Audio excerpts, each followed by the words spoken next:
Grey, cloudy conditions, but the mist is clearing over the Nurburgring ahead of round 9 of the Blancpain GT Series, round 5 of the Endurance Cup, the 5th and final round. 4 crews still in with a chance of taking the title, but the great news is we're starting to get the cloud finally to burn off. The grid was settled in a quick-fire Q3 session only, and it's got a Lamborghini on pole position. The championship challengers, though, are back in the pack. That qualifying session has made it very, very difficult for the championship challengers. However, but track conditions dry, visibility will be improving. 3 hours of quick fire racing ahead of us, and it really will be quick fire. And so track conditions looking great. How it will be at the remainder of the race, it could be blue sky by the end of the race. The 2016 Blancpain GT Series Endurance Cup kicked off in April at Monza.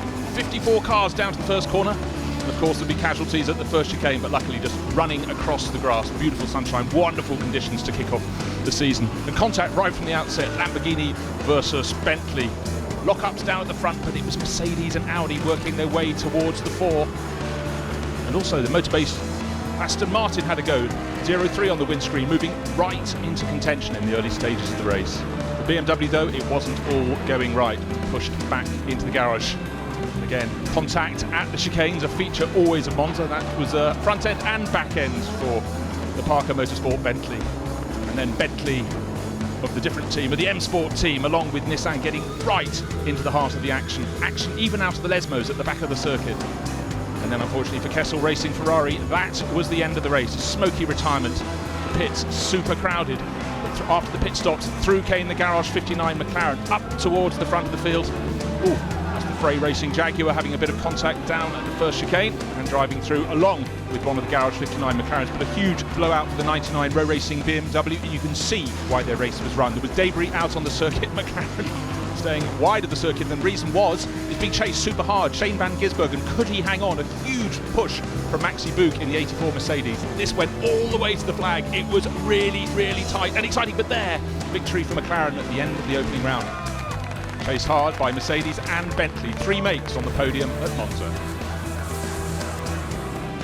The sun wasn't shining for round 2 at Silverstone, but the racing was certainly enthralling, with Lamborghini Mercury in the lead through the opening corner of the race.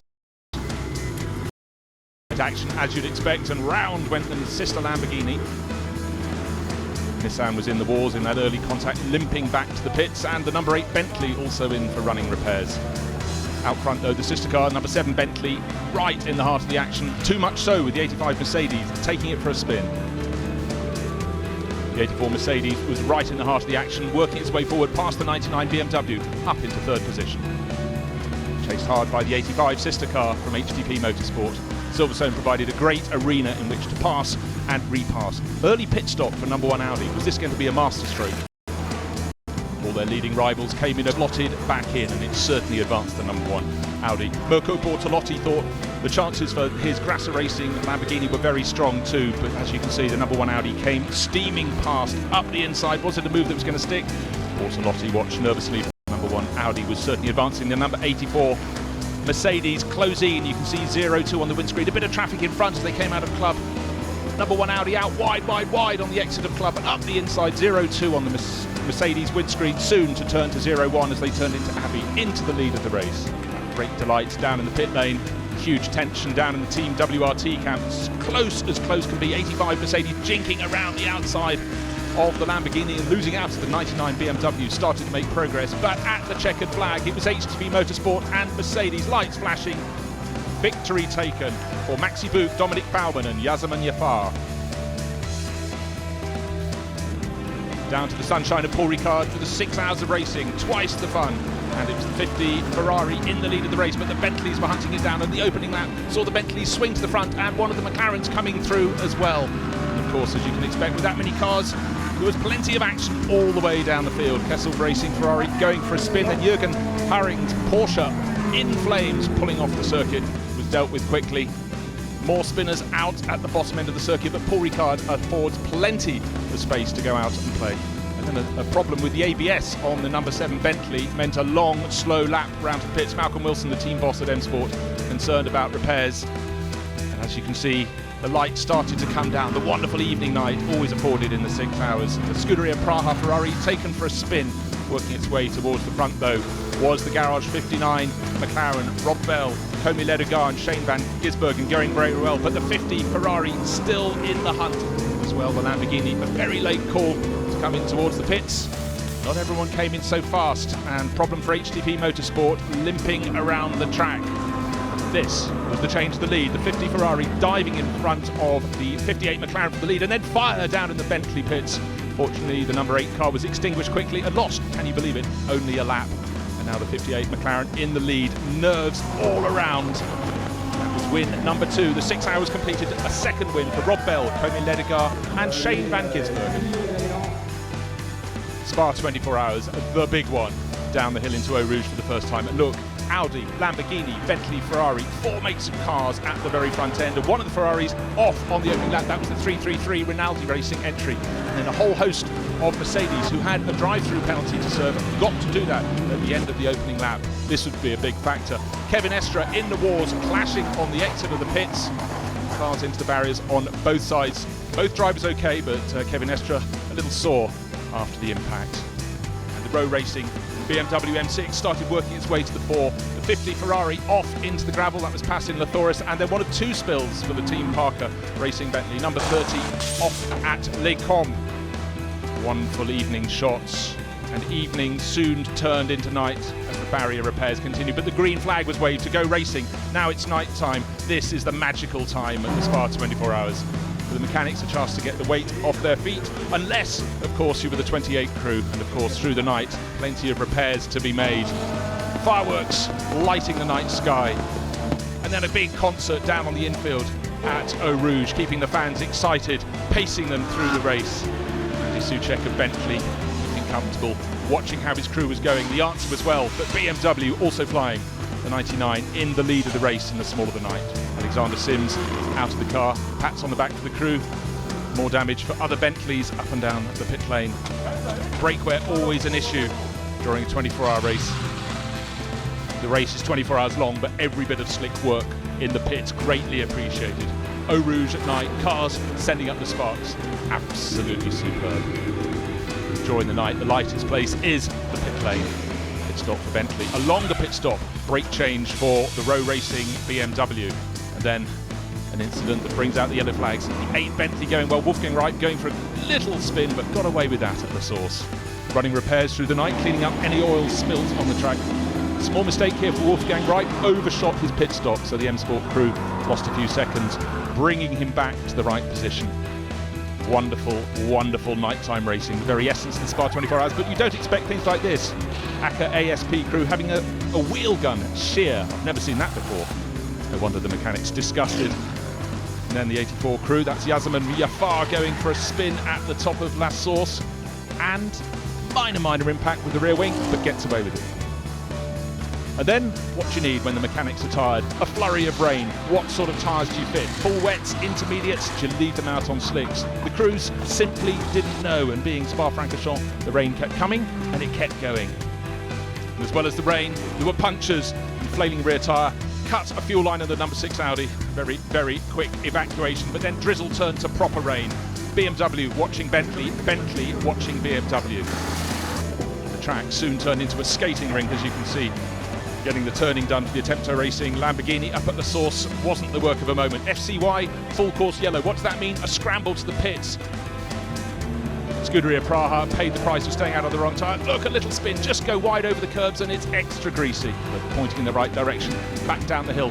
The 98 BMW crew in the pits, but the race leader, number 99, the sister car, pulls in behind for its pit stop. And even in the late stage races, that's the number 50 Ferrari going for a spin at the top of the hill.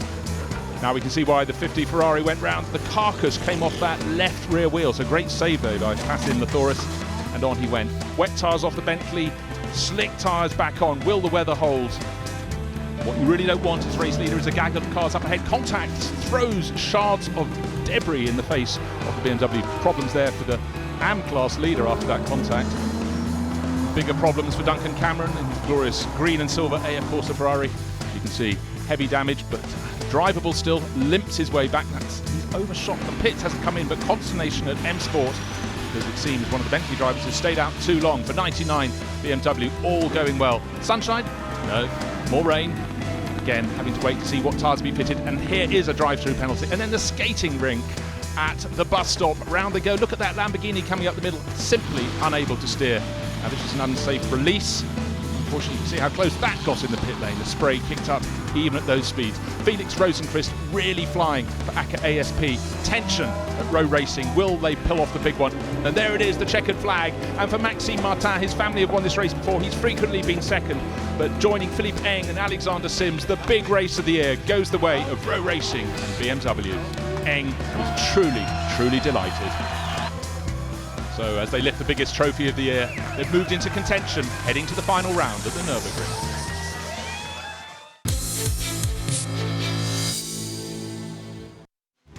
There are 4 teams still in the mix for the Endurance Cup 2016 as we arrive at the final round at Nurburgring. And hot from victory at Spa 24 Hours, Nicky Katzberg has joined the 99 Row Racing BMW team with Philippe Eng and Alexander Sims. There's 4 of us in the hunt for the title, and so we've got to really try and win the race, to be honest, and outscore the other 3 cars in the fight for the championship. I think winning is feasible for us, but it's going to be difficult, but that's certainly our goal this weekend.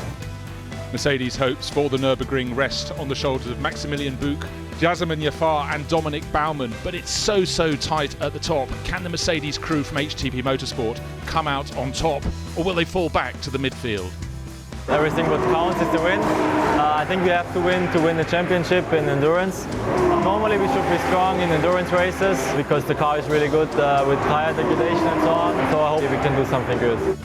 The third of the manufacturers in the mix here at Nürburgring is Bentley, and M Sport have Andy Soucek, Maxime Soule and Wolfgang Reip going for glory. They really need to deliver.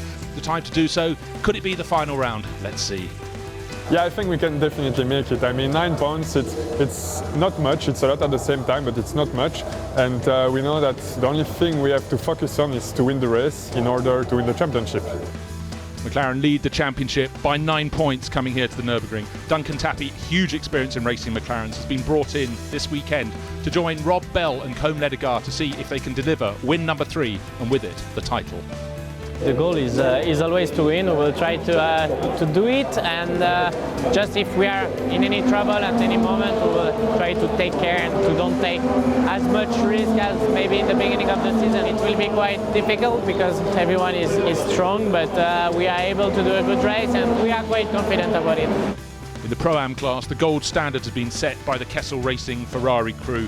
Their car shared by Andrea Rizzoli, Alessandro Bonaccini, and most impressively of all by team leader Michel Broniczewski, who has been the absolute pace setter in Pro-Am.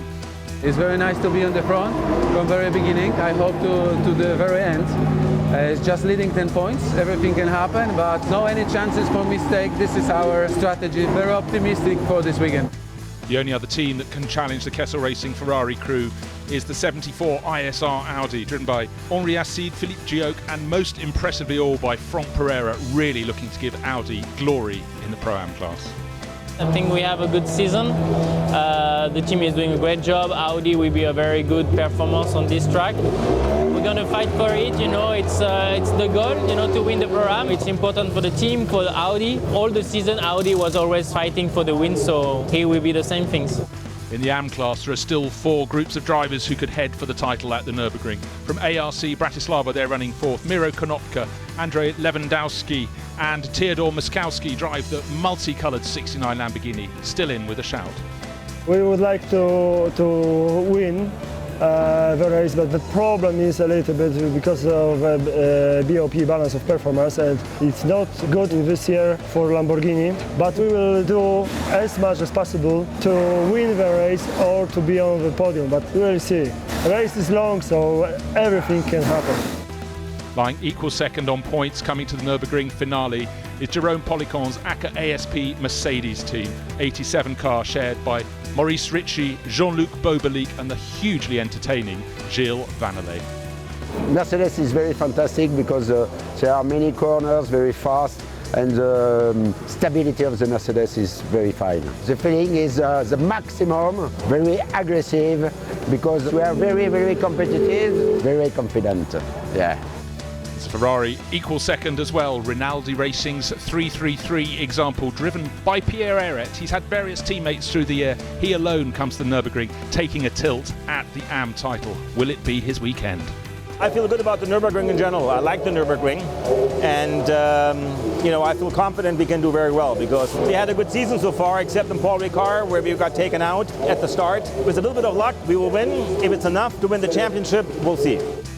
Not only is Kessel Racing leading the way in Pro-Am, but it's way out clear in the AM class as well. It's 888 Ferrari being driven beautifully all season by Marco Zanettini, Vadim Gitlin, and up from Australia, Liam Talbot. It's nerve-wracking. When you're leading the championship, it's the strongest position you can be in. On paper we couldn't ask for any more, but now we just need to take it easy, no risks, and hopefully we get a good result this weekend.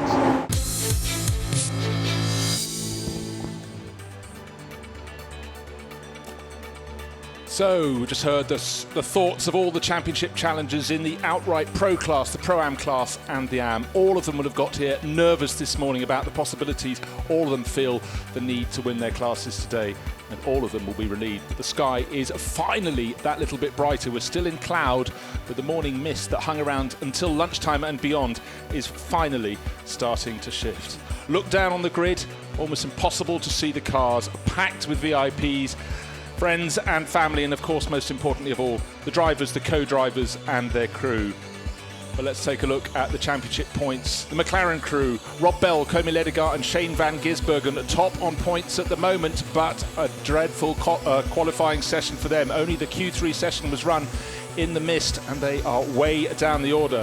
The number 8 Bentley crew, Maxime Soule, Andy Soucek and Wolfgang Reip. They're the best place, believe it or not, of the championship contenders on the grid, and they find themselves down on row 6. But really it's a story of 4 makes of car, 4 groups of drivers challenging for the overall pro drivers points title. As you can see, many drivers have picked up points through the course of the season, going all the way down past 21st position and beyond. It's been super competitive, but it all comes down to what happens here at the Nurburgring today.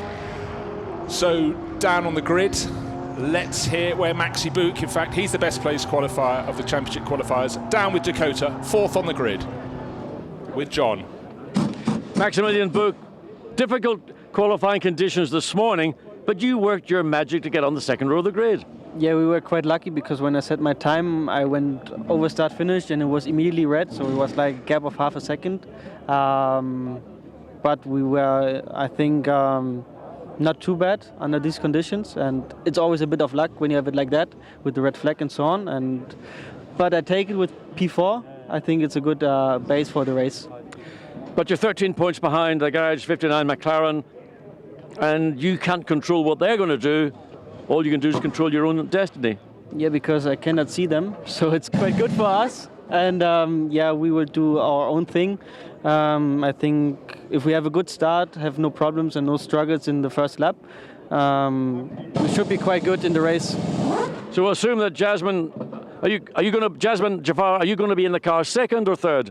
Oh, we have to see. We'll play by ear, but I think throughout the whole season I'll be running 2nd, so we might do 2nd. I'm going to put you on the spot here, a really tricky question. I remember going through Eau Rouge over radio, Spa 24 hours. Hope we're not going to see any of that here today, are we?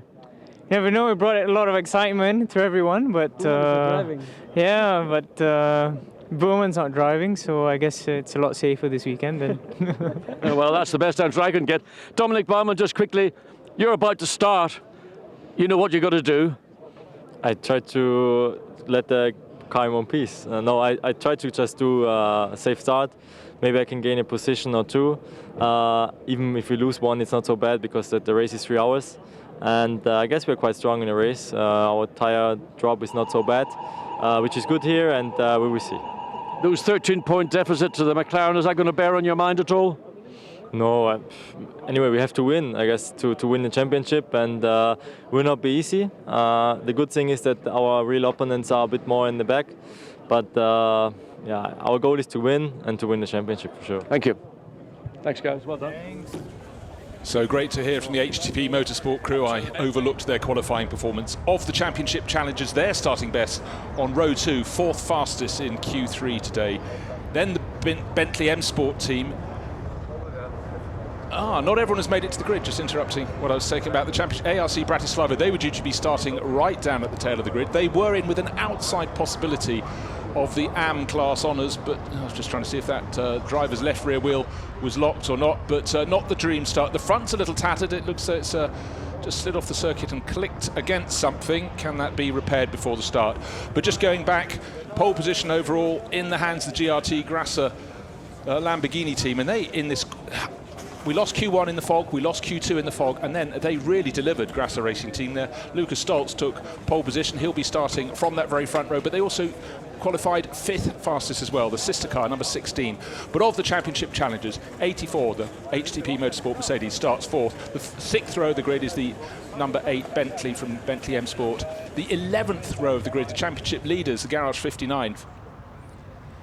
More interviewing down on the grid. We were talking about Bentley number 8, and let's go down to John Watson, who's lined up Wolfgang Reip.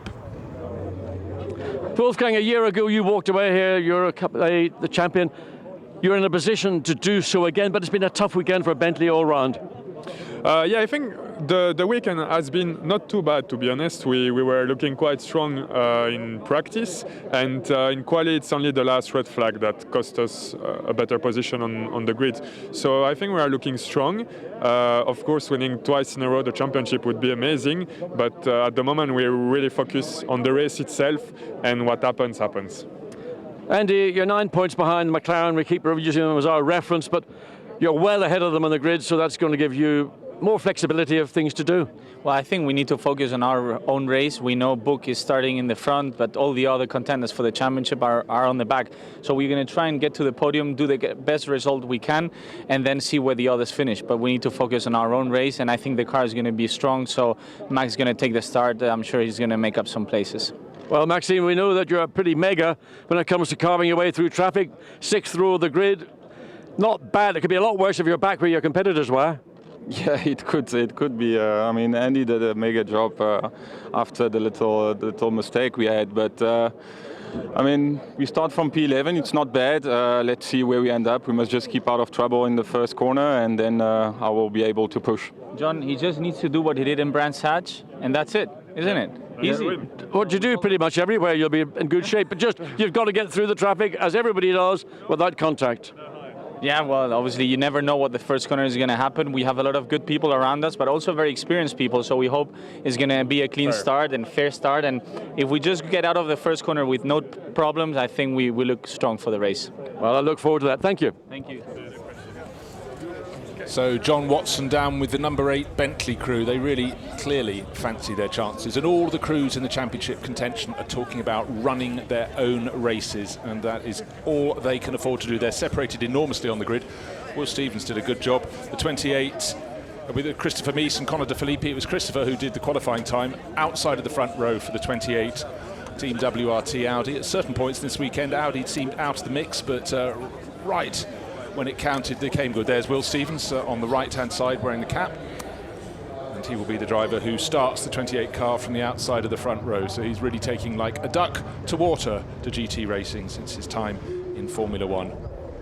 Rear shot of the grid, and sadly for McLaren, and even worse for the BMW 99 that took victory in the Spa 24 Hours. They're nearer that than they are the front. The 99 BMW on row 19 out of the 27 rows of the grid. So just having the one qualifying session, quick fire on a greasy track in the fog this morning really upset all the teams, and it certainly has left several drivers with a considerable job to do when they go out onto the grid. Get away from the grid and go racing very soon indeed. Third on the grid is the AF Corsa Ferrari, the bright yellow one, which will be started by Thai racer Passin Latourus. You can see him there with his hands on his hips, sharing with Alessandro Pierguidi and Michele Rugolo. From his point of view, very strong results in the Spa 24 Hours, and just hoping they can carry on that form here at Nurburgring in this, the 9th round of the series. And let's go down to Zach Speed, because they brought a new Mercedes this weekend, and John Watson has caught up with Nikolai Rogivu. Nikolai, I don't know about anybody else, but the commentary team are very impressed with this 91 Mercedes-Benz. Yeah, in the training we were really fast, and we had the fastest sector in the first sector as well in the qualifying, but the red flag did that we couldn't end up the fast lap. And before it wasn't on point, so that's why we have P18 now. You know that story about the red flag, half the grid's got the same story. Yeah. But tell me, you've got two teammates who are the sons of extremely famous German, particularly touring car race drivers. What does it feel like to be in that situation? Yeah, I was in this team since beginning of the year. It was really exciting to drive with them, to get experience, because it's a good learning phase if you're new in the GT sports and have somebody that is really experienced in it.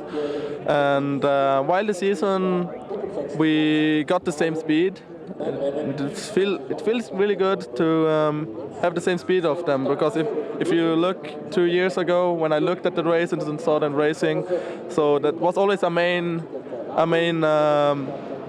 way to get into the GT sports and drive with these guys, and not only drive with them, as well fight with them. And yeah, now I have them as teammates, first time in GT3, and yeah, it feels good. Well, you've got two great teammates to be with, so yeah. Enjoy your day here today. Okay, thank you. Thank you.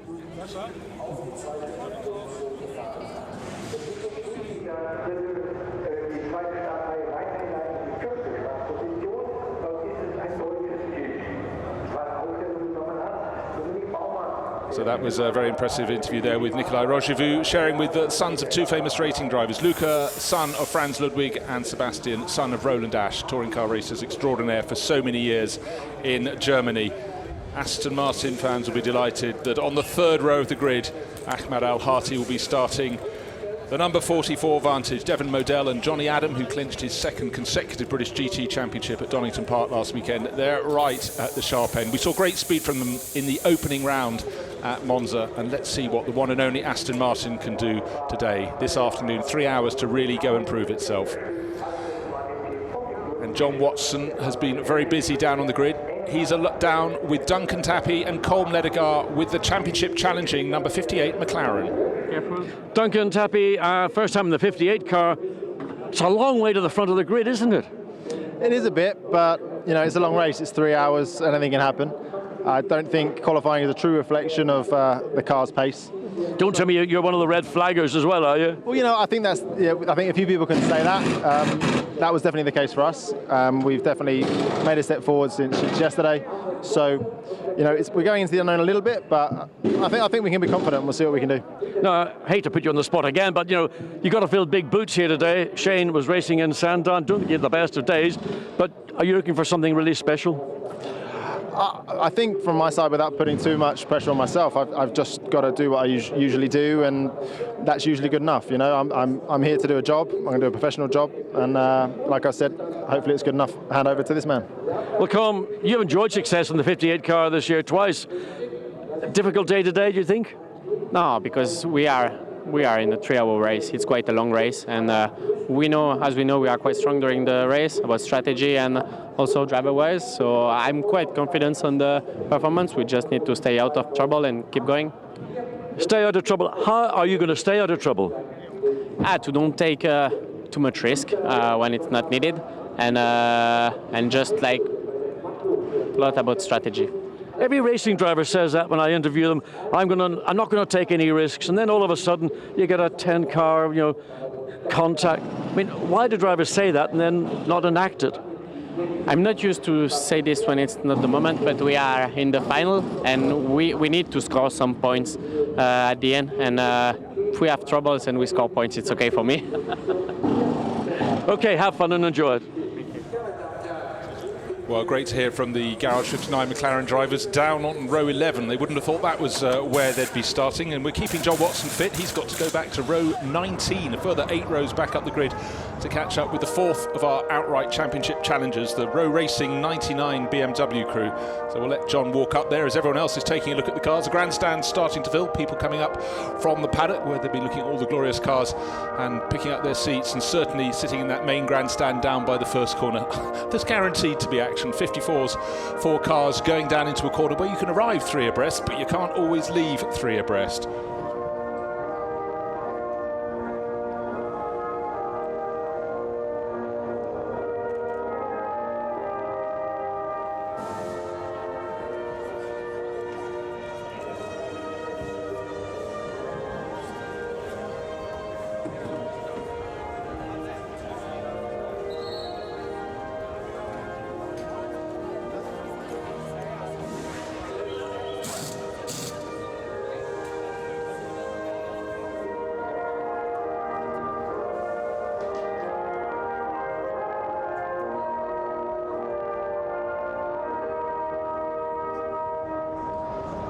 So the German national anthem completed at 2:30. 2:45 is when the rolling start will kick off the 3 hours of racing for the final round of the Endurance Cup, the 9th out of 10 rounds of the 2016 Blancpain GT Series. But it's the Endurance Cup we're focusing on today. And you know what? Looking out of my window, light is starting to bounce off the cars. We have the first shadow of the day. Finally, it seems the cloud that's encircled the circuit, enclosed the circuit all morning, is burning off.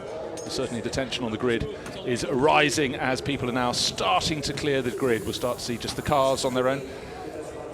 And now John has got up to Kessel 11, the Ferrari, and it will be Michał Broniszewski, who's had a fantastic season. Can he wrap it up here? Let's find out with John. Michael, you're in a very strong position to wrap this championship up, the Pro-Am category. Don't want to put pressure on you, and you've got to get in the car in a second. Yeah, but we are still on the front of the 74. This is most important. We'll try to do our best, especially to save position. That's it. This is our target.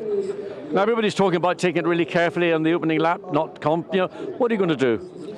Try to find my space, but not to be too much worried and thinking too much, just going what I can do. This is most important, because if others jump on you, then it's gone.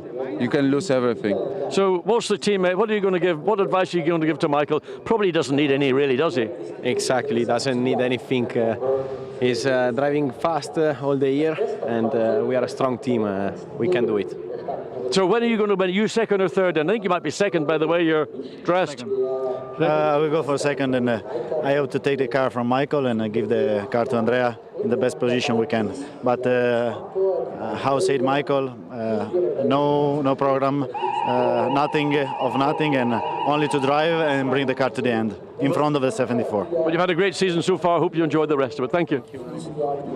So John Watson down with the Pro-Am class leader, Michał Broniszewski. He's some distance up the grid from the only team that can topple him. He's 6 rows ahead of the 74 ISR Audi.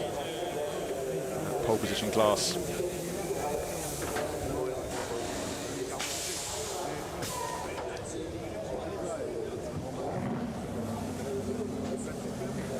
Francesco Guedes down on the grid, number 51.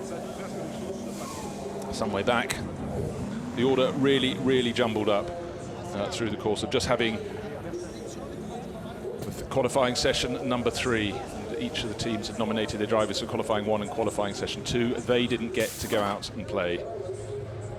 But leading the way in the AM class is the 888 Ferrari. We'll get to them in a minute. John Watson having a longer pit walk than normal. He doesn't just get to stay at the front end of the grid. He's working his way back with the camera crews, catching the interviews as he goes. But he will, in time, get to Row Racing and BMW that took the glory in the big race of the year, the Spa 24 Hours. And certainly they wouldn't have expected, after getting everything lined up and correct, for them to have the 99 BMW qualified on row 19. You might say the inside of row 19, it matters not. It's an awful lot of battles they've got to get through to keep an eye, to get close enough to keep an eye on their championship challengers. So just to reiterate, best place the championship challengers outside of the second row, the HTP Motorsport Mercedes crew, number 84. 4 rows further back, outside of row 6, the 8 Bentley, Maxime Soulet, Wolfgang Reip and Andy Soucek. Inside of row 11, the Garage 59 McLaren, that's number 58, with Duncan Tappy, Combe Nedergaard and Rob Bell, who'll be starting inside of row 19. Philippe Eng will be first off in the 99 BMW, ahead of Alexander Sims. And completing the lineup, joining them this weekend, Nicky Katzberg, taking over from Maxime Martin, who joined them, and the number 7 Bentley. That was in the wars, in the wall down at turn 1, in the tyre wars yesterday. Whole new car had to be brought up from where it had been down in Spain on doing demo laps for VIPs, brought in overnight, freshly liveried. And let's find out. We wanted to hear from the 99 crew, and down on 19th row, Dakota has caught up with Alexander Sims. Alex, qualifying didn't quite go your way, so you've got a lot of work to do. Yes, we have, to be quite honest. I mean, everyone had a bit of a difficult qualifying session with the weather changing, yellow flags and then red flag at the end of the session, which cut it short. So, yeah, qualifying 39th, I think we are. Not fantastic start to the race, but yeah, in 3 hours, still quite a lot can happen. So we'll just do our best and try and move forward and see what happens towards the end of the race. Thank you very much. Good luck. Cheers. So Alexander Sims, all he can do is literally go and metaphorically kick the tyres and see what they can do back from row 19. Philippe Eng, fellow victor of the Spa 24 Hours, is at the wheel. Nicky Katzberg, I don't know if Katzberg's going second or Alexander Sims, but the shoulders are down. Nice to see one of the McLaren crew leaning in. Championship rivals. It was Com Ledegaard tucking in. Don't forget, they come here leading the championship. They're not exactly at the front end of the grid. They're on row 11, but that looks very good in comparison to the 99 BMW starting from row 19. We have 27 rows of cars. We have the number 7 Bentley starting from pit lane exit. So let's go for a little ride down the grid. It's a long ride, a lot of cars. And Christopher Mies maybe has a chance in the number 28 Audi, starting from the outside of the front row. We've seen the Lamborghinis on pole position. The yellow number 50 Ferrari will start third for AF Corsa with Passin Latouris at the wheel. Then the Aston Martin, Ahmed El-Hati and Mirko Bortolotti, they make up row 3 and really well placed in the AM class. Number 52 Duncan Cameron will kick it off in the green and silver Ferrari that Matt Griffin qualified so near the front. Good showing from the Barwell Motorsport Lamborghini, and that is just the row ahead of the number 8 Championship Challenger, the Bentley crew in the number 8 car. Working on back down the grid, you can never discount the number 1 Audi. Frederik Vervisch will start that before handing over to Dries or Lawrence Vanthoor, we don't know as yet. This could be a penultimate race. We see the blue Jaguars, 114 Emil Frey Racing, because they're going to change to a different Jaguar for next year. John Watson's favourite car, the 91 Mercedes on the outside of row number 9 from Zach Speed. Then the 2 McLarens. The one closer to the pit wall is 58. That is the championship leader. It's a long way back. It's got the sister car alongside, so hopefully there won't be any challenging between those two down into the first corner where it doubles back on itself at the Nurburgring. Keep on riding with Mike past the Black Falcon, Mercedes, cars from Santalok, the Audis in consecutive positions. Car Collection Motorsport, the bright blue Audi, that's joined the championship this weekend. Still looking for the BMW, still travelling back down the grid. There's the 98 car. The 99 car that's in the mix is just behind the 53 Ferrari on the left-hand side. So for Philippe Eng, he has got to take risks from there. How big those risks are, hard to tell. What will he do? As they said to John Watson, we have to be careful and not take risks. And you know, as soon as the race gets underway, that little script, as John pointed out, tends to get thrown out of the window. Back and back we go. This is just proof of how the Blancpain GT series have grown and grown this year. The grids are, we had 54 cars coming out to play. We've got the number 7 Bentley starting from pit exit. And the number 100 Lamborghini got put towards the very back of the grid, lost a few positions. It wasn't that near the front anyhow. And that has lost Jeroen Mull. It just has Louis Machiels who'll start and Max van Splunteren a long way to the start or the front end of the grid. But the fact, John Watson, is we can see the start of the grid this time. That's a great improvement on this morning. Absolutely massive. And compared to what we had this morning when qualifying was delayed, we've actually now got, I think, pretty good race conditions. I mean, the ambient isn't high, the track temperature is not high, but once you get tire temperature, that thick, heavy, humid air will give a little bit of extra downforce. And of course, engines love that kind of cool, heavy air as well for a bit more horsepower. So this could be a race, and we could see lap times, maybe not in the initial phases as people sort themselves out, but people at the front will be trying to make a break. I mean, the Lamborghini that stole the pole away, caught everybody unawares, Lucas Stolt in that wonderful 157.3, when people were struggling just to find track position. they've got the opportunity to make hay while it's heavy air. Quite so. One car missing from the back of the grid is the ARC Bratislava Lamborghini. We saw that had damaged itself on the lap coming round to the grid, and clearly that's not making the start. If you wonder why there's a Bentley at pit exit, you're just coming in to catch the start of the race here. That is the number 7 Bentley. A new chassis had to be brought in overnight after it went off with Stephen Kane down into the first corner. Heavy incident there, heavy impact. Stephen is okay. He will be racing today, along with Vincent Abril, and the driver who'll start from pit exit, Guy Smith. But for the other 52 cars out on the grid, it's going to be a very, very busy stretch of tarmac. And the first corner at the Nurburgring is such an alluring corner. It seems to offer opportunities, and then as you get partway round the corner, the sides of the track come in. Yeah. And if you're not in the right position, so frequently, if you're on the outside line, you can be pushed wide off the circuit, but if you're on the tight line, you can be receiving the impact from someone else. I mean, very tricky. The corner invites a little bit of entrepreneurialism in your driving. But of course, if you want to take the very wide line, the cars that are here just at the apex, they've got to come out to the outside of the corner to conclude the corner. And that's where it all starts to get very messy and very congested. Frequently you'll have contact, and I've no doubt, and I hate to put the curse on any driver, but is always going to be an issue in turn one. And if all 53, 54 cars can get through there cleanly, well, I'll tell you what, I'll be impressed. Well, great mix of cars at the front end, but 2 Lamborghinis in the top 5. Bortolotti, who was the quick guy through most of practice, he's starting 5th. Behind him, AF Corsa, Duncan Cameron will be delighted to be starting 7th on the grid. That's as high as he will have ever started in a Blancpain race.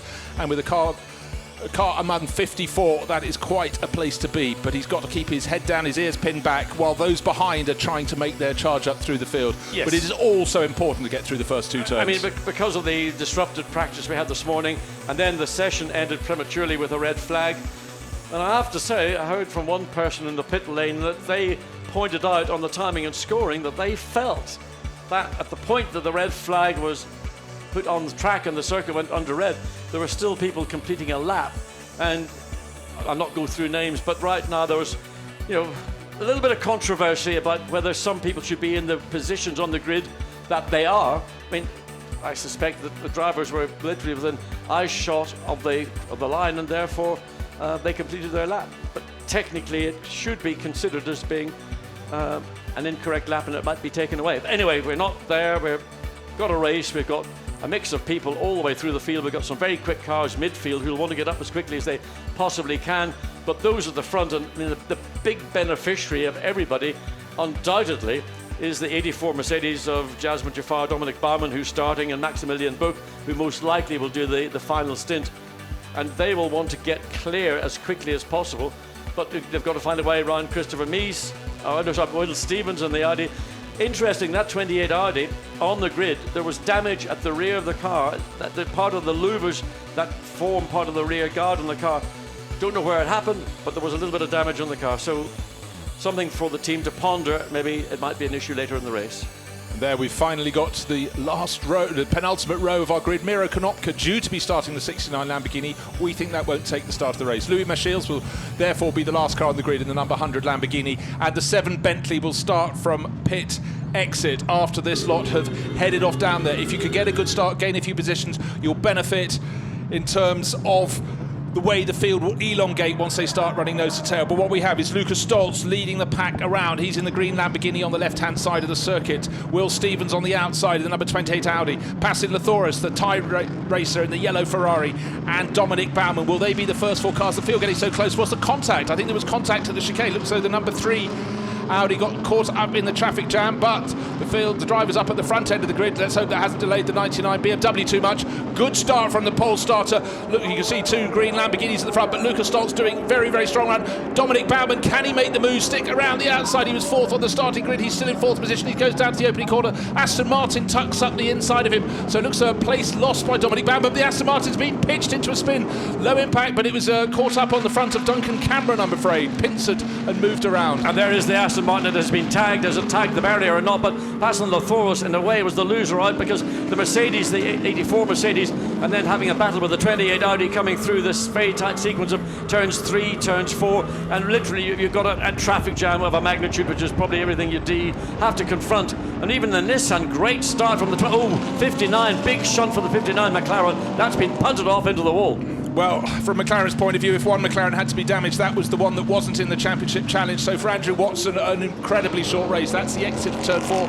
Many drivers run wide. If you've got a green Lamborghini, please report to the head of the field, because look, Mirko Bortolotti got clear of that sort out at turn 1, and he's chasing off after Lucas Stoltz. So for the Grasser Racing team, a dream start, as we've seen for the McLaren Garage 59 crew. Not so great. Number 59 out of the race by the looks of things. And for the Aston Martin, that will be down the tail of the pack. Had got up into about 5th position, spun round, went across the nose of Duncan Cameron's AF Corsa Ferrari. Now, nose to tail, how long is this training cars? About 50 cars long. Well, it's a long, I mean, the opening laps, and in fact, for the first half of the opening stint, it's going to be pretty much like this. Side by side, people jockeying for position. Andrew Watson walks away from a heavily damaged, he must have got punted somehow or other, heavily, and just went off to the left into the wall. May not have even been any tyre barrier protection, because the barriers are at parts of the track where it's most likely, as we're on board with the Nissan 23 coming up into the chicane.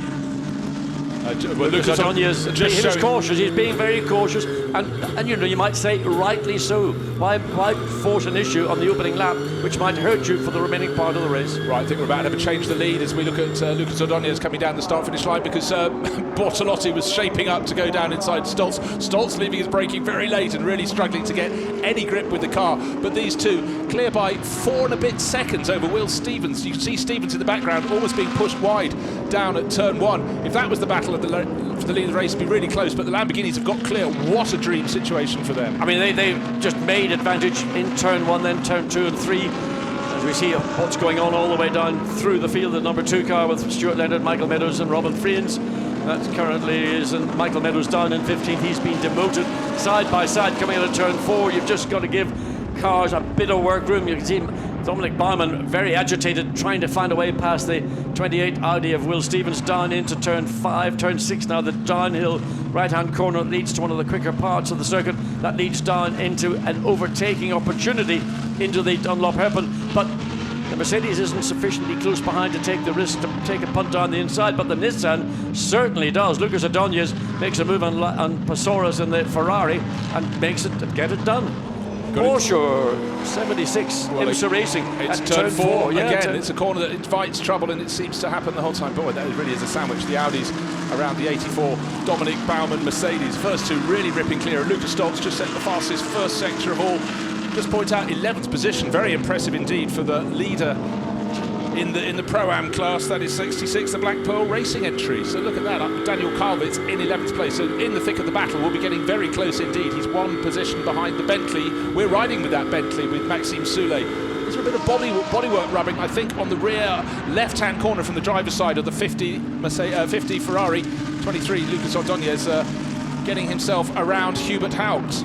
Yeah, and that's no easy task, because Hubert Haupt is contact on the exit, and I think that was because the Audi rode the curb and it made it snap back the 75 car, and that's got Frank Stippler behind the wheel.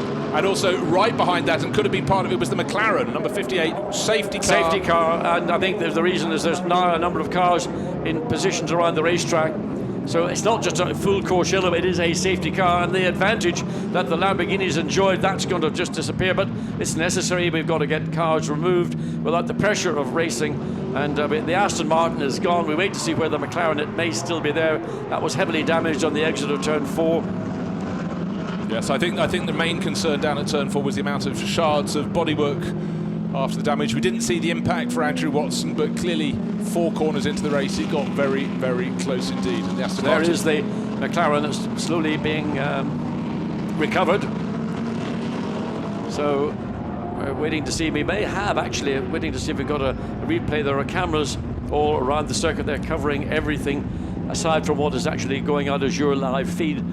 So those cameras are recording it, and in the event of something happening, then it can be cut in to the live feed. So we wait to see whether something is going to come forward. And just while we're looking at that, up into 16th place now is Rob Bell in the championship leading McLaren. So that's been a profitable couple of laps. They started on row 11, so effectively in 21st position. So 9 places gained. Lots of places gained by the number 23 Nissan, Lucas Ordonez. We thought he was being careful, but having got past Hubert Haupt, he's up into 6th. He started down on 12th place on the grid, sorry, 11th place on the grid, so good opening laps for the Spaniard. But you have to feel for the Lamborghini drivers because they got nearly 5 seconds clear, racing each other in clear air. Absolute dream. The rest of the drivers on the grid would love to have clear air.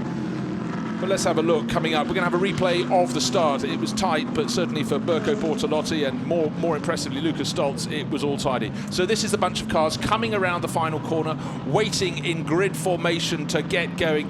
Look at the lights. Passing Lathoris in the yellow Ferrari is tucked in behind Lucas Stoltz in the pole sitting number 19 Lamborghini, waiting for the lights to go.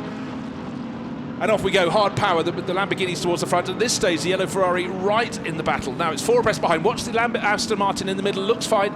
Yeah, it gets pinched caught slightly actually by the Duncan Cameron. Mercedes, and then clipped by Duncan Cameron, and round they go. Well, that's a shame because, I mean, Duncan Cameron right up at the front end of the field and just gets in contact with the Aston Martin.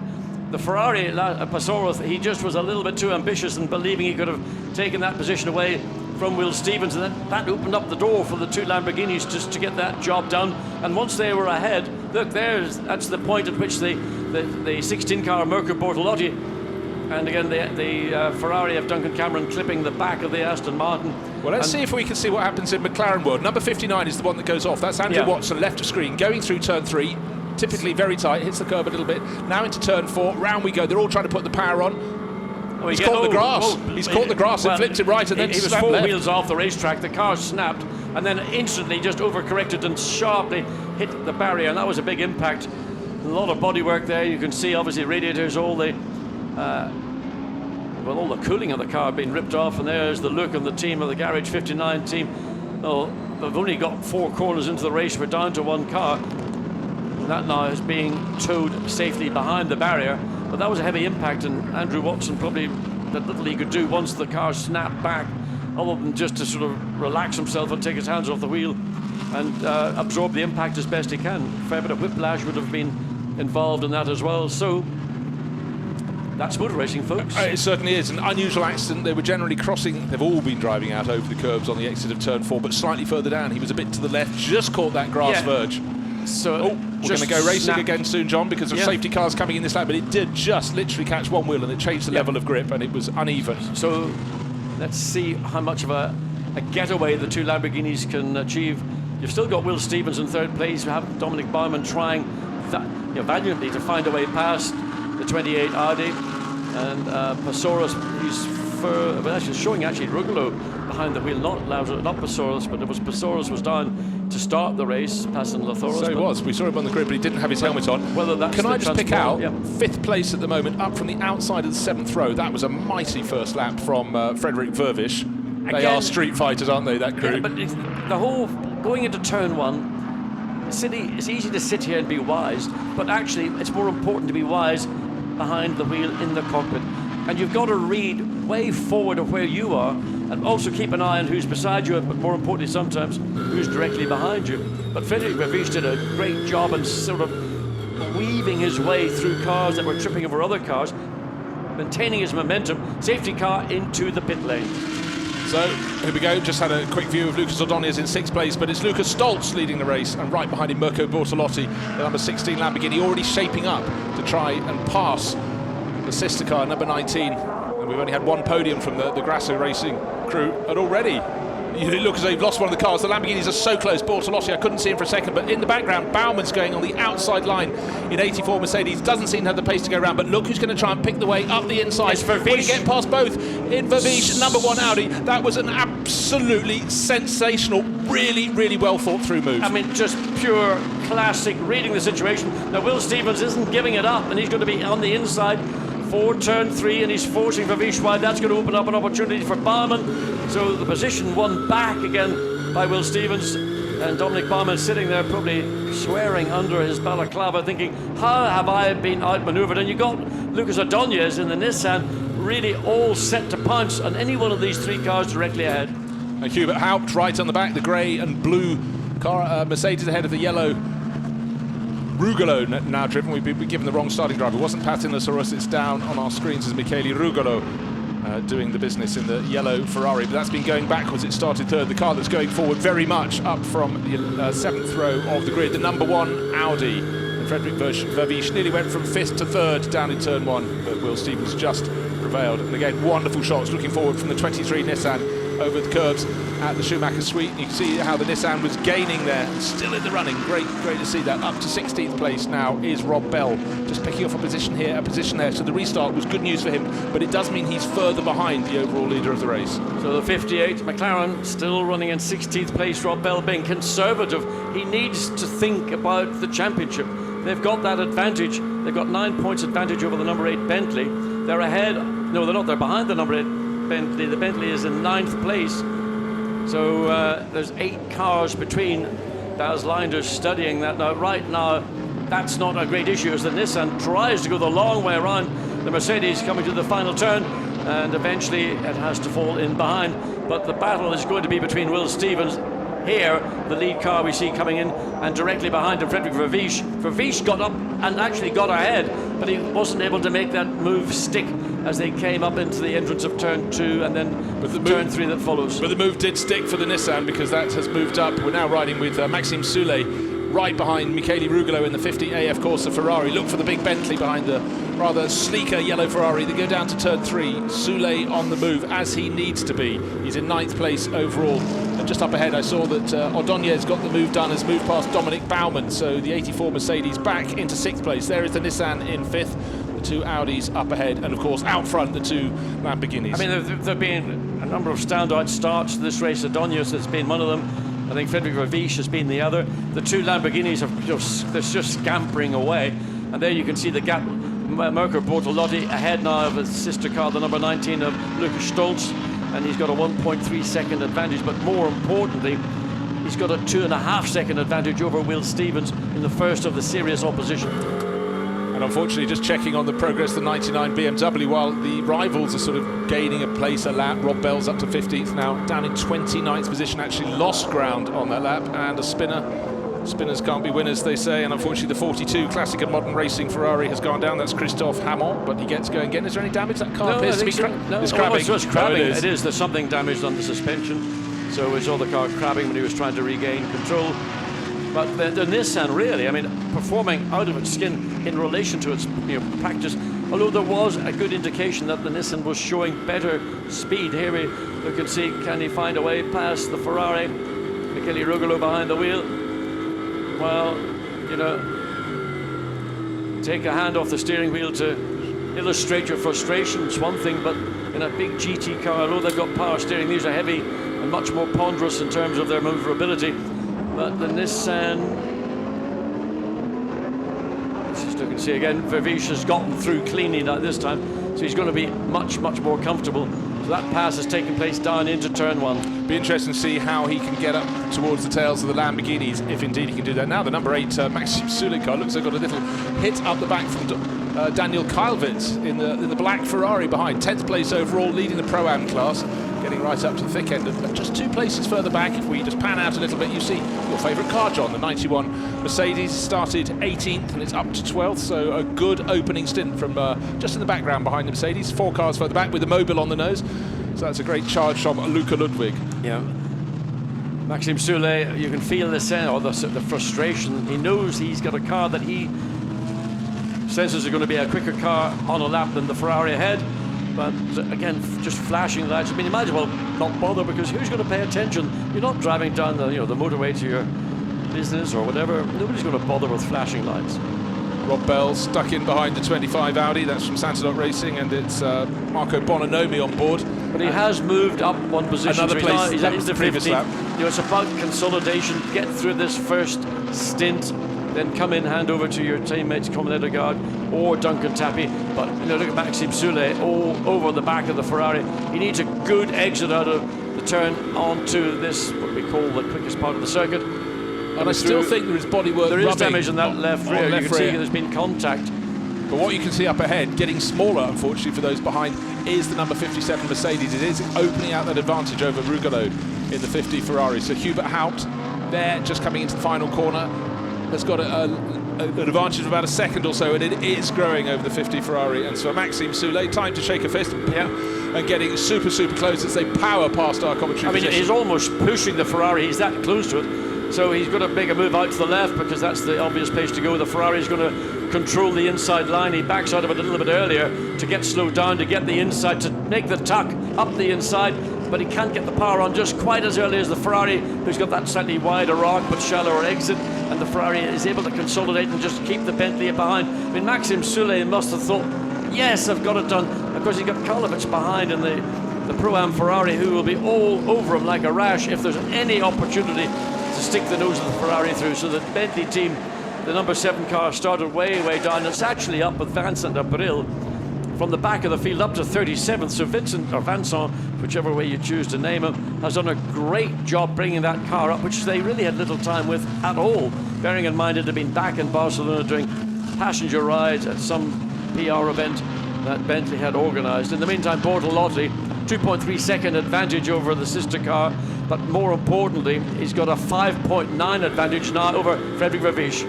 Here's a replay. Let's see how close. Oh, there was a bit of a bodywork rub, but that's not the first time that's been rubbing. But they were so close to the pit wall, and you just wondered, would Rougeot brake too late? And the answer came, we can't see him. He's not in front of our windscreen. He's out of the side windows, but suddenly we'll see the car flashing back across the nose into turn 2. I mean, what Soule did is the perfect way to make a pass.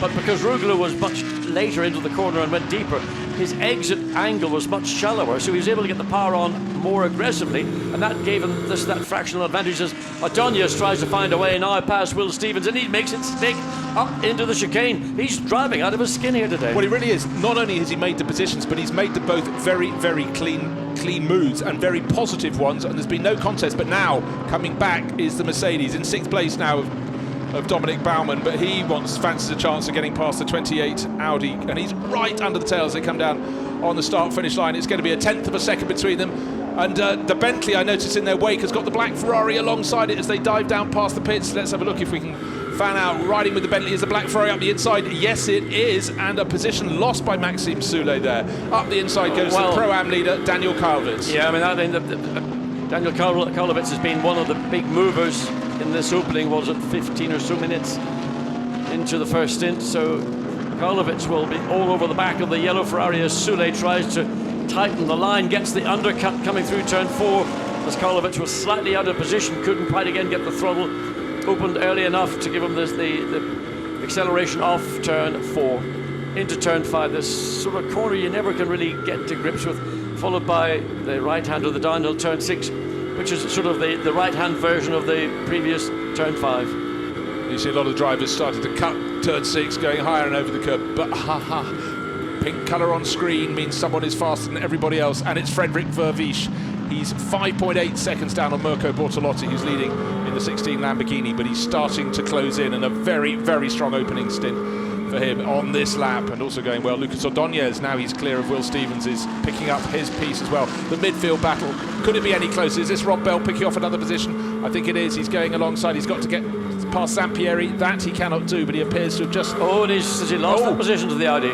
Well, he was overtaking it and just got his nose ahead, but then the Audi has come back across, and that's Bononomi going, nice try, but not good enough. Yeah, well, Bononomi ain't going to give it up easy either, coming from German. Will Stevens in trouble, suddenly slowing. Is that a puncture? Was in 4th place. Is that right rear a puncture? We don't know whether there was contact, because the Mercedes was certainly very close to the rear of the Audi. He'll be coming into the pit lane, I'm assuming. Yes, he is. And I think that's a right rear puncture for the 28 Audi. I think that happened, well, maybe there was contact, maybe not, but either way, it's Will Stevens had to slow. Don't forget he ran right at the front end, started this race, and now 0-1 on the windscreen in blue means head in Pro-Am, but he wants to be the top Ferrari in the race. Daniel Karlovic is 8th at the moment, having a tilt at number 50. And then Rob Bell still in this great little battle. They're scrapping over 13th place, believe it or not, but it still matters in the world of Rob Bell. Every position he can gain makes it easier for Côme Nedegaard later in the race, and Duncan Tappy. In fact, I think you said Tappy's doing the second stint. I would assume it would be. So Will Stevens was there a puncture? No, I think it's a right rear, but let's have a look and see. Are they going to know?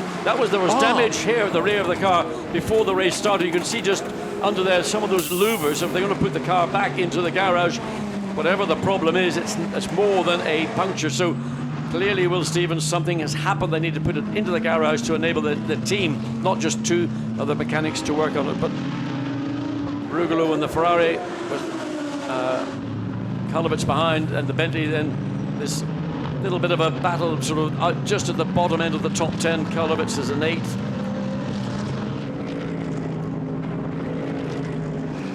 So further through the field, we just see that Herbert Haug in the 57 Mercedes up in 6th place. The Bentley obviously needs to get slightly further up to consolidate its challenge to take this championship away from the McLaren. But of course, still in relative terms, early days. But you want to try and make as much progress as you can, as early as you can, but do it without putting yourself into jeopardy. Maxime Soulet has been as close to the rear of that yellow Ferrari, and in doing so, in the part allowed Karlovic to slip through, and he's going to do the same here with Rugolo up into the S's, but they're going to go sideways, not quite through the S's. Karlovic wisely backed out of it. That's going to give the Bentley another opportunity. Gets the nose chopped off it. Now the Audi 75, Frank Stippler behind, trying to do something to give a little bit more pressure to the Bentley. Back on board with the number 8 Bentley coming past, start-finish straight. And as things stand, if the race ended in the next lap, the Bentley needs to gain 4 more places, and it's 9th, needs to get up to 5th. But as you say, more than 2.5 hours of racing. Opening the door for the Bentley. Well, didn't it just? And look behind. We've got Frank Stickler tucked in behind, and then we've got Luca Ludwig in the 91 Mercedes as well. This could lead to a spin that would certainly help the 58 McLaren. Just coming into the back of your shot, McLaren is with Rob Bell 14th at the moment. Yeah, car 49, the Casperi Motorsport Ferrari, has been given a penalty for contact with another car, so that's going to do a drive-through penalty.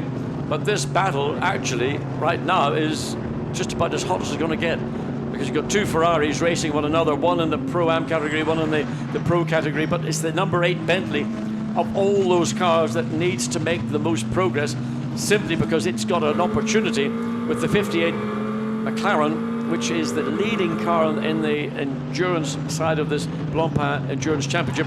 It's up to 14. Well, Rob Bell has just had contact on the car ahead with Marco Bononomi around into the gravel. I think there was a little tap, but anyhow, the Jaguar behind. I think you have to say there was contact. Now, whether that's damage to the front of the McLaren or not, but the way that the Audi went off into the gravel, that looked like it was an assisted, and there it is, buried. It ain't going anywhere. It's going to need assistance to. That again, we've got a yellow flag, whether it'll just be that one sector of the track that will have a yellow flag as we watch the 58 McLaren continue its way around.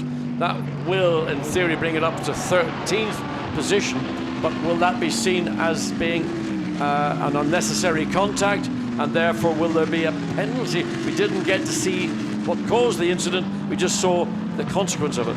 Well, what we've seen already is a drive-through penalty issued for causing a collision for the 49 Ferrari. You mentioned that, John. Alexander Moisev in the Kaspersky Racing car. We'd like to see an outside angle on that incident between the 25 Audi and the 58 McLaren, but the place was gained behind them by Norbert Siedler, new on board. He's moved away from the 333 Ferrari. He's in the Jaguar doing what he always does, gaining places. Be great to have a front-on shot on the 58 McLaren to see if we can spot any damage.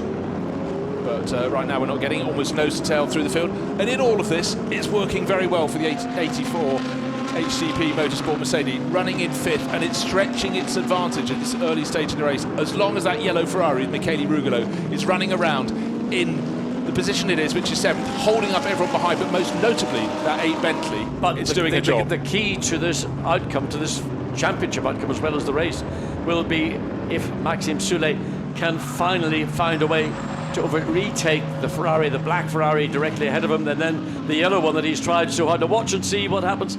Can we catch?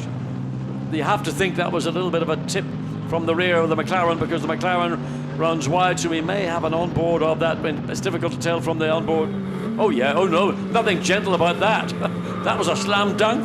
No, the Audi reversed into him, John. Well, one might say that, and I would imagine that some people in Garage 59 would think that that was a bit of waved yellow flags in sector 2. Now, I'm assuming that might have been for the Audi still being removed from the gravel down at the bottom of the circuit. Karlovic looks up the inside, gets it done. This is another chance for Maxime Soulet to maximise, because he had to be aware that suddenly there's a move going on. And again, I don't know why Maxime Soulet has always been somebody who's made phenomenal progress through the field. There's been a couple of opportunities that have sort of gone begging. Nevertheless, he's back onto the tail of the Ferrari that he battled with initially in the opening laps of this 3-hour event. Just looking to see how they landed going through the chicane. So Maxime Soulet, Bentley number 8 in 9th position, trying to get around as he has for a very long time now, pretty much since the opening lap of the race. Past the 50 Ferrari, Michele Rugolo hangs on, but the gain there was to Daniel Karlovic, leading the Pro-Am class up into 7th place overall and pulling away from Rugolo, the black Ferrari pulling away from the yellow one. Now, what can we have from behind? Now starting to see a bit of a charge from Luca Ludwig. He's got past the Mercedes of Daniel Zampieri. Not past, they've been side by side for laps, but he's still ahead. But from now Zampieri has a little look on the inside of the 101. I mentioned his name. He comes to action. Yeah, but Zampieri was sitting back, watching. The gap between second and third has closed down to, literally 1 second and whatever thousandths of a second. So look at the way he's closed down, 3/10, 4/10, 2/10 of a second over those last 3 laps. Frederick Vervisch, again, a driver who's never sort of been to the fore, but he's driven the wheels off the Audi this year, whether it's in the number 1 car with Lawrence Van Voort or whichever car it's in, and he's doing a brilliant job to bring that car up into contention. Right now we're just, 27 minutes or so, 26 and a half minutes short of the first half hour of this race. Yeah, Vervisch, a driver you can't afford to take your eyes off the screen. You certainly can't now. He's right on the tail of the second place Lamborghini. That in turn is 4 and a bit seconds down on Mirko Bortolotti. But where is Ordóñez? Because the Mercedes got Vervisch, then 5 you got seconds the Mercedes, further or is that he's 5 seconds further back. back. Is that a Mercedes out of place? That is. That's one of the Mercedes that's out of place. That's the AM Mercedes, just caught the red insignia on the windscreen. So Fred Vervisch right on the tail of the Lamborghini, identical power units. And there is Ordóñez in the back of the shot, so and then Dominic Baumann in 5th place in the Mercedes. Not close enough to make a move, but he's certainly... Why not? Why not, Bruce? Why not? Well, the door was opened, and Stolz didn't defend that. Well, Dries Van Voort really likes it. Lawrence Van Voort was slightly more measured, but he left the door. He put a chock under it to make sure it stayed open, John. Well, what he did was he braked earlier than he needed to do. Maybe he's got a problem. We don't know. And look, the Bentley has now finally got ahead. And watch the Mercedes 91 moving down the inside to try and get upside. A hip and a shoulder from the Mercedes on the Audi. The Lamborghini 101 Zampieri's spun all the work for many. Now look how long he has to wait. Another 30 cars will come past before he can get going. That is an incident that has turned that team's race on its head. Just outside the top 10. Oh, here we go. He's in a really difficult situation right now. He's in no man's land. He really needs to reverse the car and get out of the way. So things have changed fast in the bottom end of the top 10. Up front, we've got change for second place. Frederick Vervisch has gone past Lucas Stolz. Now let's see what he can. Even the poor Aston Martin, the very point it was tipped out of 5th place on the opening lap, he comes around at the tail of the field and suddenly finds Zampieri flashing across the track. But look how the Bentley's got away from the yellow Ferrari, and Rugolo now starting to struggle. But you can see the McLaren coming bit by bit by bit. Rob Bell shown in 14th on the tail of the Jaguar, and I'm just trying to see that will be 13th because of course Zampieri has stopped and restarted. And of course the damage. There is damage. Yeah. The damage to the front of the McLaren now. Hopefully that might be superficial. Let's watch and see up through, and then the final turn 14 onto the back straight. So for the first time, a little bit of air for the McLaren just to consolidate, but there is damage on that middle to right side of the bodywork. Well, let's have a look at the replay, having a look down the inside of Norbert Cedar in the Jaguar. Wow. And what's in the way? Daniel Zampieri. So Zampieri pitched into a spin, so the score is either 2-0 or 0-2 for Rob Bell at the moment. Baz Linders, he's got the rule book out, he's just shaking. He's costing that. He's got to see. That's on Bell's bill. Well, this is what a team manager is there to do. Ludwig down the inside of Rugolo, so the Ferrari seemingly has got an issue that it can't maintain the pace that it had. And look at Ludwig just about consolidates that pass. We've got now Frank Stippler, who was rudely heaved out of the way 1 lap ago by the Mercedes. He's looking to find a way now from the performance of the Ferrari, whether it's a tyre problem or look at the damage to the front right corner of that. Lucky not a night-time event. Yeah, quite so. But every car that gets past the yellow Ferrari with Mikel Rugolo is more of a headache for the 84 Mercedes crew, because for so long Rugolo was bottling up everyone behind, but now the cars are starting to come through. Daniel Kravitz has gone through. Yeah. Maxime Soulier has gone through. Luca Ludwig has gone through. Who is next? Probably Frank Stippler. And here he goes. What I'm looking at really is that and Bell, of course, the Bentley number 8 in 8th position, Bell 58, McLaren up to 13th. So there's bigger pressure on the 8 Bentley than there is actually on the McLaren, because the McLaren's coming closer to the Bentley. The Bentley's not really had the progress I think the opportunities were there, but we don't know what the reasons for Maxime Soulet, who normally carves his way through traffic very, very comfortably and cleanly as well. Now, the fact of the matter, we haven't been talking about the row racing BMW. Victors in the 24 Hours of Spa. Where's Philippe? 26th position. The progress is not fast at all. And let's wait and see who we can see in the background. We can see there's the second placed Audi of Frederic Verviche. Then comes Lucas Stoltz, who started from pole position. Lucas Ordóñez continues to make great progress. He's in fourth. Behind him is Dominic Baumann. And then we look back. We're still waiting for the black Ferrari. There it comes, and on its tail, look, the Bentley is closing in. Well, it got a bit of a slipstream off that Mercedes now right under the rear wing. He's going to have to pull out to the left, because I can assure you the Ferrari is not going to concede. But again, you have to wait and look for the undercut. The Ferrari will go deep on the exit of the corner. Now this is the chance for the Bentley, but again, there's that funny long way around. The perimeter of the corner gives you an advantage where it counts, which is speed at the exit, and it allows Kolovic to consolidate, even though he's under pressure from the Bentley. Bentley able to take a much tighter line through turn 3 and again through 4. I mean, really pushing Kolovic all the way, trying to force Kolovic into making a mistake. Again, you know, flashing of the headlights. I suspect any driver would just turn the mirror away, wouldn't even be bothered with all that stuff. No, but it's all just another bullet in the gun, another chance to try at least something, make yourself feel as though you're doing something as you attack. But right now we've got, in the battle of the Mercedes, we've got Luca Ludwig making continued progress. 91, he's going past, don't worry, that's a car he's not battling with for position. That's the Sports and U entry. Louis-Philippe Cernan at the wheel of that, got past very cleanly by Luca Ludwig.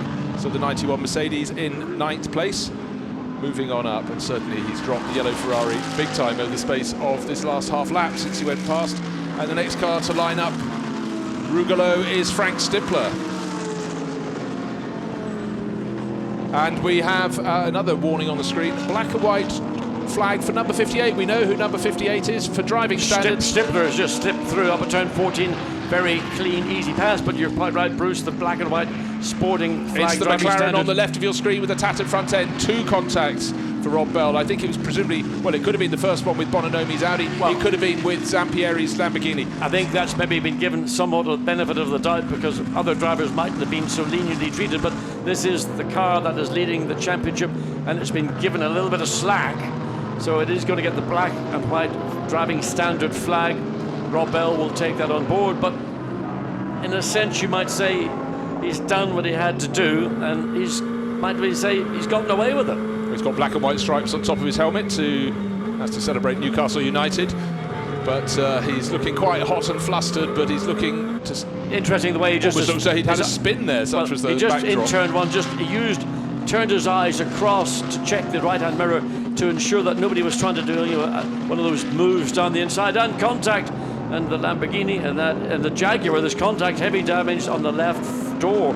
I think the driver's door on the Jaguar looked like it was probably not closed. Certainly I think there was contact with the Jaguar and the Lamborghini that we saw, so we need to have a little look at that to get a clear view whether that was...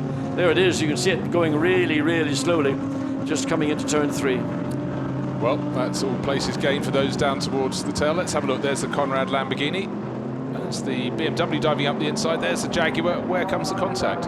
Well, it's hard. It's all orderly there. Well, it was almost as though the Jaguar missed a gear change or something, and he got too close to it and suddenly had to jink round, and the number 29... I thought I'd seen contact on the driver's side, but maybe that was just me. Oh, so what I saw was the front guard. They stand out from the side of the car. That vents all the hot air out, and I thought that was a damage to the door, just the initial view. But there is the leader, Mirko Bortolotti, 8.8 seconds advantage over Frederic Verviche, and he's now got the Audi in second place, very much within his control. He's stopped the progress of Verviche. Verviche is pulling away comfortably. And there the Jaguar comes and still... Well, whatever the problem was, I think it was a gear change problem, or something broke as he tried to accelerate out of turn 1. That led to the swerving, but certainly continuing to make great progress. Lucas Ordóñez catching Lucas Stoltz in the battle for 3rd place. The battle for the championship, in the meantime, Rob Bell, by whatever means you care to describe, is up into 12th place. But more critically for the Bentley, it hasn't managed to make progress from the 8th that it's been in. You can see their team, Garage 59 mechanics, coming out to the pit wall, and going back into the garage. So there is the 50 Ferrari, which for a long time was much further up. Rob Bell ought to make short shift of the Ferrari. It's been gobbled up by pretty much everybody who's come close to it. But of course, straight line speed of the Ferrari we know is good. And I think that McLaren are feeling that they're not getting the best as the 53 car, which was further. Let's have a look and see where it was. Ishikawa Motoaki, the Japanese, he just managed to get across in front of Luca Ludwig to get out of the way, but Luca would have been thinking, I'd be driving a beautiful race. I've got up to 9th place. And that's not on even page 2, so that was down one of the AM Ferraris. So a little error, watch and see. Oh, it got an assist. It got an assist at the rear, but the Mercedes. That is from the 84 Mercedes of Dominic Baumann, so you don't need that when you're challenging for the championship. And on top of which he knocked a corner information marker board out of the way. But of course, the drivers in the slower cars need to be aware, but ultimately the responsibility for those collisions lies with the quicker car. They're the ones that are given the responsibility of finding a way around them without getting involved. The Porsche finally making way. 77 Nicolo Amendo, second place in the Pro-Am category, all over the rear of it's the Jaguar. It's Norbert Seidler. Yeah.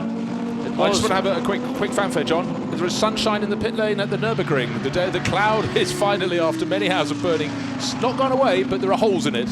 I will take the sunshine every time. Absolutely take it. And there we see. There goes Armindo making the move. Got the move done. Flat 6 power versus V8 power. Though the Jaguar hasn't gone. He hasn't given it up. It isn't going to give that position up.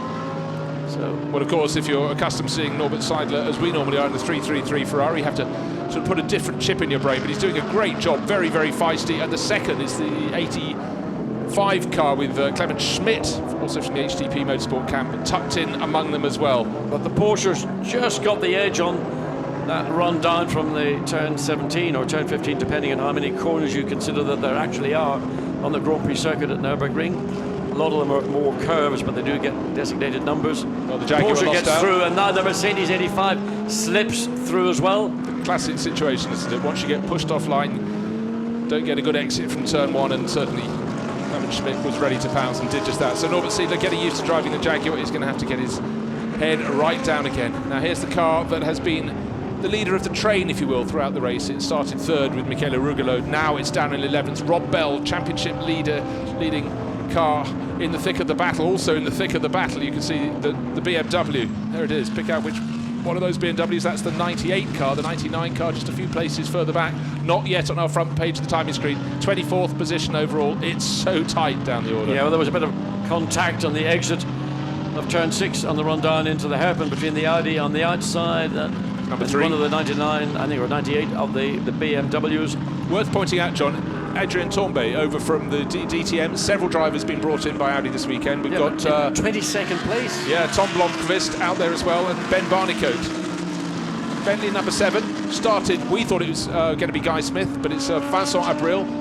Started just outside the top 50 because we had 53 starters. Started from pit lane, and look at the progress. He can't scratch the stickers off the car. They haven't put any on yet, but he's making great progress. Next target is that number 3 Audi. So one of the advantages is, of course, they've got lots and lots of fresh rubber. It is Vincent. It is Guy Smith. Sorry, it is Guy Smith. Nevertheless, I mean, it is an outstanding drive from Guy Smith in a car that was not brand new, but it had been a car being used for a different purpose than racing. Didn't even have time to get the car fully liveried. The more important thing was to get the car mechanically correct. And of course, this morning's qualifying session very short and not giving all 3 drivers the opportunity maybe to spend time behind the wheel. But that shows the quality of engineering at M Sport, that they can replicate the original number 7 as a little bit of defense on their way down into turn 1.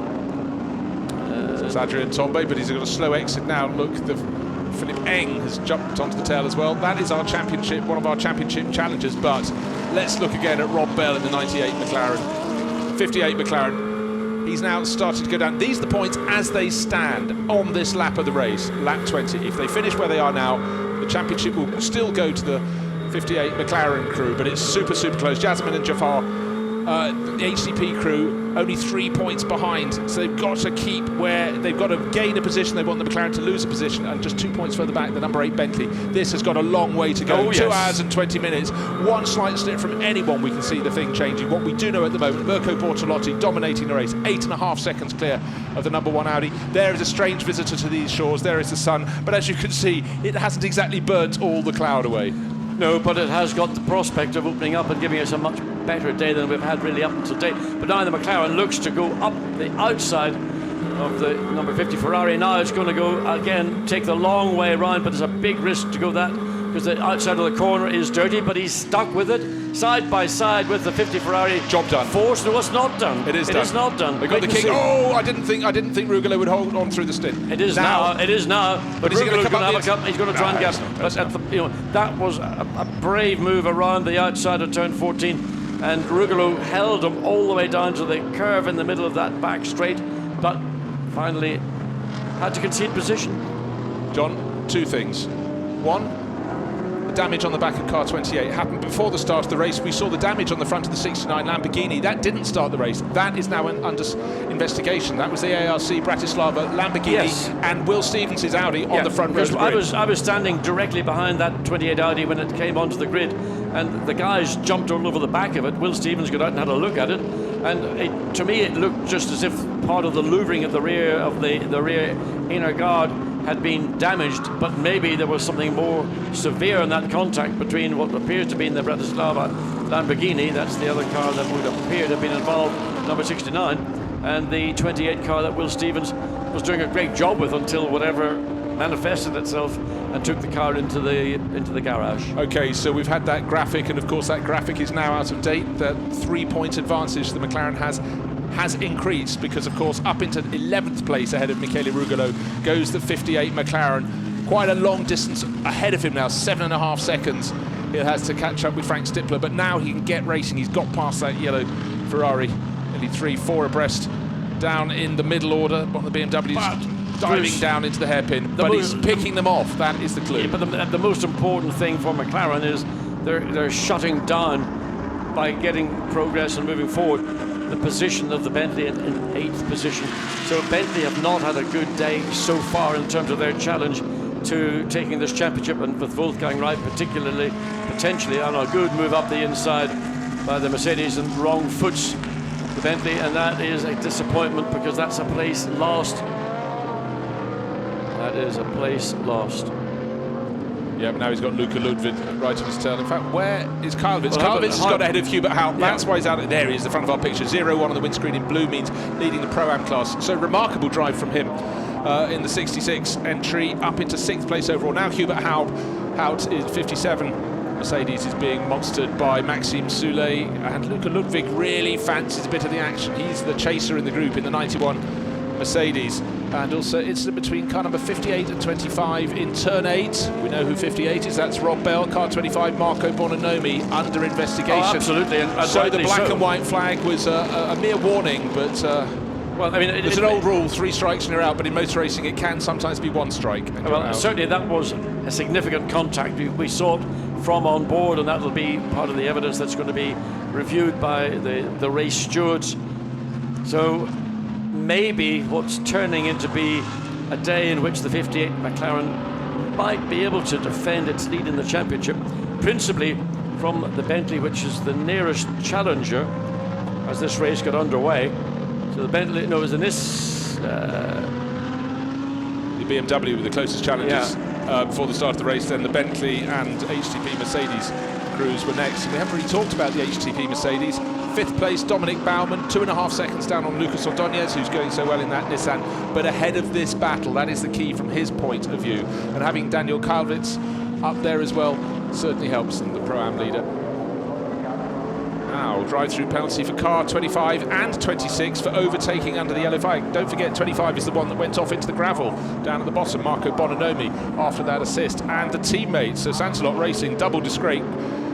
Gregory Gilbert also being pinged for that. So we're getting lots of messages on our timing screens. Perhaps the most notable, though, is the one investigation of the incident between our championship leader, car number 58, and 25 down at the hairpin. Lap 22, 6 and a bit seconds clear for Mirko Bortolotti, looking very good indeed for Lamborghini today. That gap 7th, actually- 8th and 9th, though, on our screens covered by nothing. Now that gap between first and second is reduced by 2 seconds, largely because on the last lap, Bortolotti's lap time was 59.5 as opposed to a 57.5. The traffic is coming into play. That's going to change the entire dynamic from here forwards of what's going to go happen. Advantage Bentley. Bentley with Maxime Soulet. What happened to Hoop? He just seemed to make a mistake down at turn 1 while you were talking, and both of them were able to get the power down and get through the corner and out of the corner before he did. Whether he let them past, I do not know, but suddenly it's 0.8 on the windscreen of the Bentley. It should read 0.7. 0.9 on the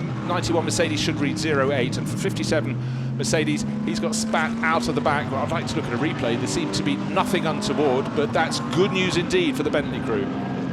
Well, for Hubert Harp to give it up as easy as that was not done for any other reason than something that he maybe had an issue with. We need to have a little maybe review of that overtake and see what went on. But for the first time, Maxime Soulet in 8th place. He's up to 7th place now. Yeah, they've become 7th. He's become 7th. He's got clear air, and really, I think it's almost the first time in the race that he's been able to do so.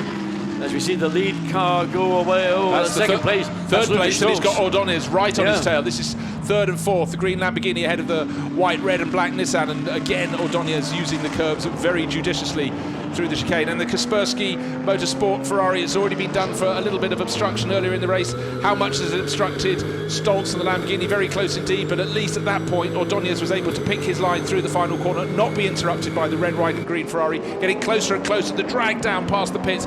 He's been shown at the outside is the way you have to go. Doesn't look as though he's going to dive down the inside. God, looks as though the Ferrari's going to try and get back past the two of them, but thank goodness Alexander Moisev decides not to do that. So 3rd place still held by Lucas Stoltz. Lucas Ordonez will just have to pick another moment. What's interesting to me is that Nissan have been having a difficult season this year. They've not really been at the level of competitiveness as they had been in 2015. But this is much more like the performance that we have seen in 2015. And Lucas Ordonez has been one of the standout drives so far. We're within 12 minutes of the first hour of this race, and we'll soon be seeing within these next 12 minutes pit stops for driver changes, drive-through penalty, refuel, and that's yes. The 25 and the teammate 26. So the team manager for Santalok Racing be very busy with their stopwatch down at pit exit. And they'll not be very happy either. Yes, he might offer a message to both of his drivers there, Gregory Gilbert and Marco Bononobi, but good to see that 25 is still going after that incident down at the hairpin.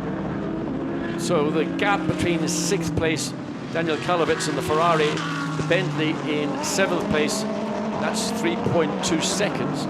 Rob Bell still in 11th place, still behind Frank Stippler. He's, 7.1 seconds behind the Audi. Not gaining either. No, and that's going to be about where they will probably remain until they come in to hand over. There's some of the cars running a little bit wide on the exit through turn 6, kicking up the dust. And in the AM class, we've got to just check on the positions of number 11. Sorry, the Pro-Am class, and that's Bronichevsky, yes. And he's still suitably ahead of the car that can challenge him. Oriassi 74 is 9 positions behind, so that's good news indeed for the Kessel Racing 11 Ferrari. But in terms of the day as it stands in the Pro-Am class, that car is down in 26th, 20 positions behind Daniel Kalvitz, who in turn is 11 places clear of the next best in the class, which is the Phil Keen Lamborghini in 17. So up to 7th place is the Bentley, and we're waiting for the McLaren to come through. And Rob Bell showing as 11th. We need to see whether he's made. No, he's not. He's actually lost ground, further ground to Frank Stippler in 10th place. And for Maxime Soulet, he might be feeling, well, maybe fortune is going to give us some assistance after all, because that's going to make the job of McLaren when they come in and hand over, whether it's to Duncan Tappy or Com Ledegaard. I think it'll be Duncan Tappy do the middle stint. And in the case of Mitako Boshi, get into the 23 Nissan, and Alex Buncombe traditionally will do the final stint if that's the form they choose to follow. One of the questions is how much is the front end of that 58 McLaren damaged from that contact? When I say that contact, I mean those contacts. Well, first with the Audi, and then with the Lamborghini. We can see it's tattered, but how tattered, and what lies behind the tattered bodywork? Well, 2 things could happen. One is temperatures could be going off the radar, or the second thing, and it could be a combination of these two, is that they've lost a certain amount of the aero, in other words, the download on the front of the car, which is causing more understeer, and therefore you're having to wait that little bit longer before you can get back on the throttle to try and continue the progress. So that's a problem that Rob Bell's going to have to deal with. He's going to have to drive around it, but if it is a temperature-related thing, that then becomes something that, well, they may have to do a fix when they come in to hand over to whether it's Tappy or Comledegaard. Well, another message on the screen involving, car number 58, our championship leading McLaren. Its incident, the clash with car number 101, Daniel Zampieri's Lamborghini, that is also under investigation. So the incident down with the 25 Audi, and also we're about to have the first of our driver changes. I don't think so. Duncan Tappy. That confirms who'll be going in second. Yes. So Duncan, quite rightly, is all set and ready. We've got 8 minutes before this first hour is complete, and normally there's a limit to 65 minutes per stint. So we'll see a very busy pit lane. Weather, and there's always been a key to the way that the Garage 59, Baz Lounders in particular, operates his strategy. He may opt to bring that 58 McLaren in a little earlier, just to give them out of position a chance of not getting congested in the pit lane. Well, just looking at the standings in the AM class, it's being led by Guedes in number 51. Just looking across the pit lane, John, you're pointing to the Garage 59 crew. Well, I think number 85's gone for a spin. Clement Schmidt, he was just outside the top 10, 13th position. He'll be losing loads, and that's good news for BMW. You can see them flashing past in the background. They have got to gain every single place they can. That might get them onto the front page of the timing screen. The number 7 Bentley crew will be gaining positions as well, but they are not in the championship hunt. Well, I'm just looking across because we're directly facing. We were just talking about AM, John. Just got the second place car. Yes, that's Derek Pearson and Chris Harris. Former journalist and now TV presenter Chris Harris. So it could be heading for the podium at Nurburgring. That would put a smile on their faces. Spa 24 Hours, that was in the fence more than a few times. Had its problems, but right here coming second in AM. Running around just a handful of positions down on Francisco Guedes. So there is back to this battle for second place, and Lucas Ordóñez back up onto the tail of, back to third place, I beg your pardon. Ordóñez in the tail of Lucas Stoltz. Verviche, the gap between first and second is again reducing marginally, and I suspect it's just with the ebb and flow of where the lead car and the chasing car are catching up to some of the AMs, the slightly slower cars within the field. But Ordóñez goes past half a second in terms of timing terms, but you can see the gap. He's driven that car hard. Maybe the tire is beginning to wilt as a consequence, and he also hasn't got quite, because he's now got the Mercedes closer to him than it's been in some considerable time. So Dominic Baumann, who's just 0.4 of a second behind, might feel that, well, before I make my pit stop and hand over to, it will probably be Jasmine Jafar. We don't know that, but we're assuming it'll be Jasmine Jafar. It'd be nice to hand over the car in fourth place where it started, rather than fifth where it is right now. There is the 58 McLaren running on its own in 11th place. 58 goes the collision with car 25. Drive-through penalty, car 58 goes the collision with car 25. Well, we've just heard the message they didn't want to hear in Garage 59. A drive-through penalty for car 58. That is the championship leading car. And Duncan Tappy throws his head back. Oh, the battle was coming their way. Baz Lounders, the team boss behind him with the headphones, will be staying as calm as he can on the outside, but he knows that was likely to come their way. 2 incidents, and they didn't get away with both of them. And he's got to do this almost immediately because they're getting very close to their pit stop window. So I would assume they want to take the penalty as early as possible. And that was adjudged for the incident down with Marco Bononomi in the 25 Audi, and he's still under investigation for the second one we're hearing from at the pit lane.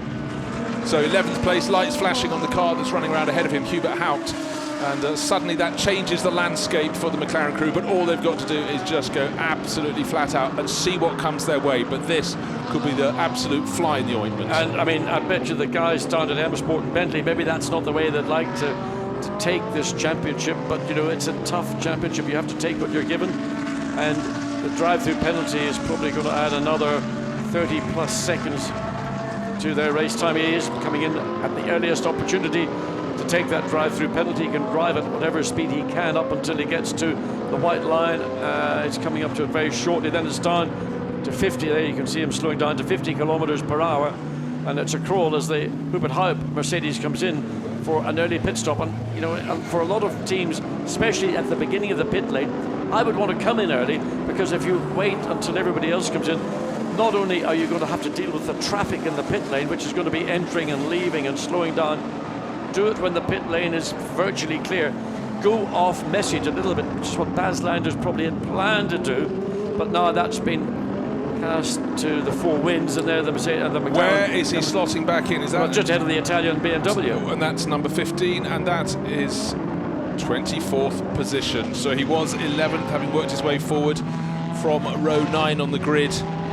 But you know what? A lot to do. It's still making progress. I would bring the 58 car in at the end of this lap. Exactly. The pit's quite empty at the moment. Only a handful of people have come in. I would go off message and try and effect some gain both in position and just the whole strategy of what I would try to on for the remaining part of the race. But it's a big setback for Garage 59 and their championship hopes. That is absolutely clear. That certainly wasn't something they'd factored into their script. So an extra run through the pits for Rob Bell. He made great progress from row 9, inside of row 9, row 11 of the grid, I beg his pardon, up to 11th place. So he gained as many, around 11 places to get up there. Now the team has got to do it all over again. It'll be Duncan Tappy's turn very soon. Sky clearing a little bit, but dark clouds in the background. I don't want to find another factor in this race. Nearly up to 1/3 distance, but turning our heads to the right to look towards the Nurburgring Tower, we can see it, but yes, only just. Well, we can see it, but it's grey behind. It's getting greyer. It's not to say that it's grey enough for rain, as we see that delightful powder blue Audi with a wonderful Scania badge on the front of the radiator. Great livery. It's been racing out the championships. Looks gorgeous. It's stepped up to here. Car Collection Motorsport looking absolutely brilliant. 35 for Audi making its way in. Now Hubert Haupt out on circuit. 36 is the number on the screen. He came in from 10th place. 0-4 on the screen, that means it's 4th place overall. It's Lucas Ordonez, still very close indeed to Lucas Stoltz. It's been a very positive opening stint. Now we've got cars coming to the pit lane, including number 7 Bentley, which has gotten up onto the first page. It's come in for his pit stop, so great drive by Guy Smith. 101, no further action. Okay, just heard no further action on 58's collision with car 101. That was Daniel Zampieri's Lamborghini. So the one drive-through penalty has been earned, and the team certainly cannot afford another for the 58 McLaren. Came here leading on points, and as it was running at that stage, it was still in the championship lead. But now with that drive-through penalty, it's tumbled it down the order. Yeah, Bentley's in the 98 BMW of Tomczyk, Martin Tomczyk, equally in the pits. And I keep repeating, great effort by the Bentley, the M Sport team, to get that number 7 on the track and get it out serviced in. So in 20th place at the point it made its pit stop. So I wonder how much more one can expect from this car. And of course Stephen Kane will most likely be the driver that goes in at the end. He is normally the guy that don't stand close to him because he'll bite your ankles off. He is such a little terrier when he gets behind the wheel, and he had a pretty unpleasant rattle in the car when it hit the barrier at the end of the pit straight, but the job done, waiting to get the car rolling, and the BMW gets marginally ahead, so the Bentley cannot get out. No, it has to fall in behind. So the 98 BMW has got a marginal advantage. So I wonder who will be behind the wheel of that. It's either going to be Tom Blomqvist, young Formula 3 driver, or Stef Dusseldorf. A lot of young kids coming through. We're seeing that Ben Bannercoat from Britain and Tom Blomqvist. I mean, real high-quality talent. 2 Bentleys together, 8 ahead of 7, but 7's made a pit stop, so it's a lap down. But 8 not wanting to lose any position on the circuit right now. It's in behind. It's Vincent Abril who's taken it over. Well, there we go. Follow logic, because Vincent would be the second driver in. As we look and see here at Nissan, who's going to, I can't quite see who that is going to be. I think it might Takaboshi-san will get into the car once Lucas Ordonez brings it in. And again, traffic that's been into the pits for their pit stop now mixing and matching with those cars that are coming up to the end, and the Nissan may well be another relatively early stopper, again I think wisely too. And just as we get to the 2-hour The 2 hours to go mark, 1 hour into the race, very, very close behind. 5.5 seconds, just remember that, before the pit stops for the 16 Lamborghini, Mirko Bortolotti and Frederick Vervisch, 23 being driven with some gusto. Just watching Dominic Baumann almost again onto the tail of the Nissan Lucas Ordóñez, the 85 Mercedes. That's the one we saw spinning in the middle of turn 2 a few laps ago. The private Bentley, the Parker Racing Bentley also in. So there is second, the green Lamborghini. Third, the Nissan. Fourth, 84 Mercedes. Lamborghini makes a late cut, so Stolz has come in, as does the Nissan. Dominic Baumann has been released, so he's going to try and use that clear air. There's nobody immediately ahead of him. He'll probably catch up to that car. So into the pits, Lucas Ordóñez to hand over to, I think it'll be Takaboshi. It did look like Takaboshi, didn't look tall enough to be Alex Buncombe. So the pits, and it's definitely Takaboshi, we've had that confirmed to us. So busy time down the pits. There is Minoru Takaboshi. Out comes Lucas Ordóñez, a very, very strong stint from the Spaniard, and he's playing his part in helping Takaboshi limber himself aboard. Yeah, but also quite a lot of difference in size between the Japanese driver as the 19 Lamborghini comes to a halt. So they have to have a seat infill. Some cars have got a seat slider, but others prefer to have a fixed seat and then just put an insert into the seat for the shorter driver to get the right driving position, pedals and steering position. In the background we saw Chris Harris had just handed over to Derek Pearce. Just to clarify, Chris Harris doing the opening stint in that 30 second place in class, the 30 Bentley. Sticker tyres going on to the Nissan. So Takaboshi is going to have all the toys to play with when he gets back out on track on the 23 Nissan. Sister car, the 22, just looking to see whether it has made its way up on. I think it may well have also been a stopper because it's not showing another page 1 or 2 as Matthew Simmons was behind the wheel of that car. So out goes the 23, Takaboshi behind the wheel. And the 19, and that's a disappointment for the 19. That's lost. Well, maybe it hasn't. There's the Lamborghini. So is the Nissan going to be ahead when they get to the pit lane exit?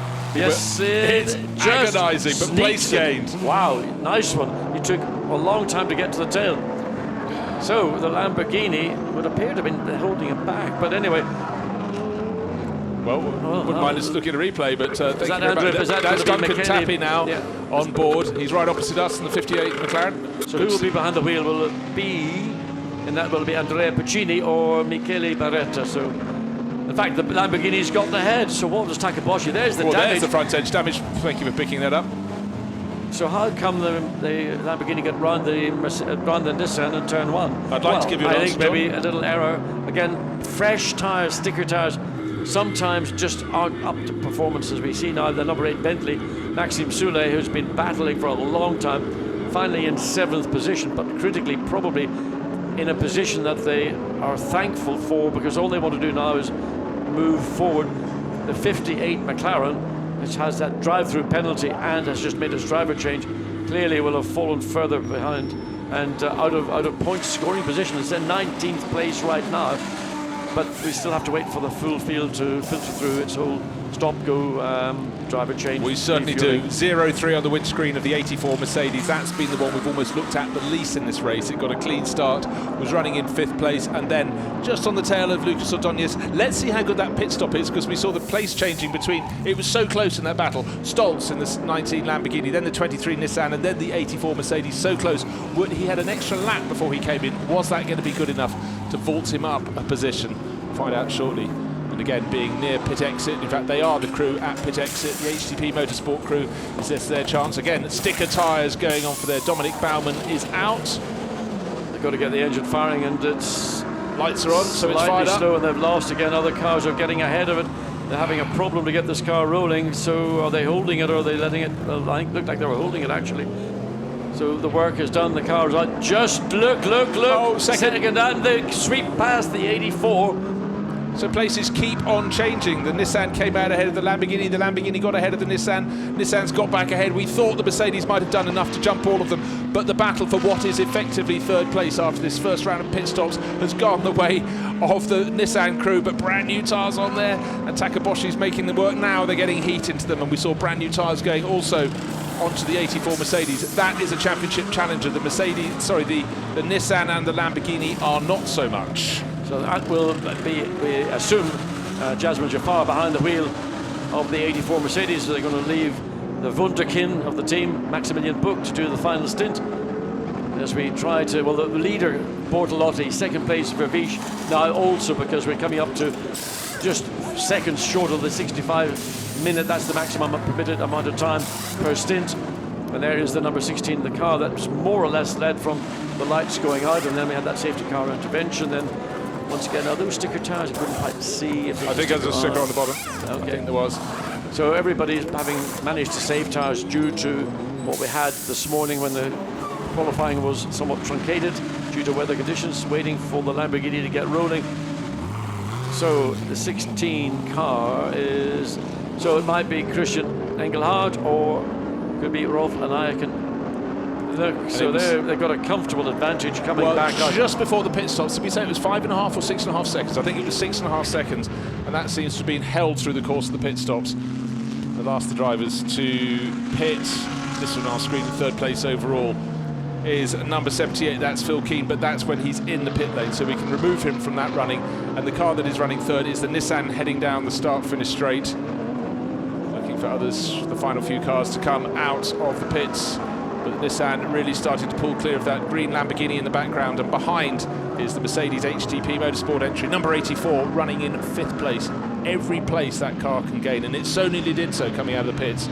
It's going to be absolutely crucial. The thing was that the HTP Mercedes was 13 points behind the race, or the championship leaders, the 58 McLaren. The Bentley, the number 8 Bentley, which is currently, and a spin, and that's the Audi getting tipped around literally in turn 3. 25 or 26, if it's 25 it's not their day. Let's have a little look, hold it still for us. 25. And he's spun it round and he's caught the, oh dear me, not a great day for the Italian. Now, was that someone's opening lap? And the Bentley sweeps through, the 8 Bentley makes up ground, so that's going to be a pass, a free pass if you wish.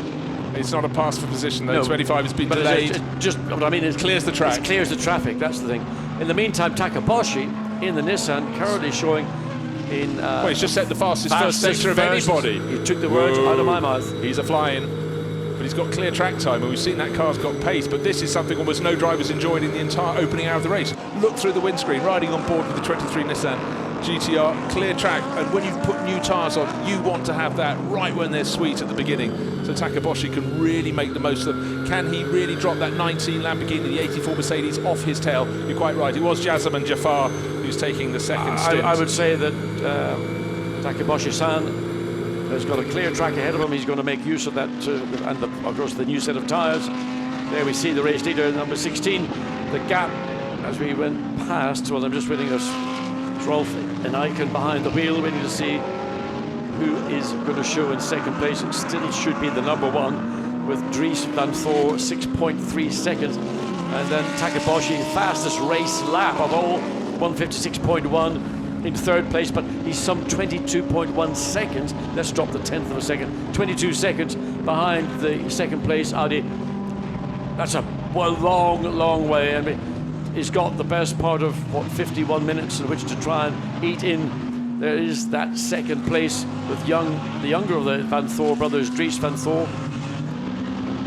Interestingly, the Van Thor brothers and Will Stevens, I understand, will be maybe branching out into another form of motorsport in the form of LMP2. LMP2. With the blessing of Van Zandt Vos. Yes, doing so at Spa-Francorchamps next weekend in the European Le Mans Series. So more of a chance, particularly for Laurens Vanthoor, to add to his experience in prototype racing. But right now, focus on what they're doing out on the track. And Dries running around in second place at 6.3 seconds down. So no real gain on the lead Lamborghini. Rolf Eichen has taken that over, but let's see what happens over the next few laps. Can the number 1 crew start hunting them down? What to me is interesting is that between the in and the out laps of the lead Lamborghini and the second place Audi picked up 2 seconds.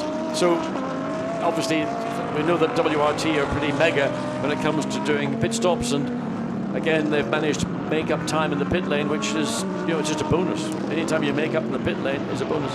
Takaboshi, and we see him on board coming through the curve in the back straight. It's not what we Yeah, I see thought, out on the circuit, it's what pops up on the screen that is making them. It's a place gained on the circuit is one thing, much more potential to lose it in the pits, and car under investigation is car number 8, 7th overall in the race, running very strongly in the championship. Wolfgang Reip has just taken it over.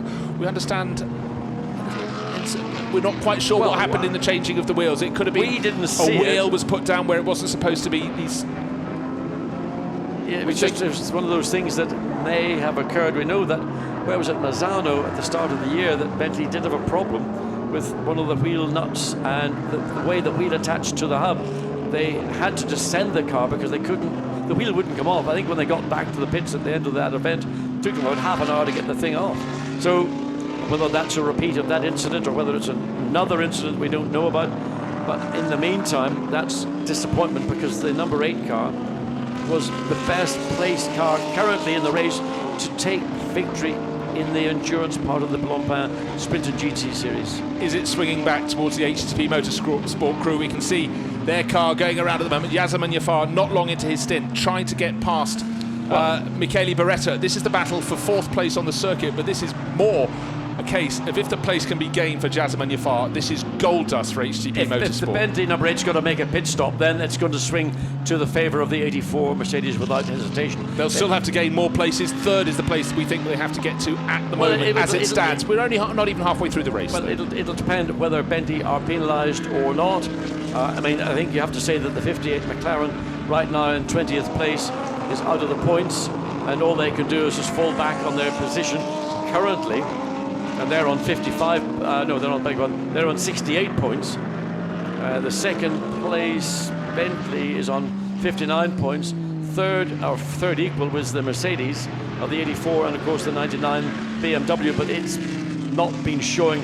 It's currently in 18th place, Alexander Sim, and the row racing BMWs have not really found any true form here, and they sort of indicated, you know, Alexander Sim said it, that, you know, all we can do is just get our marks, do everything correctly, let positions come to us. We're not really going to challenge, but look, balance, look at this. That's as they stand. How close do you want it? It was when we last saw 68, 65, 63. It's now 68, 65, 65.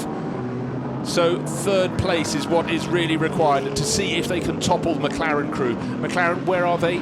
At the moment, looking for that 58 crew, listed in 20th position. They're hovering just at the bottom of one timing screen, top of the other. They should be able to gain several places, pick off maybe the Pro-Am runners, but we've still got an hour and 47 to run in this race, and incidents are coming thick and fast. What we can tell you, though, for sure, out of the championship reckoning, but it's looking like a very, very strong day for Nissan. Yeah, well, Michele Beretta in the Lamborghini is being murdered by Yasemin Jafar, tiny in stature, but I tell you, heart and passion of a lion or whatever they have in the Malaysian jungles, and getting all the way as close as he possibly can. But it's just one of those situations, you can get to that position, you don't have any more left in the tank to make a maneuver, so you try to maybe wrong foot the car that you're challenging, or your best possibility will come when you come up to some of the back markers, and that's when you might hopefully wrong foot.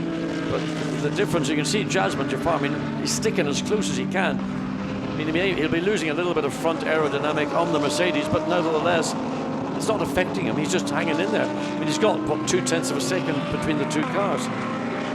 Michele Beretta doing a good job, keeping the car, not making any errors, not letting that pressure, which is pretty strong right now, have any bearing on what he is doing, and that's the sign of somebody who is comfortable in the sins. But look at Jafar, goes one way, then sort of tries to cause a distraction in the mirrors of Michele Beretta just to unsettle him. Closer again and again. Car 77 speeding in the pit lane, so attempt to racing. The Porsche, well, it has to be quick somewhere, so it's got a penalty for speeding in the pit lane. So very up and down day for them. Of course, their 101 Lamborghini was taken for a spin. There is the message on screen. As Yasemin Jafar looks down the outside, would he be able to duck around the wider entry and the narrow exit? Oh, got super close, nearly touched the back of Michele Beretta's Lamborghini. Still the Lamborghini in 4th place, but with a sweeping run, he won't be able to go around the outside. Maybe he can tuck around underneath and take a dive up the inside into turn 3. Will it work, John Watson? Will it? Not this time around, but he's half alongside. He has. He's well, done it. How did he do that? I have to say, Michele Beretta sort of, well, I won't. He gave that up. I mean, and maybe he did it because he recognised that the Mercedes is quicker than him, and he done a good job in maintaining position, maintaining station, but eventually the performance, and that all began on the entry to turn one. It looked like there might have been contact. There wasn't, but there wasn't much between the two cars, and eventually Jafar just worked him over pretty heavily on the exit of 1 through 2 and into 3. At which point Michele Barretta decided, well, I don't want to have any contact. I want to keep my race clean. I'll let the Mercedes go. It's in a battle for the championship. We're not directly involved in the championship, but we're just coming up to halfway through this race, and lots of things can interfere. And you certainly never know what conversations pass between team managers up and down the pit lane. You can imagine HTV Motorsport just going to point out to a team that's very close to them at the far end of the pit lane that perhaps it might be beneficial if their car went through into 4th place. Perfectly legitimate to do that, but Mitsunori Takaboshi really putting in some very good laps, way quicker than the car ahead of him. A slower lap for Dries Van Tor, who's now lost a second and a bit in the last 2 laps to Rolf Eichen in that battle for the lead of the race. So still advantage Lamborghini. The first sector time of the Nissan, way quicker than that of Dries Van Tor. Now it's down to, it had been about 22 seconds. Now the gap is, for the first time since Takaboshi and Dries Van Tor took over their respective cars, down to just over 19.8 seconds. But that was one sector that Dries Van Tor, sector 1, lost those 2 seconds. So why, we don't know. There's the 16 Rolf Eichen, the lead car, and this is the area where you can lose position so quickly, coming up to pass one of the the Mercedes, and it gets through cleanly. Mercedes just a little rub on the bottom, pulled back in behind the Lamborghini a little bit too quickly, but no contact, so nothing to worry about. Jazeman Jafar in 4th place, Takaboshi 7.9 seconds further down the road, but it is the Nissan of those 2 cars battling in effect for what is now going to be the 3rd place, and the Nissan has certainly got the legs of the Mercedes at present. Now let's just have a little look on where is the 99 BMW. Well, it was for ages in about 26th position. It's 15th place. It's just picked off Bruno Batista. So that's the final point scoring position. Sorry, Rodrigo Batista, got my Batistas at the minute. Way around. So for the sister car, the 98 with Dusseldorf, Step Dusseldorf, it's in 13th. So as BMW said all the way through the weekend, our strength is going to come when we go into our 3-hour race. We're not able to get the kind of performance that we think the car is capable of in a grid position shootout, but slowly they're bringing themselves up. They're not in contention because it's the number 84 Mercedes that's of those cars that's the most likely to be a challenge to the 58 Garage 59 McLaren, which of course is all the way down in 18th place outside of any point scoring possibilities. At the minute. I was about to throw that rejoinder in, but what we can see in the last couple of laps is that pace is being lost by Dries Van Tor. He's now 8.1 seconds down on the race leader, and bit by bit Takaboshi is closing in on him. He took 0.8 of a second last time around. It's still a long way back, 19 seconds back, but he's closing. Yeah, that's funny the thing is, Van Tor it's the 3rd sector where he's actually able to consolidate what he loses in sector 2 and sector 1 for some strange reason, just watching timing and scoring. But nevertheless, Van Tor has lost time yet again to the charging Takaboshi in the 23 Nissan. Takaboshi's last lap was 1:57.2, which was virtually matched by Jazeman Jafar in the Mercedes, but was 0.4 of a second quicker than the leading Lamborghini of Rolf Eichen. So who's started to make progress? Jazeman Jafar's just set his car's fastest lap of the race, and the BMW is now hunting down another position. Yes, I mean, you've got Dusseldorf in 13th place, and about 3 or 4 seconds behind, maybe not even that, is the sister car, the 99 car, with the number 2 Audi, Stuart Leonard, in between them, so the BMWs would like to gobble up the number 2 Audi as quickly as possible. It's not in contention for the championship, as we see Parker Bentley make its way up. It had a difficult practice session on Friday when, strange thing, but an oil tank failure resulted in the racetrack being liberally coated in extremely slippery synthetic engine oil. So there's the Bentley, number 30 from Team Parker Racing, Chris Harris, and at the moment Derek Pearce at the wheel. That is leading the AM standings, but oh so close by 0.214 of a second. So super tight right there But just pointing out another, it looks like Jazeman Jaffar is now really starting to wind up that 84 Mercedes in 4th place in the race. There is the 84 Mercedes just tucked in behind. He set the car's fastest lap last time around. Looks like he's going to improve on that. This time he's hunting down Minoru Takaboshi. Tsunori, let's see what he can do. 6.3 seconds behind the Nissan, and that was a personal best lap. He took 1.6 seconds off. Michael Lyons going for a little spin. Yes, was again, 10th in the Pro-Am class. Turn 4's caught out a lot of people, but where Michael spun is actually sort of somewhat earlier than others would have done, so we got lights flashing, and don't know quite what's going on there, maybe just a fistful of grabbing the steering wheel. So that's the sister car. That's it. No, it's not Michael Lyons. That's the sister car, 87, which is being driven at the moment by Gilles Vannelet, who was so effusive before the start of the race. Now he's the leader in the AM class, so it keeps changing around. Interesting, the car that really was the one that's leading the championship, the 888, all the way down in 7th place. Liam Talbot, the young Australian driver, has enjoyed success winning the 6-hour, his category, the 6 hours in Paul Ricard, and then winning, of course, in 24 hours in Spa. So they've got a relatively comfortable lead, and possibly, I might say, some of the cars ahead of them are not championship contenders, but that car I would have expected, based on its success in previous runs, to be further up the field.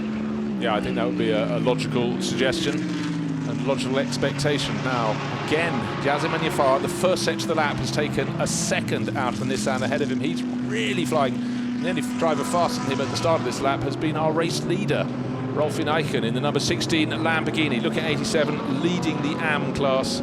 Gilles Vannelet going very well for ACA ASP. Second and third position, the gap was 18 seconds, and it's going to be probably less than that, because again we've had a relatively slow lap by the pace of that second place number 1 Audi. So waiting to see what's gone up. Now whether that's something that Takaboshi is also, maybe that's why Jazeman Jaffar has been getting a little closer to the tail of the Nissan. So it's actually this time Takaboshi, whose last lap was a 59.2. So the gap between second and third is actually marginally stretched, and a lot of this is obviously going to be as a consequence of getting into traffic as we meet our drive along with Duncan Tappy. Duncan Tappy, target at FM, target to be chased, not to be hit, of course, is the Jaguar of Christian Klein, and change of position.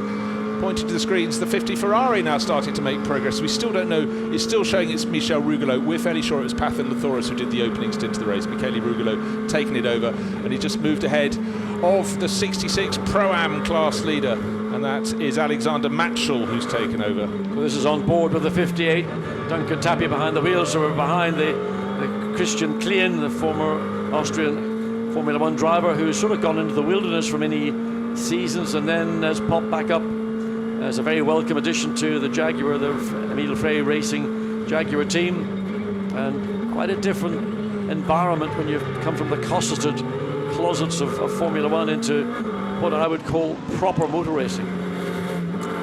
And I think Christian Klein will agree with that. He's always super enthusiastic, keen to get his sleeves rolled up and get stuck in, and he's certainly got a battle on his hands. Now, oh dear, this is a 8th place. The 8th place Wolfgang Reip entry is being pushed really hard. The Bentley being pushed super hard.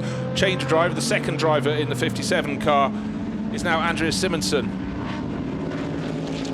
And he is working him very hard indeed. We saw the strange incident in the first stint, didn't we, John, where the first driver, Hubert Haupt, in that 57 Mercedes, seemed to have a mistake going down into turn 1, and he let the 8 Bentley pass him along with, I'm trying to think who else was in the mix at that time, but he lost 2 positions. Well, in the drop of a hat. In the old days, you might say he had a gearbox full of neutrals, but with the modern racing car with pedal shifts, that eliminates, the fundamental driver error that would have given you that, gearbox full of neutrals. So we don't know the reason, but the number 8 Bentley coming under pressure from the Mercedes directly behind, so the gap 0.2 of a second. Oh, the little voices in our ears. Bad news for the Bentley fans. Looking so good. 0.8 on the screen. 8th position in the race. 8 on the door. The pit stop was not adjudged to have been completed. Number 8 Bentley has to come through to the pits, and what we understand, it's quite possible they didn't change all 4 wheels. A massive oversight if that indeed is the case. But the 8 Bentley crew, just when it was starting to come their way, they, like the McLaren crew, have to come back into the pit lane. The McLaren team have served their penalty, and now that 58 McLaren. So the Bentley will have to make a pit stop to fulfill what is required within the regulations. In the meantime, Andreas Simonsen, who's directly behind, will not have to be quite so on it. But we go back to this is the number 8 Bentley. We were on board briefly with Wolfgang Reip, so here we go back on board with the Belgian driver, and he will have to come back in and do the job do the job correctly, whether it's one wheel or 4 wheels, trying to find a way past the Ferrari that had previously been driven by Daniel Karlovic, which was very impressive indeed.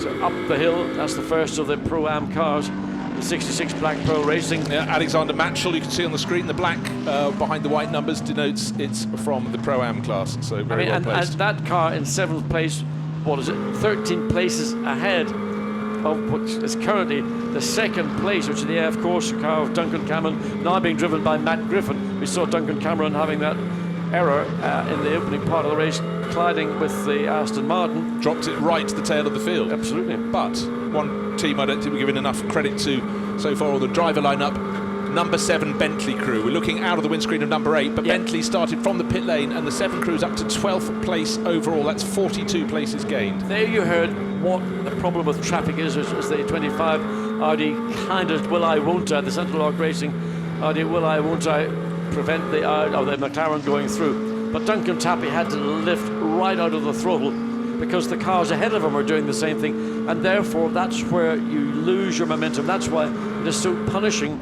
to be caught up in traffic. You've got to find a way to make your way through the traffic as quickly as you possibly can. I know it's easier said than it's done, but it is possible to do so.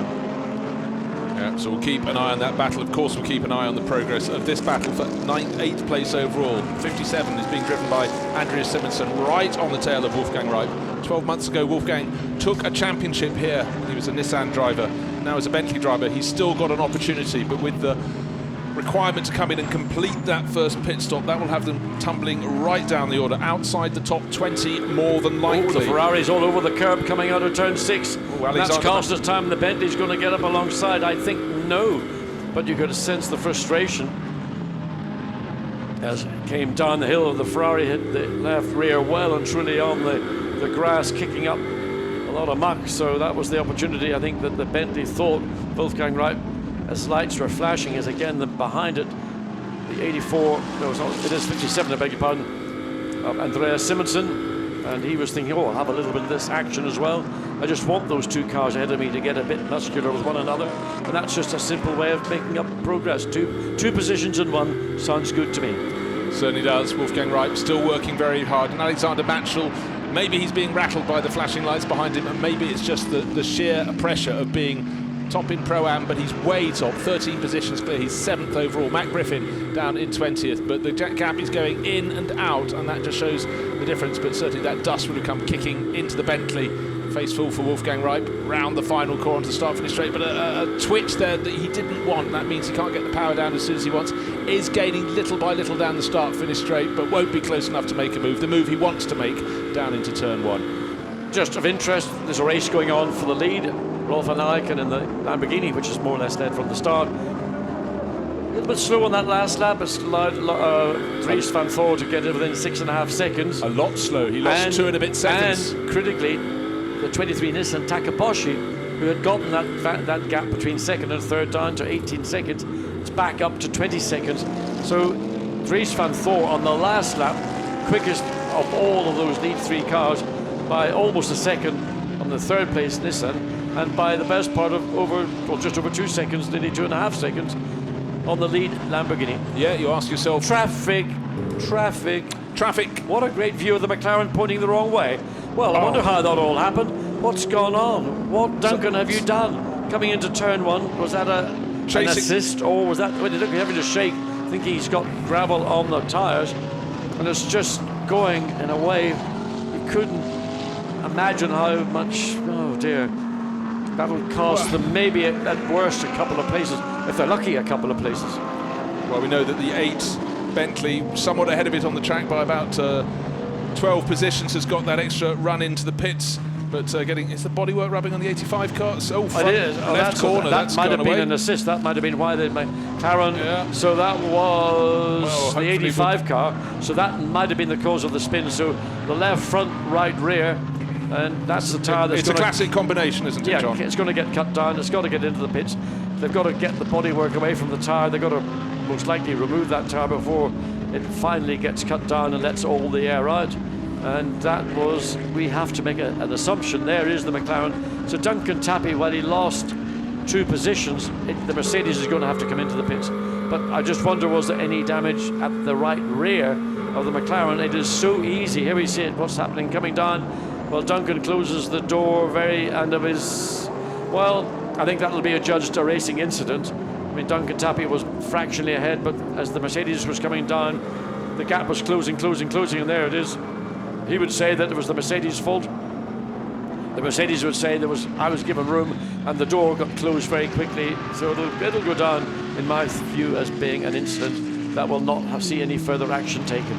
We're just into the second half of the race. Do you want to find your BMW? Is there a problem with the right rear? Oh. Yes. So that's been cut down. That's been cut down. We're seeing the 58 McLaren, the car that was leading the championship, the crew that was leading the championship, had a clash with the Mercedes. Bodywork's rubbing on the Mercedes 85, but the driver there is keeping going. And so Indy Donchi, the young Dutch racer, keeping going.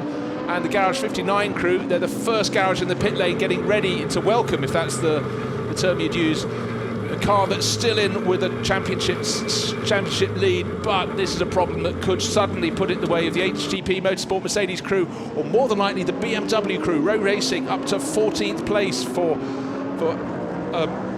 Sims there, so it's looking increasingly strong. So car 58 and car 85, contact under investigation. Car 85, please check your transponder. Should be position 1. I mean, that's all a bit fundamental. There is Dries van Thor in the second place Audi, and the gap between the lead and the Audi is fractionally up again, 7.8 seconds, and that's just to say we refer to this ebb and flow of having to manage the traffic that's ahead of you and around you. There is the lead Lamborghini, and last lap for that car was 158.6. For second place Audi, Dries van Thor 58.1. For the third place Takaboshi, and he's now got that gap between second and third. We've sort of not been keeping an eye on that one, but it's down to 16.7 seconds. So he's been driving in relatively clear air and making, well, I'm going to say, hey, well, the sun's somewhere. They actually, if you look skyward, there's something called blue up there. I don't dare look skyward, John. There's too much happening on the track. Duncan Tappy's just had that puncture change very quickly. Come back out right alongside the Derek Pierce-driven Team Parker Bentley. That's tumbled way, way down the order. So we're not seeing any Bentley number 8, which was advised of a infringement in the regulations. It's still out on track. We've got Wolfgang Reip behind the wheel trying to make a way past the class leading Ferrari, and that's in 7th place.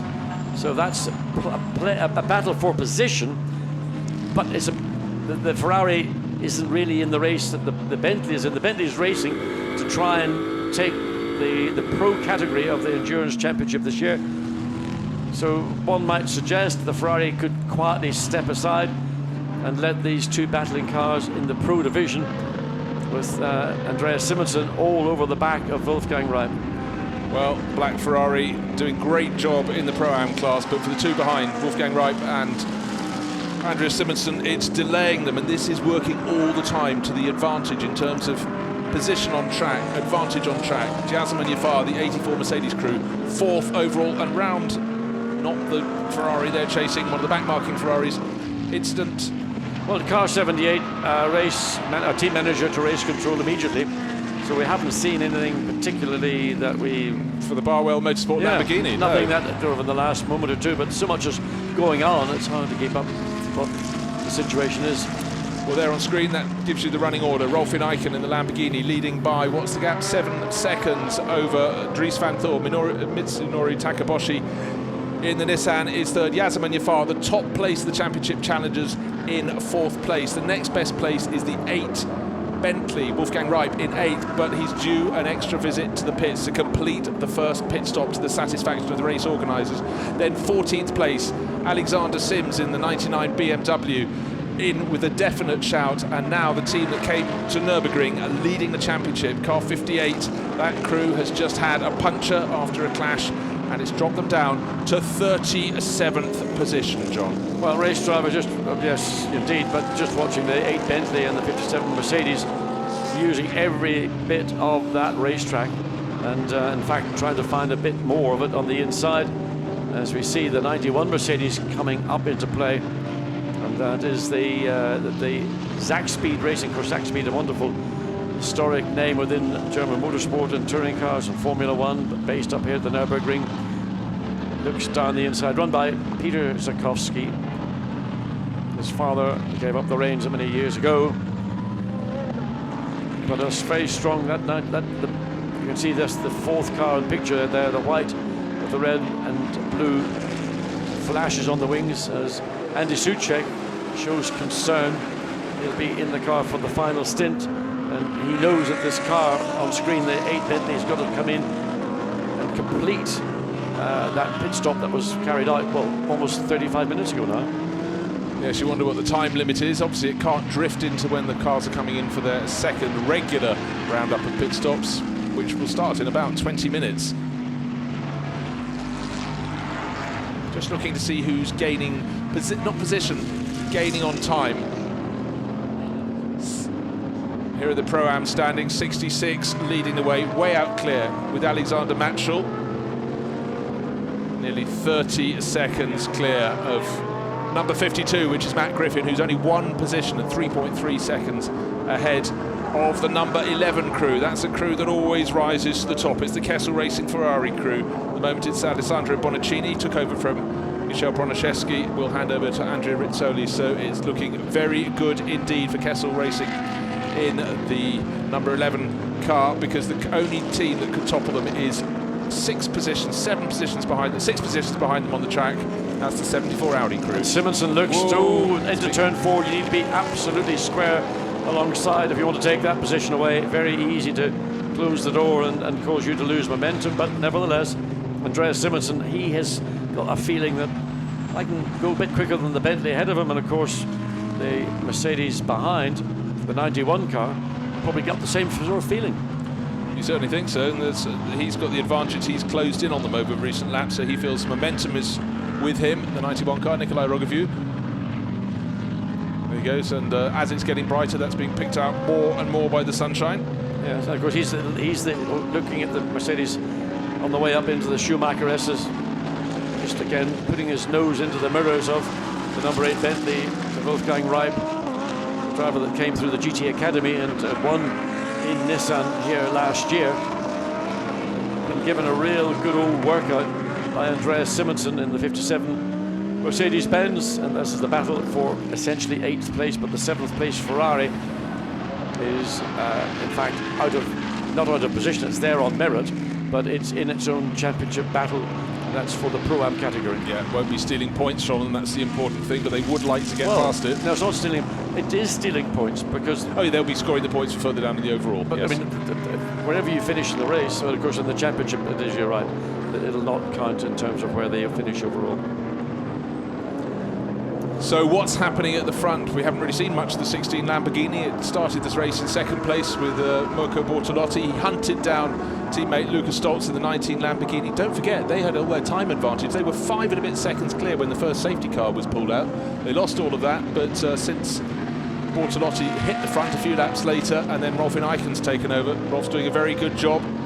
8 seconds clear of Dries Van Toor. Yes, traffic is affecting all of them. It's going in and out, but it's a very, very comfortable cushion for the 16 Lamborghini crew.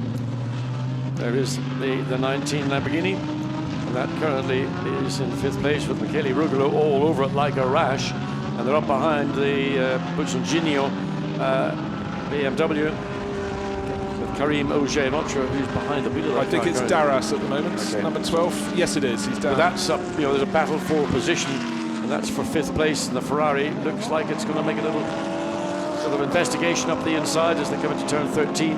Well, in the meantime, down at the bottom, the lower part of the contact. Now that's the chance for 91 to move up a position. Yeah, and look at what's happened now.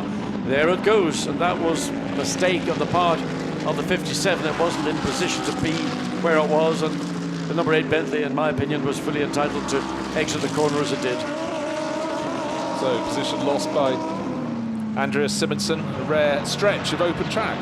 The only issue will be with that contact, will there have been any damage to the left rear tyre? I mean, you're going the long way round, and the Bentley comes out, and there's just nowhere to go. And there was no unfortunately, contact. Simonsen decided not to swing come back out on, of it. He just stayed with it, and the consequence was he had to go off track, and that allowed the 91 Mercedes Zach Speed to get up into that position. So that's up to 9th for the 91 and down to 10th for the 57.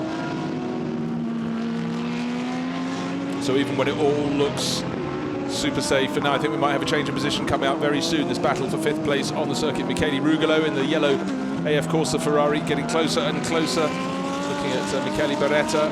Beretta, of course, had that strange incident, came out of the pit, immediately changed position, then lost it again further around the lap. But certainly the pace at the moment is with the 50 Ferrari. Yeah, you can see how much over the previous 2 laps, the last lap, that performance stalled out, but picking up almost a second on lap 47, over 1.5 seconds on lap 48. That's an indication of the pace of the 50 Ferrari. As we look a bit further down through the field, and there is the 888 or the 333. That's the 333, and that of course is the car with Pierre Ere. He was at the wheel to start over. He's handed over to his teammate, which is Rinat Salikov. But Ere well placed in the AM Championship. Running down in 40th overall, and we can had to turn away because the Ferrari slotted down, and maybe again. Oh dearie me! I mean, of course, these are all left-hand drive cars, so sometimes there's a blind spot. I mean, you all know what it's like when you come on from a slip road onto a motorway with a right-hand drive car. There are blind spots in all modern cars for whatever reasons, and you can get caught out. And that was an example, I think, of just the Caspari Ferrari being in the blind spot. As we go back to this battle currently for 5th place, Rugolo and the Ferrari, clearly the quicker of the two, but once he's got to the rear of the Lamborghini, progress has been halted. So we passed the message on our screen. Incident between 91 and 75 under full course yellow, under investigation. 91, to refresh our memories, is the Zach Speed Mercedes. Yes, we'll come back to that. So finally Rugolo makes it through, but he's had to go very deep into the corner, but he just about able to consolidate, and the Lamborghini has lost that position. So that's a change for 5th place overall. Yes, more messages on our screen. 76 now under investigation for the clash with 101 and 75. Sorry, 101 and 76, no further action. 91 and 75 under full course yellow. Okay, we'll wait for that one. Team manager of 91, and that is the Zach Speed Mercedes. That's going so well in Roggevier's hands, up to 9th place overall. Seems to be having a clean race, but clearly not. Well, an incident, full course yellow, that happened within the first hour, and it's certainly now being noticed or notified on screen. So that'll come as maybe a bit of a surprise to the Zach Speed team, as we see Bentley preparing, and this is most likely going to be. Yeah, he's just tucking his moustache in. It must be Andy Soucek. I mean, very early. We've got another 16 minutes to go before the number 8 Bentley again. I would imagine they might want to come in within the hour stint of Wolfgang Reib. Well, let us wait and see how that unfolds. What we know at the moment, the number 8, they've got the extra call to the pits. They've got to make 2 pit stops. They've got to come in twice. I wonder will they take advantage of that and put in Soucek slightly earlier than they were anticipating. Well, I presume he still can't get into the car. I don't know. Before the final 65 minutes, but we're not sitting here going through fine-tuning of the book.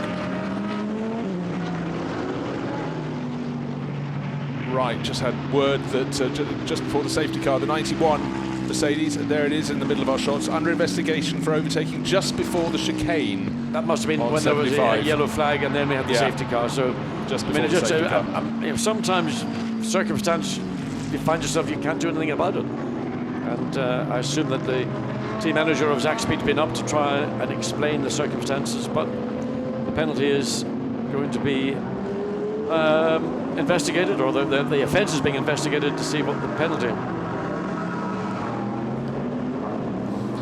And again, just look in the background.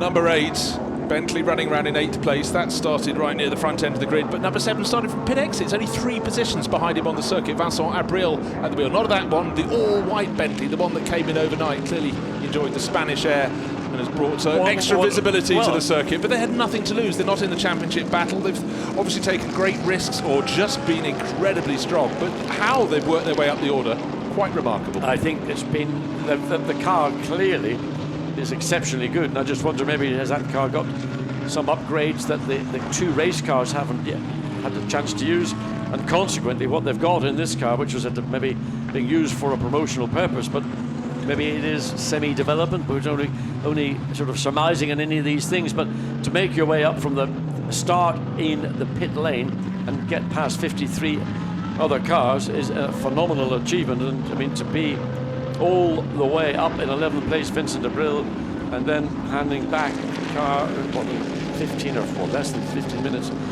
10 to 12 minutes, I assume, to Stephen Kane, who'll take the number 7 to the finish. I mean, that car to be in the points is remarkable at this stage. Well, truly so. This is not an easy circuit on which to pass. It's an easy circuit on which to get close, and as we've seen, on which to get too close. But there doesn't seem to be a panel out of shape on that number 7 Bentley. 3 Bentleys in our picture. The Derek Pierce car on the right-hand side of the circuit, but with the lights flashing, Wolfgang Reip sweeping past, but he's got the 91 Mercedes getting super close behind him and making a stab from the back, the number 7 Bentley. What a great game. Oh, I mean, Vincent Abril saw it all unfolding in front of him, and he thought, I might be able to sneak up the inside as the Mercedes tries to do that on the number 8 Bentley. Round the final corner they go. That got very close between the 8 Bentley and the 91 Mercedes. Imagine what would happen if the 7 Bentley overtook the 8 Bentley. Somehow, I don't think that's going to be permitted. But look, Vincent Abril has got a head of steam, and he's trying to find his way around the Mercedes of Andreas Simonsen, and contact with the 91. Well, that was 91 going up the inside and past that's 8. Position. Look, the 7 Bentley might sweep. No, almost without trying to. Yeah. He could get past the sister car. Suddenly things going badly for 8. Yeah, but I mean, surely the team are going to say, and look at the 8 car. Is there something wrong with 8? He couldn't get the braking done. There's oil. I think there's fluid down, and there's something there. Both Bentleys suddenly began to slide out of what I would consider to be a normal situation. Oh, the Bentley's gone off. Look, the number of the Parker Bentleys. Is that fluid again from the car? Well, it's like one Bentley could have dropped some liquid that could have taken all 3 of them off the circuit. Still trying to get through. So what has gone on? I think there might have been more fluid on the track. And look, Andreas Simonsen now taking a really good look at Roggeview. The 87 and 91 Mercedes side by side. Sorry, 57 and 91. Advantage going the way of 57. And Simonsen down the inside, still behind Alexander Matschel, doing a great job. Brilliant opening stint in the 66 by Daniel Kalvitz, but Matschel, he made some mistakes early on. The Bentley's lights flashing. Are they dropping any oil that the 7's picking up? I think there might be fluid in turn 3. It's hard to tell because it looks so unusual to see the both Bentleys. 7 has now overtaken 8, and obviously there's been no let him go. I mean, whatever. And Stephen Kane, as we see, just well, waiting. very different eye expression. Stephen Kane, who will be getting on for the final stint in the number 7 Bentley, looking very happy, and the shaded eyes of Andy Soucek in the 8 Bentley, the championship challenging car from M Sport, looking very different indeed. Maybe they're now going to use number 7 to chase after and try and just put the pressure on any cars ahead. The car it really needs to catch, of course, is the 84 Mercedes in 4th place, some way up the track. If they could find a way to demote the 84 to 5th, but not lose position, and where is the 8 Bentley? Well, it's down in 11th place, which is not particularly healthy. Certainly is, and let's see what the lap times will be. All much slower after that incident on whatever was dropped on the track. As we come up to what will be shortly the second round of driver changes and pit stops, the 23 Nissan, we've been watching it. I've been watching timing and scoring, and it's been losing time here, picking up a little bit there. On the last lap, Dries van Voor was slow, again due to traffic. On the same lap, the Nissan was quick because it had free air. The lead car, the 16 Lamborghini, still running in the middle to low 1 minute 58s, but the car is capable of running quicker, but again, no need to because he's got a comfortable lead, and there's nobody even looking like it might show a challenge today, although the gap between first and second has come down as they come across the line, at the end of lap 54, down to 4.4 seconds. Yeah. So great stint by young Dries van Thor, earning his spurs. Well, Andrew Simonsen getting very, very close to getting that 57 Mercedes up ahead of the Pro-Am class leader. He's just really got his tail up now, but everything they throw at the German Ferrari racer Alexander Matschel, he seems to be able to match, as his compatriot Daniel Kvyat did as well. Drive-through penalty for car 91. Collision and overtaking under yellow flag. And that is the Zach Speed Mercedes that is in 9th place. That's very early in the event when it occurred, but the penalty is now only being issued, and that's going to knock that car back. It currently runs in 9th place, and for their sort of appearance here, the Zach Speed team, they were looking for a strong performance. They've had a strong performance, but there's a penalty to be paid. There is our race leader coming up behind a car that also has got a penalty, the 85 Mercedes. That's also been investigated. The race director's been exceptionally busy. I don't know how he finds time to do all these things. But there is number 2, or position 2, Dries van Thor. I quite like that paint scheme, where sometimes the black and white of the WRT Audis, it's hard to mix them up, but that I quite like the mix of, I suppose, a sort of a form of grey, a flat grey. Gap 4.4 seconds between the second place Audi and the lead, and there is, in fact, it's coming down. It's come down, I would have said. Well, he's blocked in the first half of the lap. The gap came down by half a second. So Dries van Thor on the front, and now it looks as though Indy Doncia has pulled out. I know it's Luciano Bacchetta. They've got the wrong name on the timing screen at the moment. Has pulled up, but the gap between first and second most certainly has come down. Well, you can see there coming out of the chicane how much closer the number 1 Audi is. Hunting for some glory. It hasn't had the glory this year in the Endurance Cup at all, which is not what you'd expect. It was 4.4 seconds, it's 2.1. It's almost halved in that last lap. Well, its best result, that number 1 Audi this year in the Endurance Cup, has been second place in the second round at Silverstone, but this is a car that is used to winning races. So the Mercedes 85 between the Lamborghini and the Audi, so Dries van Thor will want the Mercedes to basically just somehow or other vanish, but that's not what motorsports are like. A little bit of a wobble for the lead Lamborghini coming through turn 3. So maybe the rear tyres on the Lamborghini are beginning to cry enough, as the 85 Mercedes, running 22nd in class, needs to just be thoughtful that there's a battle for this race lead, and he's in danger of becoming a part of it and could do with evaporating. He certainly could. You don't want to be interrupting a lead battle, but he is lead class, but right now he should be getting a message. But that, I mean, the team, that's what we go back to the 57 Mercedes clambering through. Andreas Simonsen in 8th place, still behind the lead Pro-Am car, and that gap. You want some action?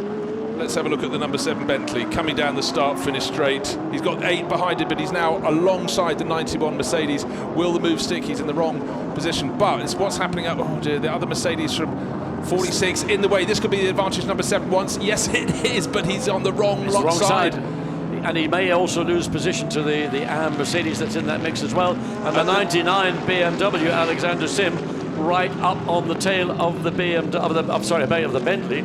And there, well, in fact, these positions are going to be changing almost now by the lap. And then we've got pit stops starting again in the next couple of minutes. So BMWs, 12th and 13th, having started effectively in oblivion, are now putting themselves, they're still well behind the 84 Mercedes in terms of points scoring, and the 84 Mercedes right now is going to get a great haul of points in this battle for the honour of winning this Endurance Cup, the 5th round of 5.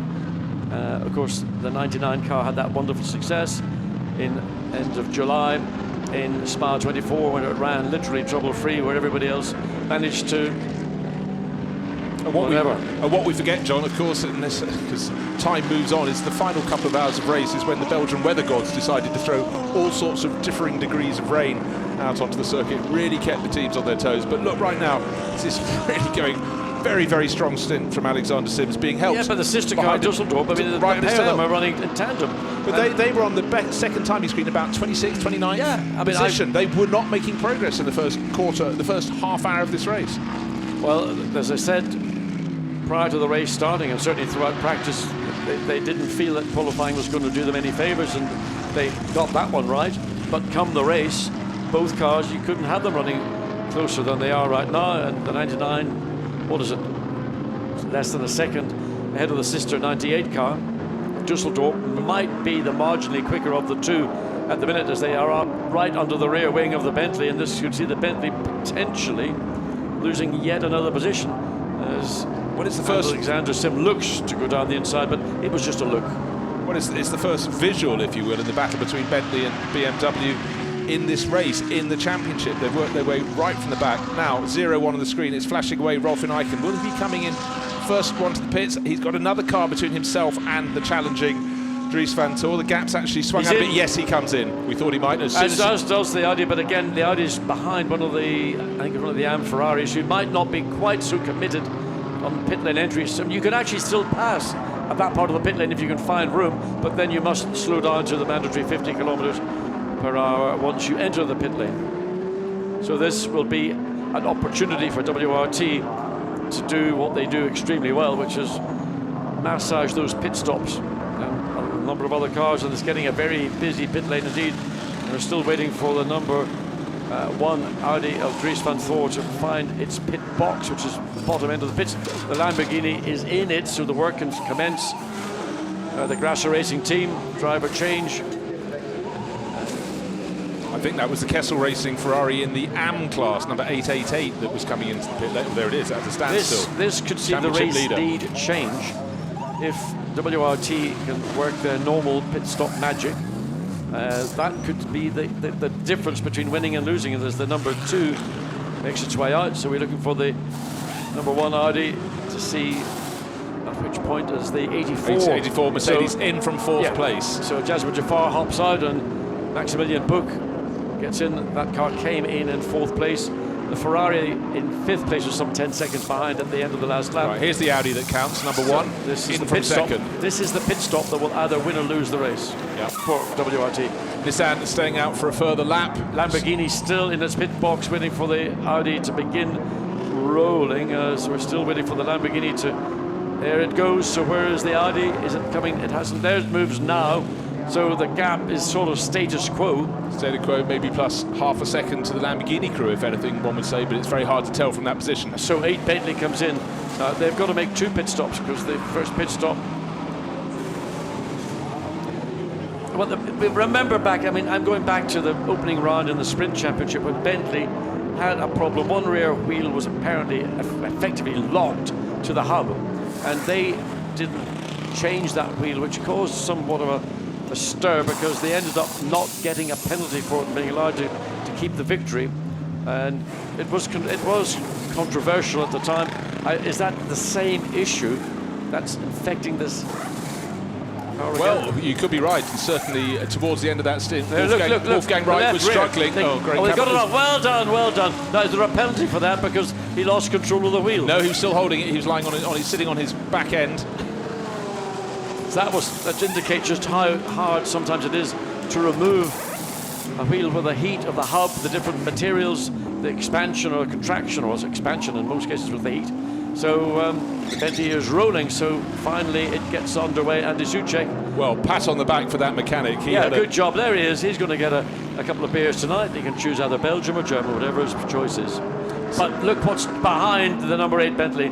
How did that happen? You ask yourself. What's happened is the BMWs have been hunting, getting closer. Now here's that battle. This is the battle. That's number 2 and 19. Sorry, it's not 16, which is our lead Lamborghini. And they have yet to make their pit stop. Look how hard he had to work. Pull, 2 of them tugging, and then finally off it came. Seconds lost, but they didn't spill the wheel. I think that's an absolutely crucial element there. Absolutely good effort indeed by the wheel change crew and the Bentley, the M Sport team. And he still hopped up to run round to do the other rear wheel, so that was really working very, very hard indeed. Just over an hour remaining.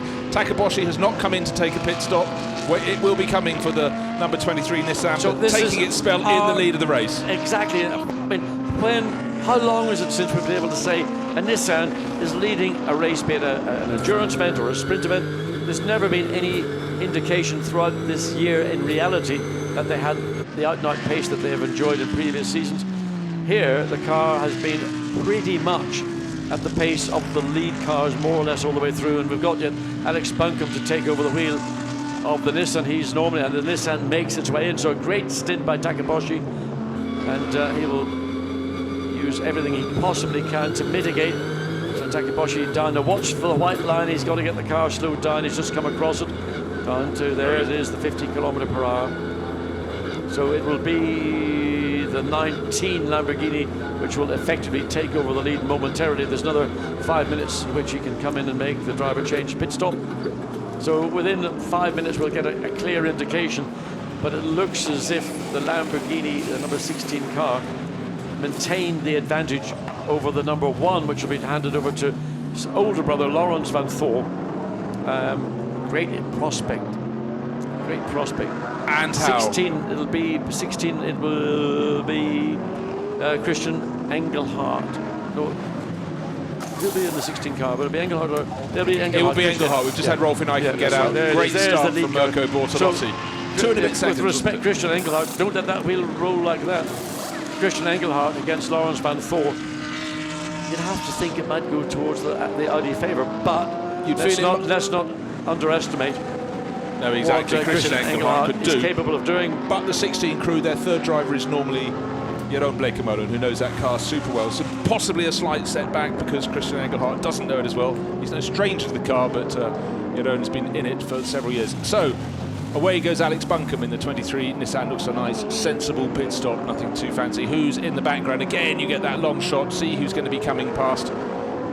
The 85 Mercedes pulls out ahead of the 23 Nissan, but don't forget he's a lap down. He's had problems. So the Italian BMW makes its way out. Then this is the 23 Nissan looking to filter in somewhere. Well, he was in 4th before the round of pit stops. Will he still be in 4th? He's listed as behind the number 7 Bentley, which has risen to 3rd, but of course that owes us a pit stop.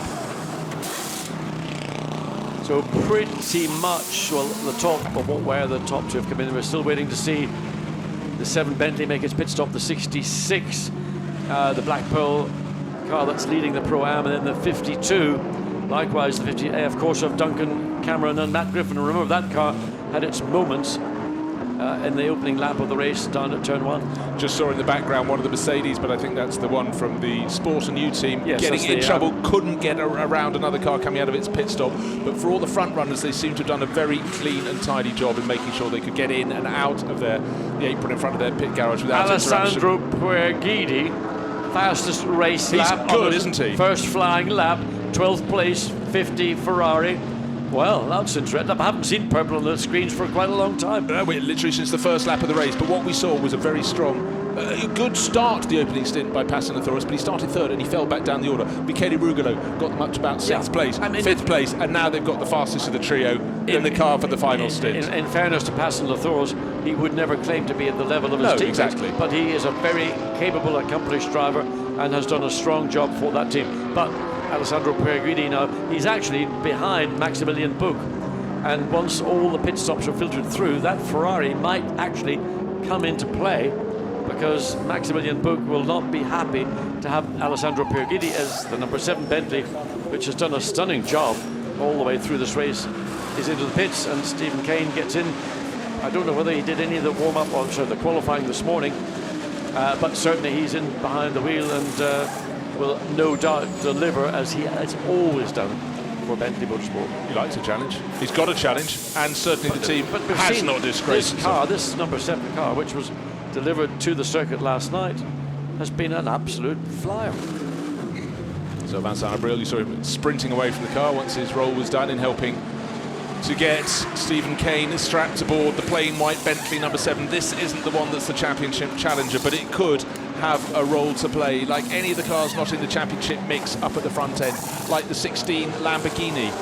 Just out of curiosity, it's nice to see a Pro-Am car leading a 3-hour endurance race. Okay, it's yet to make its 2nd pit stop, but the 66 Black Pearl Racing Ferrari has been there pretty much, with certainly Daniel Kilovitz has been absolutely amazing. It was running, and it's still running on merit, great pace. 6th or 7th place on merit through 2 hours of racing in the top GT racing series. 22 Nissan, Sean Walkinshaw leaves the pit lane. Sean Walkinshaw very upset this morning because he lost out, as many did when the red flag was hung out. He reckoned he was on a mega lap, and would like to have thought that he could have maybe got that car possibly into the top 10 in qualifying. And judging by the pace of the sister 23 car, one has to say you can't doubt him. So just waiting for one more lap, then our screens should finally show us the picture, maybe 1.5 more laps, the ultimate picture, but expect the 16 Lamborghini to be back at the top of the field. It's a question of how close the #1 Audi is. It's now got Laurens Vanthoor on board. How far behind? Nearly 5 seconds behind. So that advantage has swung the way again. It went down to about 2 seconds before the pit stops. And heavily into the barriers. Is that 100 or 101? Either way, it's in the barriers. Not quite sure which part of the racetrack that is. We need a slightly wider view. And that's going to bring out a full course yellow, if not a virtual safety car. So that's gone in pretty heavily. That's down at the hairpin at the bottom of the circuit, and it's travelled rather a long way to get there, because you've got to go through the gravel trap, and then you've got what ostensibly is rather sunburnt grass, but it's nosed heavily. May not be a full course yellow. Well, the boards are getting safety prepared, car, but is it a full course yellow or a virtual safety car? One of the two. But waiting for the message on our screen. The Kaspersky, they seem to slow down. The Kaspersky Ferrari, full course yellow. He's reacted. Looks like he's got a bit of bodywork damage. So, just as we're about to re-establish who is placed where, we now have a full course yellow just into the 3rd and final hour at the Nurburgring. 9th round of the Blancpain GT Series, the 5th and final round of the Endurance Cup. 4 crews came here, tilting to take victory, the overall championship. They all knew they wanted to win the race, to do it that way, to make sure. But with qualifying being so mixed up, we had the 99 BMW starting down on the 19th row of the grid. Not as well, slightly better place, 11th row of grid, the championship leaders from McLaren. And where is that car at the moment? In 35th position. So the McLaren, I think the mountain may be too steep for them to climb. This full course yellow won't help them at all. They wanted a full racing situation for the rest of the race. 87 late pit stop there. Driver change. I think that was Gilles Vanelay hopping out. And therefore the last driver to take over would be Maurice Ritchie. That's a car very well placed in the AM Cup from ACA ASP. So still at the top of our timing screens as the driver, thank goodness, is out of the 100 Lamborghini. How it got, I mean, that's a long way from where the circuit is. And he's pushed the tyres back a long way too, so he's still travelling at... I know they're made to do that. Yeah, they'll have to be brought back. They've got one of these large recovery vehicles, which you're never happy to see anywhere near a circuit, but they're needed partly to remove the Lamborghini from its position, and then of course the tyre bales are going to have to be put back. So this could actually be maybe up to 10 minutes before the car is cleared and the tyre bales get put back into their position appropriate, because you don't want to have a weakness in the tyre bales at any point. And all of this is looking very good indeed for the HTB Motorsport Mercedes crew, because theirs is the best placed of the championship runners. Look, is that grey sky, or is that just my eyes? Or that's getting very dark over to the far end of the circuit, over to the Eiffel Tower, not the Eiffel Tower in Paris, but the tower at Nurburgring. Keep making the point. I'm digging, but it's getting quite grey. The wind direction has actually slightly changed. It's gone almost 180 degrees from where it was this morning. So that actually is good news. It's probably going to blow that weather away. But you know, you look on screen and you could just see how grey and dark it had gotten at the far end of the circuit. So that was probably not a massive impact. It looks more when you see the tyre bales. Nonetheless, the driver's going to be taken back to the medical centre, just the two drivers in that car. Jeroen Mull pulled out of the car before the start of the race, and then Max van Splunteren and Louis Michiels have been sharing the driving between them. Of course, Louis Michiels would have to do 2 stints. Yes, as the bronze driver, and that's, you know, most bronze drivers probably wouldn't be accustomed to doing that, other than in a 6-hour race where they're prepared for it mentally over a number of days, or Spa-Francorchamps. Full course yellow, we've got cars almost 3 abreast down the start-finish straight. They cannot afford to change positions. No, they so cannot. That was, I think that's not entirely the most sensible of driving. Even if you get your nose just a tiny bit ahead, you're ahead, but it's a question of if it's spotted. But the first thing they've got to do is they've got to get the car into neutral, because there's no doubt still in gear, and that's got to be done by one of the marshals down at the corner, as we see Stephen Kane in the 7 Bentley. And that's, well, it's actually showing Guy Smith on the transponder, but to all our intents and purposes, it is Stephen Kane behind the wheel, but it's showing Guy Smith. We saw Guy Smith wearing his team wear, not his race suit, when he was standing with Stephen Kane, and Kane was suited. So, another twist in the tail. And for a lot of teams in the Championship Challenge, they're just trying to work out where exactly they stand in this final hour. Well, I think the thing that is sort of almost glaringly obvious, that 58 McLaren all the way down in 34th position is going to have to, and Fred Ravish looking pretty comfortable with what he has done in that number one, the opening stint with the number one WRT Audi. So 58, car 58, garage 59, championship leader. Ledegar in 34th position, and not good. Just want to pick up on the championship battle. It's just looking at 74. That is the car that was challenging in the Pro-Am class. It's up to 4th place, but that's an artificial position because its pit stop hasn't been listed, because the next time the cars come around, that will drop it back down, and the advantage will still be in their hands. But WRT, they do quite like a restart, John. Yeah, they're pretty handy at it. Well, you know, this is part of what the team does. And their car is second on the track, of course. It just maximizes every area. I mean, being a racing driver today is not just simply about driving the car. It's a very important part, obviously, but there are aspects which the team can assist you with. And unlike in Formula One, where I believe the limitations on, you might call it coaching, you might just call it information from the pit lane, is prohibited. I don't believe it's prohibited in the Blancpain Sprint or Endurance Championships. And the team will work with the driver to give him every opportunity to know when the track is going to go green and when you can go, and that's how you can make up time. I mean, it's a team sport. People think of it as being an individual sport. It is from the driver's perspective, because once he gets the keys of the car, he's in control of the show. But you get so much input these days from what's going on from the pit lane, because they know what they're doing. Now we've got to get this tire bale, or tire bales, put back into position. Just 48.5 minutes of this race remaining. That might take another 3 or 4 minutes before the tire bale is satisfactorily relocated. And the only good news is, well, people who've fitted new tires are going to have pretty fresh tires. And there's a young man who should be very happy with his afternoon's work. Yes. So he is. That's Dries Van Van That was a very, very strong stint from young Dries. Stop calling him young. Call him Dries Van Thorp. Let's call him Dries. It's a bit patronising to call him young. It runs off the tongue. But what Dries did, kept the life in his tyres for later in the session. He didn't go really, really hard early on. Looks like he's losing a bit of ground to the race-leading Lamborghini, Rolfin Eichen at the wheel, but towards the end of that stint, you can see his lap times are really, really improving. So there is the second place, Laurens van Voor driven, and the safety car is just about to try and catch up to the tail of the lead Lamborghini. It's about a couple of hundred yards, meters, whatever. There it is, the number 16. The safety car has now got ahead and now has got control of the field. And those cars that are directly ahead of the safety car are in effect almost going to be a lap down. And amongst them you could find, one of them looks like it is the Italian BMW. Well, there's the gap between first and second. It is now down to nothing. That's official. The 16 Lamborghini in the lead of the race. But the number one Laurens Van Voor driven Audi is right under its rear wing, waiting for the restart. And Christian Engelhardt will have to get it all absolutely spot on if he's going to keep the charge from Laurens Van Voor. No wins for Van Voor so far this year in the Endurance Cup, and will be very, very, very keen to see if he can put one on the board this afternoon at the Nurburgring. We've got 3/4 of an hour remaining, a little bit more than that.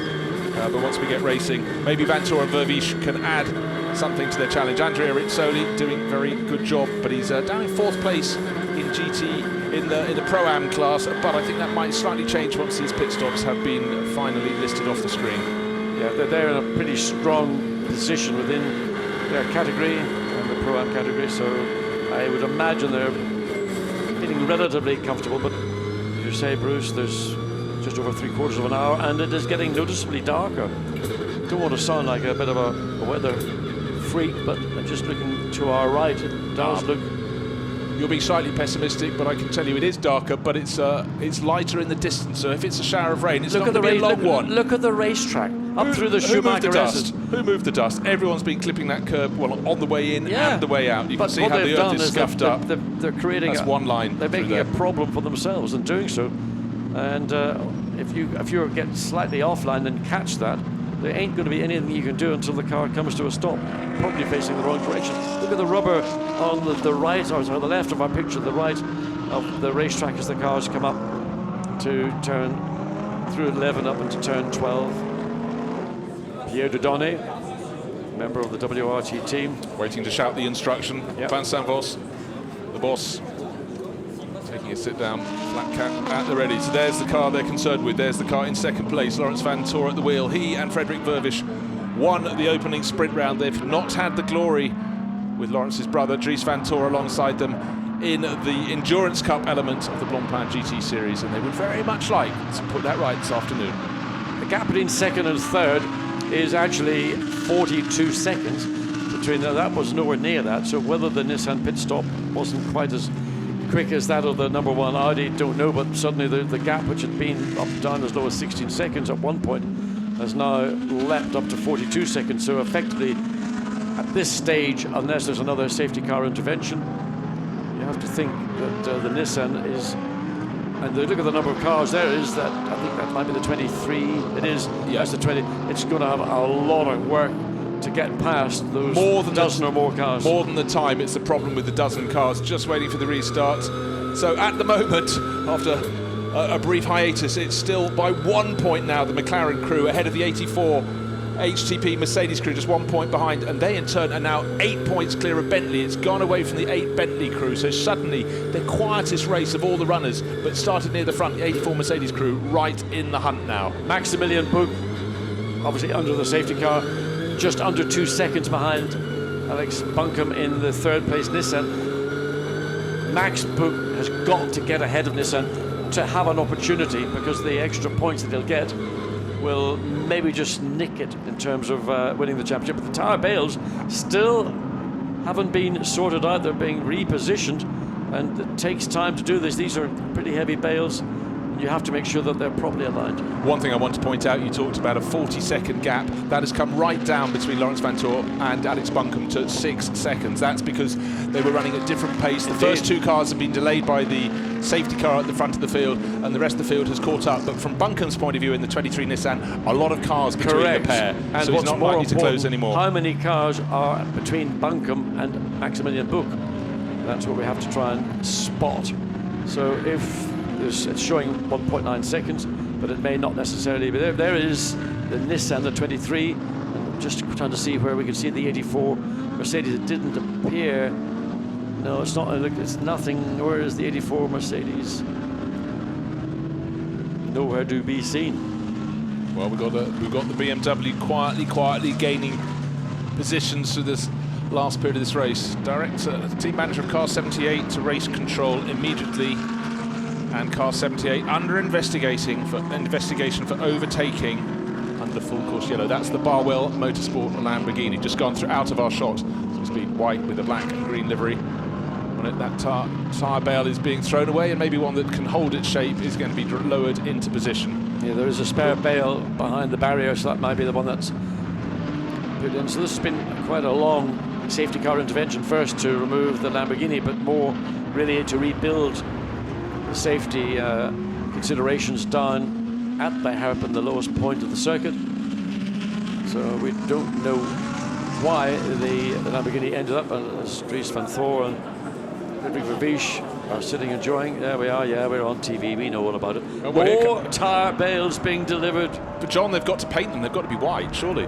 Well, you know, they'll stand out otherwise, but of course... Force measure, that old good old thing that, but for Dries Vanthoor and Frederik Vervisch, they've done all they can. Their car is right up at the sharp end of the field. Don't forget, that started on about, I think, the 6th row, the 7th row of the grid. It's a really good opening stint, as we said. Frederik Vervisch, give him half a chance, and he took it time after time. He did all that good work on that opening lap. He saw what everybody was doing in turn 1, and he just reassessed it, rejudged it, and got past, 3 or 4 cars, while they were all tripping over each other, trying to find space on the exit.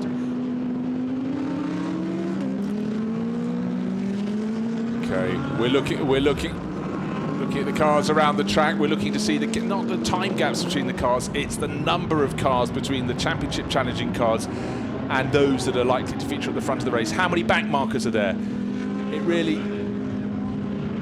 The story at the close of the race, there have been so many sort-outs, but right now, by dint of being in 4th place, there it is on the screen, the 84 HTP Mercedes. We said it was having the quietest of the runs, didn't have to take risks, it was up in the top half dozen.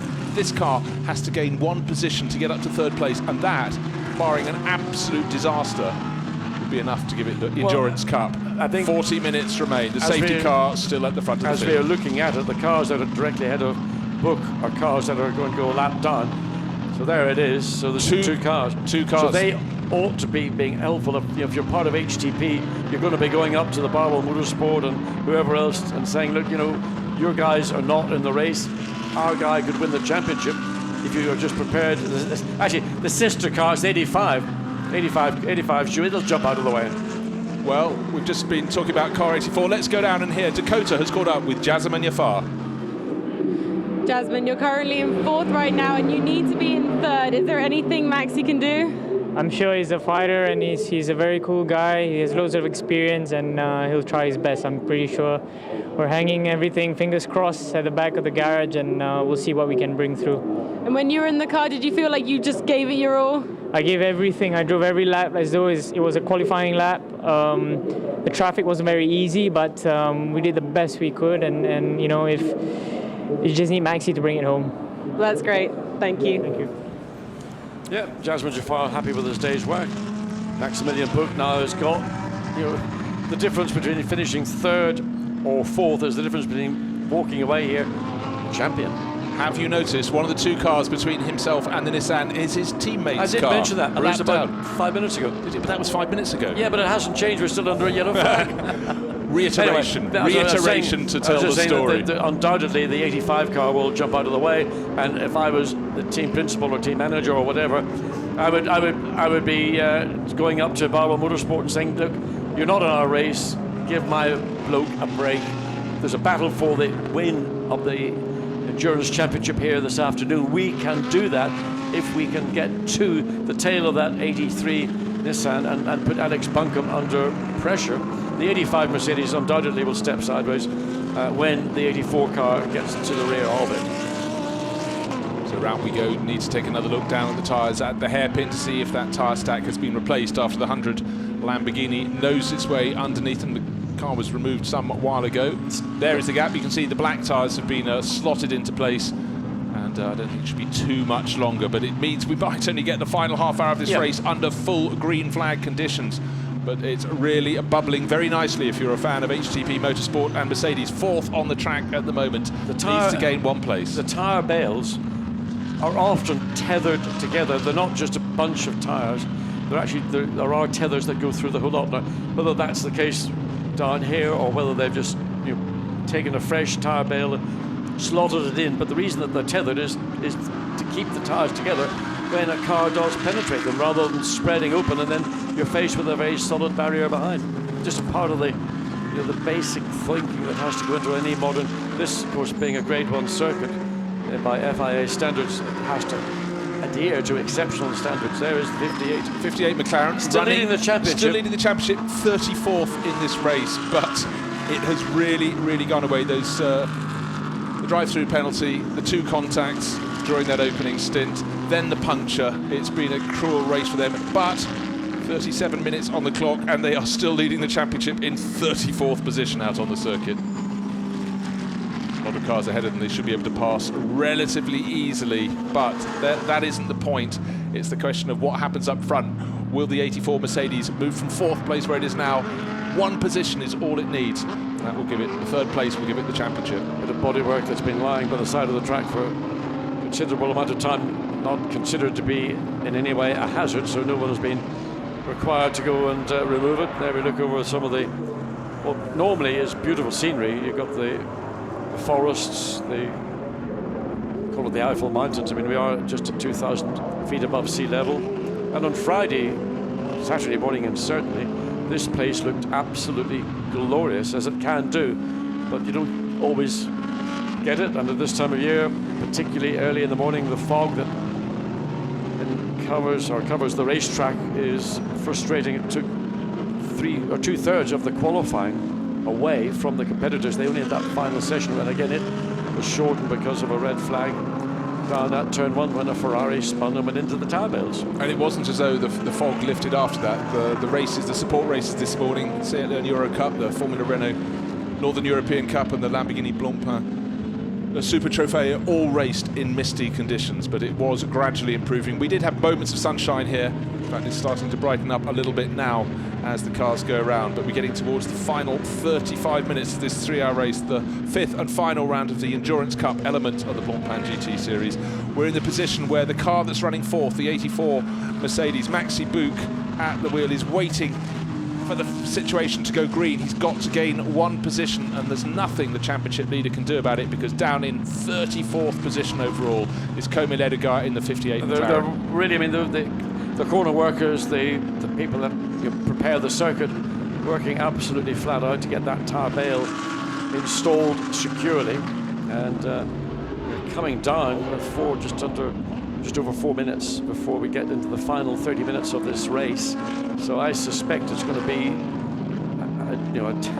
a dash for two cars, the 23 Nissan Alex Buncombe in third place, looking to give their team their first podium, I believe, of the season, and Max Buch looking to win the championship for the 84 Mercedes. It does seem Dominic Baumann and Jasmine Jafar. When we came here, we had McLaren leading the way. We had BMW giving chase, the 99 crew, and then we had the 8 Bentley and the 84 Mercedes. The 84 Mercedes is possibly the one that will rise to the top. The 8 Bentley, still the question mark of whether it completed its first pit stop. We saw at the second pit stop they couldn't get the driver's left rear wheel from off the car until it was given a massive tug. They may suffer. Down in 11th place overall, still the humour is there in the pit lane, but as we approach the final half hour, plenty is changing. The 99 BMW has worked its way to just outside the top 10, immediately behind the number 8 Bentley, but it's been a race with a myriad stories, John. I think work is almost clear at the bottom. The vehicle is now going to return to its designated mark, and safety car will safety car at the end of this lap. So we'll wait and see whether the WRT Magic with Laurens van Thor behind the wheel is going to pay dividends, whether Maximilian Buch will be able to make any progress past the Barwell Motorsport. And again, looking back, the camera really makes that part of the far end of the racetrack look actually almost dark. Maybe that's our TV screen, I think, is maybe slightly. Well, look at the other screen, our spare screen. It's slightly light. It's still murky. It's dark, but it's not threatening. So I don't think there's any prospect. And here, looking to right the far at the end bottom of the sunshine, you get these little microclimates all around racetracks. Here, it's almost let's get the bucket and spade out and go and build sandcastles. And one of the cars we saw just going through shot there was the Oban Racing Team Aston Martin. Don't forget that was 5th coming out of the first corner. Was tipped into a spin by one of the AF Corsa Ferraris by Duncan Cameron, fell to the tail of the field. Now, let's just, we've talked about the overall championship battle. In Pro-Am, we came here with the 11 Kessel Racing Ferrari leading on points. It ran very strongly in the early part of the race. It's 4th in class. Its championship challenger is the 74 Audi, which is 2nd in class. But if it stays as it is, it will still be advantage to Rizzoli, who's in the number 11 Ferrari at the moment, and as great a result as it would be for the 74 Audi to finish in the top 10, that will not give it the championship honours. But the lights are out on the safety car, and of course the race leading Lamborghini backs off, as all the drivers do, down as they go towards the Ad Van Bogen. They want to make sure that Audi safety car is off the circuit before they put the throttle to the floor. And let's see what we get from Laurens van Thor, who's giving chase in the number 1 Audi. But at the moment, he's 16 in the front, as it should be. It's Christian Engelhardt, but Van Thor is right under his rear wing. 1, 2, 3. Off they go. There we go. So Van Thor stuck as close as he conceivably could to the back of the Lamborghini. Now, tyres will be down in temperature, probably a little bit down in pressure for this. That was a long safety car intervention. So the car will feel a little bit different, albeit that most of these tyres are pretty fresh because the safety car intervention came relatively early in this final stint. So no disadvantage or advantage to the lead. Under braking, the bit of a lock-up on Laurens van Thor on that one without having a second invitation. That so was the Lamborghini under brakes, the rear brakes. Big wobble. They gave a twitch and in the background though, John, I just could see the Nissan now. How much has Maxi Boot gained? Because Nissan's holding the third place that Maxi Boot in the 84 Mercedes wants. Let's wait in the background. The shot we're going to see them coming through should be better. There's the Nissan. Oh, he's gained a couple of car places ahead of the 84 Mercedes. That's been very, very positive restart there for Alex Bunkum. Absolutely. I mean, he's managed bought himself time. Yeah, he's managed to leapfrog, and that's put the 84 car right on the back foot. And where is it? Where is the 84? We can't even see. There's it coming down the inside. So Maximilian Buch somehow or other got really heavily compromised, whereas Alex Bunkum did a blinder and just managed to make ground and got clear of traffic directly ahead of him. So he's gained substantially. 30 minutes on the clock till the checkered flag will be coming out. That will stretch this championship battle even deeper into the race. And the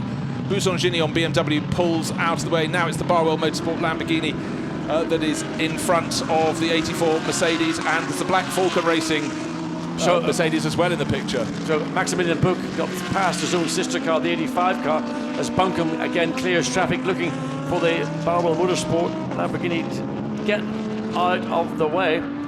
So Buch is really having a struggle to get his way. He's got ahead of the Lamborghini now, so the message has gone through. I mean, sometimes if you're not in the race with a car that's following you, you just get out of the way and have to continue on its pace. So Buch has got past the Lamborghini. Now he's got to find lap time to run down Alex Bunkum, who got a fairly clear run. There was nobody really directly ahead of him, and that enabled him to make that really great getaway. There is the Nissan coming out, got past two cars. Clear air. And again, two cars again between the third place Nissan and the fourth place Mercedes. John, Alex Bunkum was carrying an onboard camera. I wonder if we've got a restart, a chance to the restart, and calling it up. Fantastic. How quick is that from the TV crew? Let's have a look at the restart from Alex Bunkum's point of view.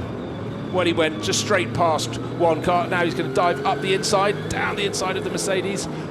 2.5 by the exit of the corner. He's still at 2.5, but the BMW he's got to go the long across. way around the outside, going past the Buisson-Gignon BMW. That's positive. That was a no-brainer because Alex Bunkum just had more momentum, pace, but basically he's a professional driver. The AM BMW is generally, it is an AM-driven car. Yeah. So the Nissan opportunistic got massive advantage into turn one by getting past the Italian BMW. There's the battle for the lead of this race, ultimately for the victory of this race. So Laurens van Thor has not let the 16 Lamborghini get away, and we saw the Lamborghini look to be a little bit twitchy under braking as they came into turn one of the opening lap. And well, tension down in the number one Audi pit. They may yet win this race, but they're right under the tail of the race leader. But what's happened is that Alex Bunkum might yet give the championship, not to Nissan, they're not in the hunt, could give it to McLaren if he can keep ahead of Maxi Buch in the remainder of this race. The McLaren is still down in 34th position, no role to play. They're not going to score points, but ironically, it could be Nissan's efforts that deprives Mercedes. Number 50, I mean, Ferrari into the pits. If you're a deal maker, you're going to be walking up under the pit lane doing the best deal you can in the case of Garage 59 to try and get most people that would be threats, ideally, the HTP Mercedes, to try and slow down their progress. The race lead between the Audi and between the Lamborghini has got nothing to do with the championship. They're out of it in terms of points, but it is clearly a chance for the 84 Mercedes to make one position. The gap between the two cars, 3.2 seconds, when they came across the line at the end of 71 racing laps. There is the Nissan, the Mercedes just exiting turn one. We've got the Black Falcon Mercedes between the two cars. Again, here's the battle for the lead. Laurens van Thor using every bit of the racetrack and any more that he can create, but can't really handle the pace. The Lamborghini's had outstanding pace really since the weekend began. It certainly has, and what should be reported at the moment is that these drivers in the front end of the field are not likely to hit the back end of the field again, not likely to be tripped up in traffic for some while yet. And I think it's fifth in the line of cars is that Nissan that's running third overall with Alex Bunkum. So if he's not going to get traffic in front of him, that'll give him a chance to keep eking away, not be tripped up, not let the 84 Mercedes close in. John's reaching for his championship points. He's just trying to have a look, get out the slide rule, work out who's where. But you're quite right, leading the race, Christian Engelhardt in the 16 Lamborghini, not featuring in the championship battle at all. Just outside the championship battle is the number 1 Audi crew in second place, having a great race. Can Laurens Vanthoor give Audi its first Endurance Cup win this year? They've had a win in the Sprint Cup. See if they can do better than that this afternoon at the Nurburgring, as the sun is really trying to burn the cloud away. But the championship battle is from 4th place backwards in the field, 84 Mercedes. And if Maxi Boot can get that up to 3rd place, the championship will go his way, and that of Mercedes and HTP Motorsport. But he's got to find 3 and a bit seconds, and certainly Alex Buncombe is not in the mood to be overtaken. And quite right too. He's here to do the best we can for his company. They had a lean year, and to get on the podium on pace, on merit, would be a great fillip for the team within the Endurance Championship branch of the Blancpain Sprint and Endurance Championships. Plus, of course, there's an overall victor, which of course can't be decided until we go to, for the first time, I believe, the Circuit de Catalunya, just outside Barcelona. That'll be an interesting event. That long straight. I wonder what the BOP for everybody will be on that particular circuit. Yes. It gets categorized as a C circuit. We'll wait and see with the C circuit, but the battle for the lead is as intense as it ever has been. It's half a second, it's 0.418 actually, if you want to be precise. But still, Alex Buncombe holding down 3rd place. He's 6.3 seconds now clear. It's going out, so 3rd place, near change of lead, as Laurens Vanthoor keeping Christian Engelhardt on his toes, down into the sunshine as they approach the hairpin at the far end of the circuit. 2 more cars, they're not in the lead fight, but there is Alex Buncombe in 5th place. And on no the run sign of cars. of the 84 Mercedes. It's dropping away, as you pointed out. It's now 6.3 seconds behind, and we don't know how much. So that's due to there was one of the Black Falcon Mercedes between the Nissan and the 84 Mercedes. I would have thought that would have been cleared relatively easy as well, but for some reason the gap has extended between 3rd and 4th. But the lead gap here is you couldn't get it any closer in reality. And Laurens Vanthoor really given a real working out for the 16 car Christian Engelhardt, doing a good job with the pressure. I mean, that's a lot of pressure from Laurens Vanthoor. We talked to the 74 Audi, that's the championship challenger in Pro-Am. Lost a couple of positions on the circuit, but that doesn't affect its position in the Pro-Am class. Running 2nd in that class today, is 2nd on championship points, but 4th in that class, several places further back. Andrew Rizzoli just has to keep where he is, and they will win the Pro-Am honours. But Maxime Soulet and Stephen Kane work their way into 10th and 11th positions. They're gaining positions on the track, but in terms of the overall battle, it's not making any difference. No, I mean, I think one of the drivers that's amazing has been that of the number 7 Bentley. All 3 drivers have done an outstanding job this afternoon, coming from adversity to end up running directly behind. And I understand why they've, I assume, team orders hold station number 7. We want to give number 8 the maximum opportunity. Just over 22 minutes of this race to go. You just never know what might happen. So rather than, as we saw earlier, where the 7 overtook the 8, now after the final round of pit stops, after the safety car intervention, it's back to the number 8 getting the maximum points possible. Well, Nicky Catsburg chipping away in 9th place overall. Laurens Vanthoor getting very close at turn 6, but the gap between 2nd and 3rd and 4th was 6 and a bit seconds. It's now 7, nearly 7.5 seconds. Very strong laps indeed from the Nissan in the hands of Alex Buncombe. Just over 22 minutes remaining in this race. It looks as though the battle for the lead could go the entire distance. Will the 16 Lamborghini stay ahead of Laurens Vanthoor in the number 1 Audi? Time will tell. Well, but Laurens Vanthoor's trying more and more different places. Yeah, I mean, it could go either way. I mean, but I think Christian Engelhardt has done an extremely good job. The Nissan isn't that far behind. He's got past those 2 Lamborghinis, and now he's got clear line of sight. Where is Maximilian Buch? There he is. Now, it doesn't look like the car is struggling in particular, but it just doesn't seem to have the pace. I know that traffic is a contributor to all that, but it just appears that the Nissan right now on that last lap was 1.1 seconds faster. Maximilian Buch is struggling with traffic. That's going to be part of the reason. But the pace of the Nissan right now on that last lap was quicker than the 2 lead cars. That's contributing to the fact that Nissan is now within 4 seconds of 2nd place, and in fact 4.4 seconds of 1st place.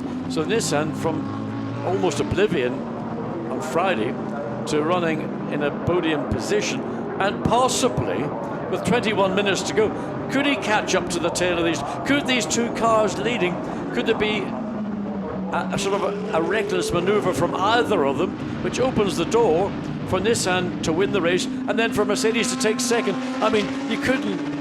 Where do you want to stop and start with all this rubbish, frankly? I mean, anything. But isn't it fantastic, John? Many twists of the tail could come this way. Yeah. We could have the Nissan winning this race despite these two still being in front of it. He could catch and pass them. He's gaining a second a lap, Alex Buncombe, in third place. He can see how close they are in front of him. He's coming at them, number 23. Yeah. It took a while to get past those two Lamborghinis. John's getting quite excited alongside. I think he's worked out another twist in this story, but how exciting is this? I think it's great. We've got a motor race. We've got 3 different brands battling for the top 3 positions, and in that process, you know, there will be traffic that will come into play once again with these lead cars. That's what Lawrence Van Thor, I suspect, is pinning his last hopes upon, because he's done everything that he conceivably can think of doing to try to unsettle Christian Eichelhardt, and he's not done so. So the best chance has got to come when they meet up with some of the slower traffic, the lap traffic, and try and wrong foot the Lamborghini driver and put the Audi into the lead. But in the process, the pace of the Lamborghini and consequently the pace of the Audi are being limited, and it's the pace of the Nissan that is drawing. It's now 3.2 seconds. The last lap from Alex Buncombe, a 156.7. Again, a second effectively quicker than the 2 lead cars. So it's Buncombe is the man on the charge. Nissan is the brand that's about to make this a 3-way battle with just 19.5 minutes of the race to go. As we get to the sharp end, can I just pick out a performance we haven't really talked about very much? It's worked its way up the order. 7th place, Jonathan Hershey for Jaguar. They were outside the top 20 for a lot of this race, and he's less than half a second down on Andrea Piccini in the other Lamborghini, the 19 Lamborghini, and going faster and faster. Just set his car's fastest first sector of the lap. Could be past him into 6th place overall very soon indeed. Finally, Maximilian Buch has managed to release some speed from his Mercedes, because he also, like Alex Buncombe in the Nissan, has now got a lap in the 1:56. It's still not quite at the pace of the Nissan, but it's indicative if the Mercedes can get clear, it can sort of hold station, but the Nissan it stole the advantage. It had the opportunity when the race went green, and Buncombe has done a stunning job to get the Nissan. There's the Mercedes, and he's got to find a way past 3 more cars, and all that's going to do is just bite into that deficit. Currently it's at 7.9 seconds, rounded out to 8. It looks like a mountain to climb. He's got Maro Engel, who's nobody's fool in that bright blue Black Falcon Mercedes up ahead of him. But it was the first 4 corners, if you will, that were just so strong for the Nissan. We saw 2 and a bit places gained down into turn 1 by Alex Buncombe. By the time he got out of the arena, the job was done. But the fact he's continued to pull away, and in time he's only 2.5 seconds now down on this battle. Wait, that's 2.5 seconds between Van Tor and Buncombe. Further back, we saw the Jaguar flashing its headlights. Jonathan Hershey in 7th place. Personal best in that first sector. As we go now onto yet another lap, there are occasional green numbers popping up for various drivers at different points. We're still focusing on this battle. Their lap times are now in the low 1:57s, where those following, second, third and fourth, still showing that 1:56.6 for the Nissan. 56.9. That'll change as they come up now to complete what will be their 76th lap. So let's look and see. I mean, it's academic, the gap in terms of first and second, but it's not academic second to third. That's just over 2 seconds, I would say. 2.8 seconds. Another quick lap. Well, this time only up a couple of tenths of a second. Van Thor looks down the inside, but the Lamborghini had just enough space to shut the door. That was a long way back that Lawrence Van Thor came, kind of caught out Engelhardt, but luckily, Lawrence Van Thor had sufficient in hand to slow his car down and avoid any contact. It was a skin of paint was the difference between them. Wasn't down a lot at between turn them, but that was a judgment, a very fine judgment. He went for the pass, wasn't quite sure he could execute it, and he was able to just consolidate, I think is the word I want to use. Another thing I want to keep an eye on is we're about to have the championship leader in Pro-Am go past the championship challenger, because Andrea Rizzoli in the 11 Kessel Racing Ferrari just 1.6 seconds down on the 74 Audi. Even if they finish as they are, it will be the Pro-Am championship in the Endurance Cup going the way of Broniczewski's crew in that 11 Ferrari. But if they can get ahead, get onto at least the 2nd place on the Pro-Am podium, well, that will be absolutely job done for them. But has the job been done by Lawrence Van Tor? He gave a chance to unsettle Christian Engelhardt. down into turn one. It came from a long way back, just managed to avoid contact, catching the two of them, but the margin by which he's closing in is starting to decrease a little bit. Is Alex Buncombe, the 23 Nissan, looking for their best result of the year. Talbot, Zanutini and Gitlin still on course to win the AM class, but they're only 2 points clear. They're way down the order. And in fact, they've hardly featured on our screens at all. No, I mean, outside the top 40 positions. Very unusual to see that car running so far down. And the challenging car with Ritchie is 20th overall, first in class. Will that be enough? There's the question. He can't score any more points than coming first. You feel that's gone as far as it can, so it will be enough if it stays as it is for Talbot, Zanutini and Gitlin to pip the ACA ASP Mercedes crew. So it could go the way of Ferrari, but boy, they didn't expect it to get this close. No, I mean, I normally expect to see the 888 Ferrari running consistently in that top 3, maybe top 4, but it's not featured here really whatsoever. Let's have a look back and see. This is a replay. Is this here, down the inside, a late cut, but what Van Thor did, he was not convinced that the pass was on, but it was worth the look. And look at Dries Van Thor. Oh, he's going to give his brother a right talking to. You should have hung in there, brother. You shouldn't have given that one up. But, you know, there would have been contact if he hadn't done so. Well, the top 3 drivers, almost thousands we're dealing in now. Maybe the gun is being the charge from the Nissan is being blunted, because certainly the first 2 are almost tripping each other up, but no points gained there by Alex Buncombe. Still 2.5 seconds down on Laurens Vanthoor behind that battle between first and second. It has moved either way, but the last lap or so it went away from Buncombe somewhat. Let's see what he can do this time around. Clear track, and in the distance up ahead you can see the Lamborghini and the Audi, and there through the sweepers up the hill comes Alex Buncombe running over the twists in the circuit where it's so dirty offline. And Laurens Vanthoor has done all that he can do, and he showed some frustration on his face at the sprint round in Budapest, and that was largely because he was outpaced by the sister car of Christopher Mies and Enzo Eid, and now he's finding himself outpaced by Christian Engelhardt in the 16 Lamborghini. So I don't know where the differences lie between the Lamborghini and the Audi. Certainly they share a common Audi-based V10 engine. Suspension will be different, weight distribution is different, but with the balance of performance, they're almost identically equal. And whereas Buncombe, he's 2.7, so he's really stalled out. In fact, on that lap, he was the slowest of the 3 cars. So he's used what he had to get into position, but having that done so, he's got not much left in the tank to challenge. Yeah, 13 minutes remaining, but he's 8.2 seconds clear of Maxi Bouk. Maxi Bouk is desperate to get that 3rd place, not just so he can appear on the podium, but so that his crew, the HGP Mercedes Motorsport crew, can take victory in the Endurance Cup. 5 rounds of the 10 rounds of the Blancpain GT Series denoted for the Endurance Cup, and the other 5 for the Sprint Cup, with separate honours in the 2 of them, as well as the overall championship. And at the moment it's still McLaren, their car down in where Clomé Ledegar has risen 4 places up to 30th. Yes. Nothing at all he can do about it. They talk about sitting on eggshells. I mean, the Garage 59 crew must be sitting there believing, or can't believe if you wish, their fortune, because the car that now is the car that could deny them the victory in this year's Endurance Cup Championship can't do anything in his 4th place. And they're probably, you know, whatever they need to do, if the juju sticks out, and, you know, a bit of the old Macumbo, just trying to keep that car running. Obviously, they don't want the car to have any problems, but just keep it running. They've had a myriad of issues and problems, contacts, spins, whatever. Consequently, and of course the drive-through, that didn't help. But they're still technically leading they are leading the championship. There's nothing technical about it. And with now just over 11 minutes remaining, I suppose the smile that was lacking in Baz Linder's face pretty much all weekend might be beginning to unfold.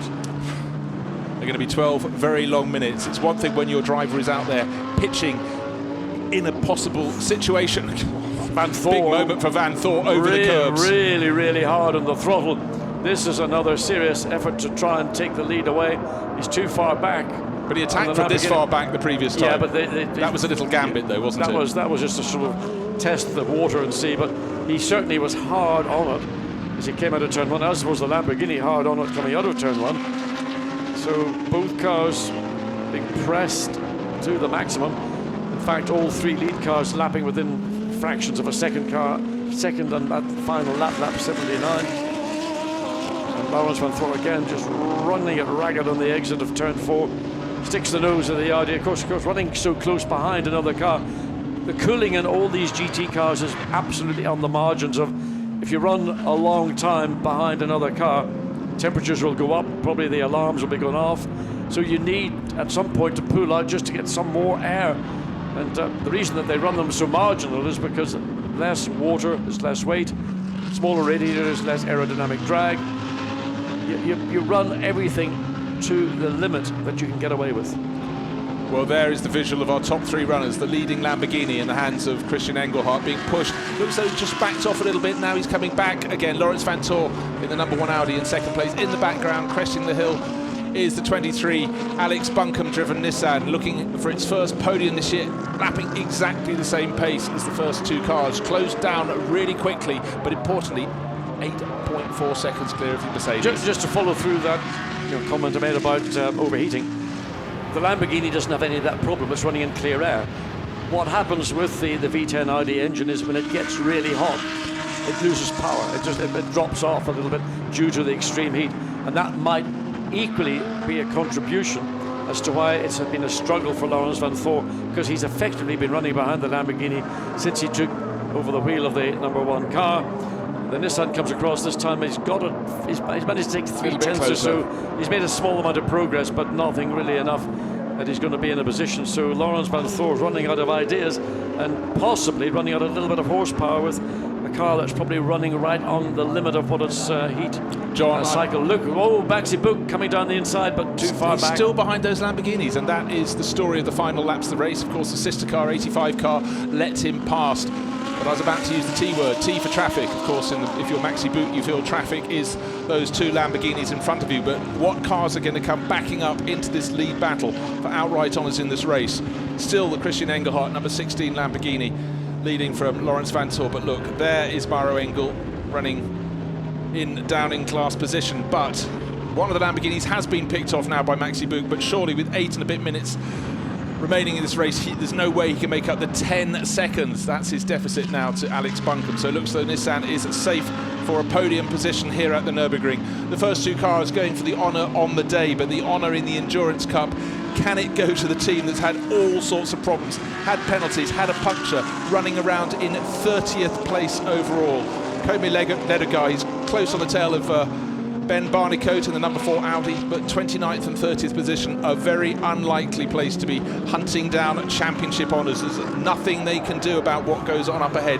They've just got to keep their fingers crossed, hope and pray that Buncombe can keep that 23 Nissan ahead of the 84 Mercedes, and at the moment it looks as though very much that is going to prove the case. But this is going to go right to the final corner of the final lap, and will the McLaren still be plugging away, going towards victory? Look, you can see Ben Barnicoat, the British single-seater convert, who's just having his first run. That's the number 4 Audi up ahead, but 30th position. It is a case of keeping going to the end of the race. Even if they don't finish, quite frankly, they will pick up, their points won't be any worse off than where they're running right now. But it's all a case of, can the 84 Mercedes crew get that 1 position? You have to say, with 7.5 minutes remaining, there's no way they're going to catch Alex Buncombe. Alex Buncombe, of course, though there have been clashes on the circuit, could pick up some debris out on the track. The order of the first 2 positions could change. That doesn't affect the championship at all. No, and really the focus is now on the battle for the win of this event. It's pretty clear that nobody is actually, after all the drama you've just mentioned and what we've seen on screen, Laurens van Thor looks to go down the inside. Very difficult to do it at that part of the racetrack. The 2 corners blend into one another. So unless you've made a mistake and the car behind can leap upon you and get alongside, you just have to accept it. And this is one of the issues at Nurburgring. It's always been a difficult circuit with closely competitive cars to make clean and effective overtakes. 2 parts of the circuit in reality. One is into turn 1, one is up into the chicane, but both are easily defended and usually are. And you certainly feel that Christian Engelhardt, another little dig down the inside from Laurens van Thor. He's trying everything, and now he's looking down the inside as they go to Bilstein before they drop down into the dip. But of course, quicker into the corner, slower out of the corner. So another attack weathered by Christian Engelhardt in the number 16 Lamborghini. Vanthoor sort of, again, stuck the nose into the mirrors of the Lamborghini, but in the process, he slightly compromised himself. Come on, Baz. Baz Lander's team managers. Good man. Well done, Baz. Just over 5 Was that a and half vestige of a minutes to go. smile? I don't think he dares yet.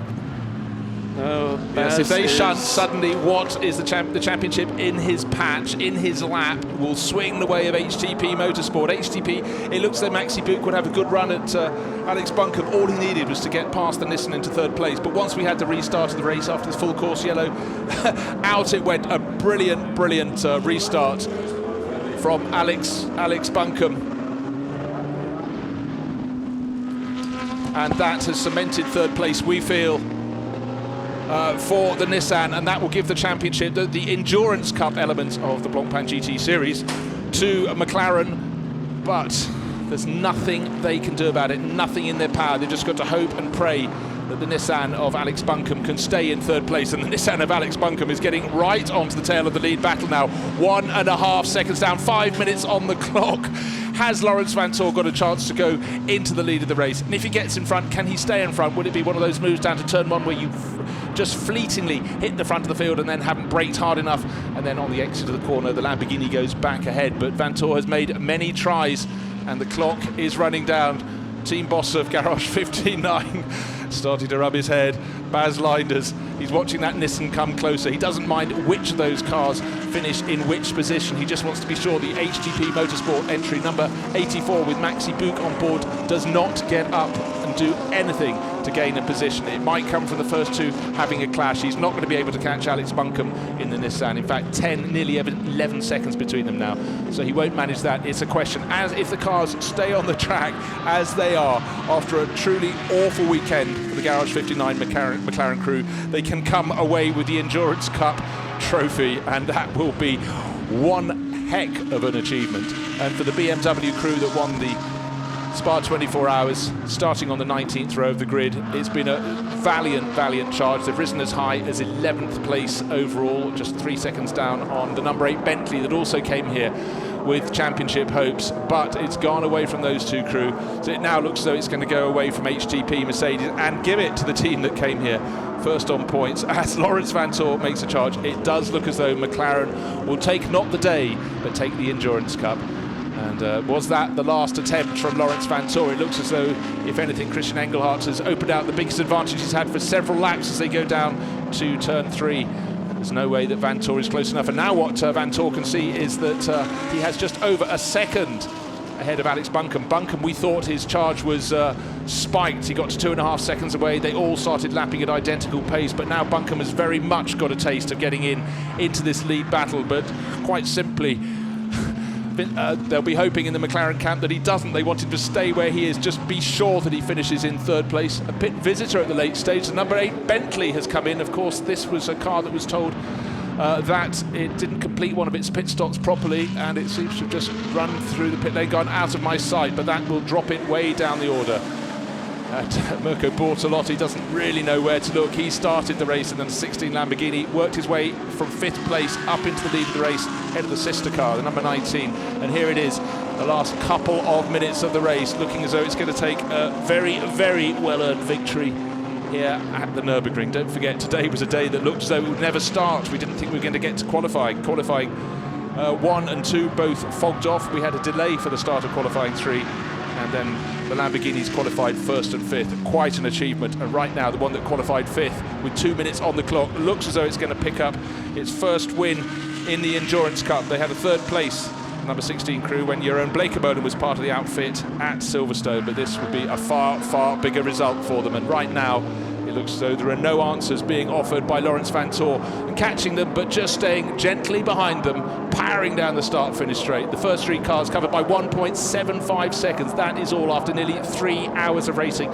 Yes, there have been safety car periods, but I think we'll have a chance, will we? Or is this the final lap? Yes, it is the final lap. The clock now tells us that is what it is. So that was the last possible chance for Laurens Vanthoor to challenge down into turn 1, one of the 2 key overtaking positions of the circuit at the Nurburgring. He can't make a challenge into turn 3, not close enough to try and dive down the inside to turn 4. You can see he was trying to take the widest line into into turn 4, but again, like all the cars, runs wide over the curb on the exit, twisting away in the background is the Nissan of Alex Buncombe. What a fantastic final stint he's had in this race, but it looks, as we go down towards, that's turn 6 now, just enough exit speed for the Lamborghini, should hold on, possible chance to challenge down into the hairpin. Please don't make that move, thinks Baz Linders. As long as these cars finish as they do, it won't matter that Comey Ledegar is finishing in 30th position in their 58 McLaren, because that will be enough. It won't give them points, but the fact the HTP Motorsport Mercedes number 84 is running 4th, not looking as though it's going to get close enough to make a challenge, nowhere near close enough as Lawrence Vanthoor challenges. The McLaren team will take the title. If anything, actually, Alex Buncombe's backed off a tiny little bit. He got close to the tail of this grouping, but final third of the lap, the green Lamborghini, number 16, leading the way. Lawrence Vanthoor, one last chance. The only place it can come is at the chicane. He makes a slightly smoother exit of the Bilstein curve. They now go through the kink at Van Bogen. Up the hill they come for the final time to the chicane. Surely the Lamborghini has done enough. Christian Engelhardt will be able to turn in unchallenged into the chicane, as long as he doesn't bounce over the curbs too much. A little bounce over the inside curb. He's done the job. Having a look up the inside into the final corner. Will he get a better exit? The Lamborghini will just possibly hang on, drifting sideways through the final corner, the 15th and final turn. But victory to the 16 Lamborghini. What's the margin? 0.35 of a second, and they're 1.6 seconds further back. So, Grasser Racing Lamborghini team beside themselves with joy, and in McLaren land they will be celebrating as well. They will have taken the Endurance Cup on a day when it looked as though it had gone horribly, horribly wrong. And you have to feel lights flashing. Maxi Book gave his greatest shot there, but just couldn't get past the cars between he and Alex Buncombe in the Nissan. But Buncombe got away and held on to that third position that was so vital for the McLaren Championship success. Victory in the Pro-Am class on the day goes to the 66 crew. They've driven beautifully, the Black Pearl Racing Ferrari, but victory in that championship will go to number 11 Ferrari of Kessel Racing. Though it doesn't matter, they're third on the day. Victory in the championship. Comey Ledegar must be thinking, I finished 30th. Have I got the message? Did you just tell me we have won the championship? And now he knows. Whew, what a day for the McLaren team. Look in his eyes, he can see the tears are coming. That was a race that looked to have been thrown away. They didn't have the form this weekend, and yet somehow, the Garage 59 McLaren crew have done what they needed. What a story. Baz Linders, come on, team boss, give us a smile. Come your way. So when it comes to writing stories about how to win championships, that wouldn't be a line you could possibly consider. But for Comey Ledegar, 30th place, it won't feel great, but what will feel great, the championship is his. So he and Rob Bell, and look at the hugs up and down the pit lane, that's the McLaren land. And there's Duncan Tappy, came in to join them for the final round. Hasn't been racing with them through this year, but there go the honours to McLaren. The fingers are up, number 1. And phew, says Duncan Tappy.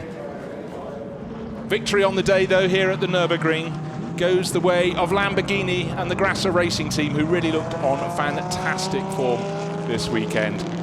16 takes the victory. Ahead of number 1, Lawrence Vanthoor gave his all. And Alex Buncombe so close behind in number 23. In the Pro-Am class on the day, it was 66, in 5th place overall, an astonishing run for the Black Pearl Racing team. And on the final few laps, the number 11 championship winning car with Andrea Rizzoli at the wheel rose to 14th place, and it got past the 74 Audi, which was the only championship challenger down in the AM class. 87, Maurice Ritchie came home way clear in the class, but I think that wasn't enough. I think third, the championship will still go to the 888 crew, but I'm waiting for confirmation of that. But on the day, second in the class was the number 30 crew, which is the Team Parker Racing. Bentley, great result for them, and third in class was Pierre and Rinat Salikov in their Ferrari. But there is Liam Talbot, victor in the AM class, and on the day you can see the number on the screen is 06, 6th in AM, not in the top 40. That was enough for them. So the 888 Ferrari crew celebrating, the 16 Lamborghini crew also getting ready to celebrate when they return to the pits, just turning into the pit entry right now. But I think we're going to see some great emotion down in the pit lane, but the most emotional people won't be up on the podium. They'll be the ones down just immediately below the podium, because that's where the Garage 59 crew are based. And McLaren didn't take the day, but they took the Endurance Cup. Their creeping background tattered at the front end from the 2 contacts in the early part of the race as Rob Bell picked their way up. And there's the Pro-Am winner on the day, for the championship, Kessel Racing, Andrea Rizzoli, completing the drive that was started by the driver who's been imperious for them this year, which is Michael Broniczewski. And the second stint in the 11 Ferrari was handled by Alessandro Bonaccini, but Andrea Rizzoli bring it home. And Mirko Bortolotti loving the victory, the outright victory on the day for the 16 Lamborghini crew, welcoming Christian Engelhardt, who brought it home. Rolf Eichen, the driver, in the middle stint, but for Lamborghini, a nice fillip towards the end of the season. So, majority of the cars going to Parc Fermé. Celebrations under the podium. A crack on the head, I think it's supposed to be a pat on the head for Christian Engelhardt. Great stint, huge pressure he resisted from Laurens Vanthoor, who was trying to give Audi its first Endurance Cup win this year. Christian almost shaking his head. That was a hard stint, given no relief at all. Of course, the safety car period allowed Laurens Vanthoor to take the restart right on his tail. He had a couple of looks. And there's Maxi Buch, 4th on the day, but not enough for the HTP Motorsport crew to take the championship. And you know what? Great gentleman there, congratulating the crew that did win the title.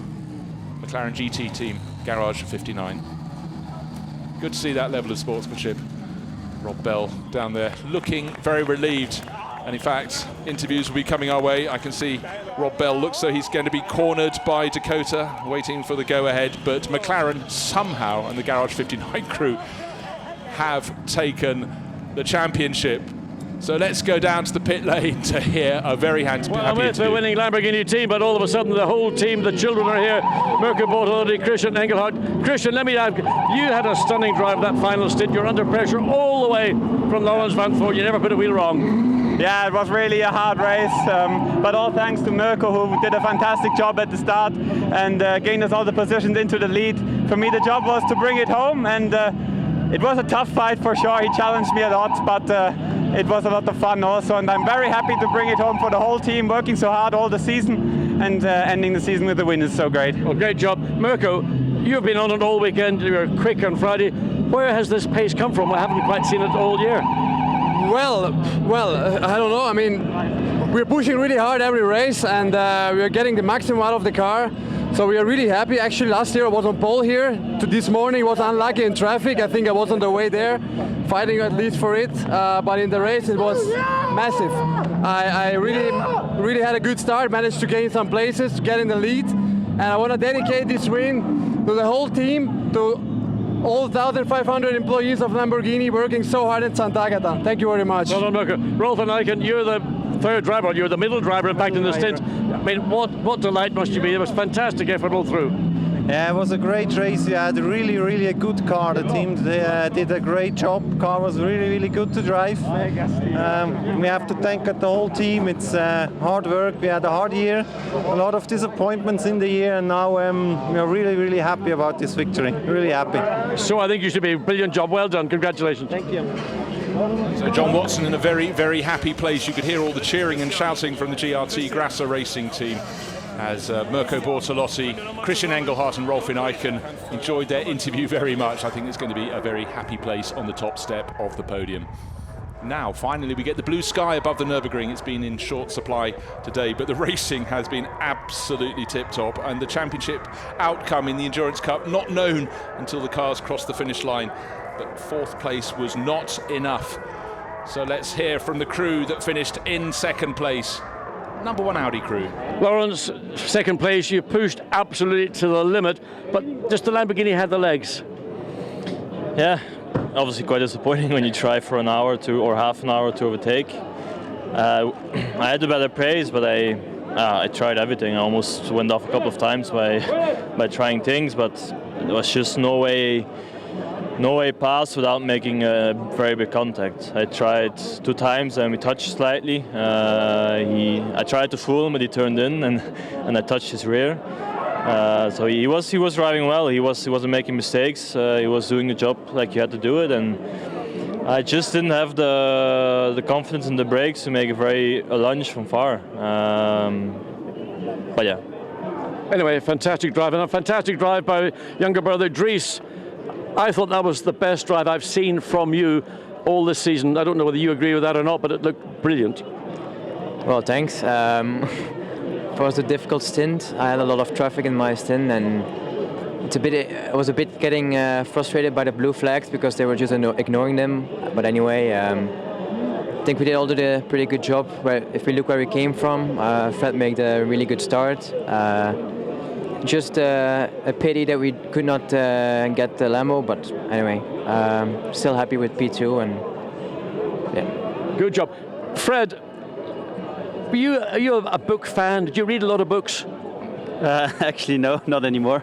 Well, I tell you what, you read that turn 1 brilliantly because you managed to get past about 3 cars because they all went way, way wide and you just slipped up the inside and nicked that place. Yeah, I mean, of course, and if you take a start, you take a decision outside, inside. I go for the outside, and yeah, turned out well. And for the rest, we had good pace throughout the stint, so we could take more positions. So overall, I mean, a disappointment clearly because it looked at one point that maybe you'd nick this victory. Traditionally, great pit stops from the team. Yeah, of course. Look at where we've started from, and I can't think we can say a difficult season we have. A victory would have been very sweet, but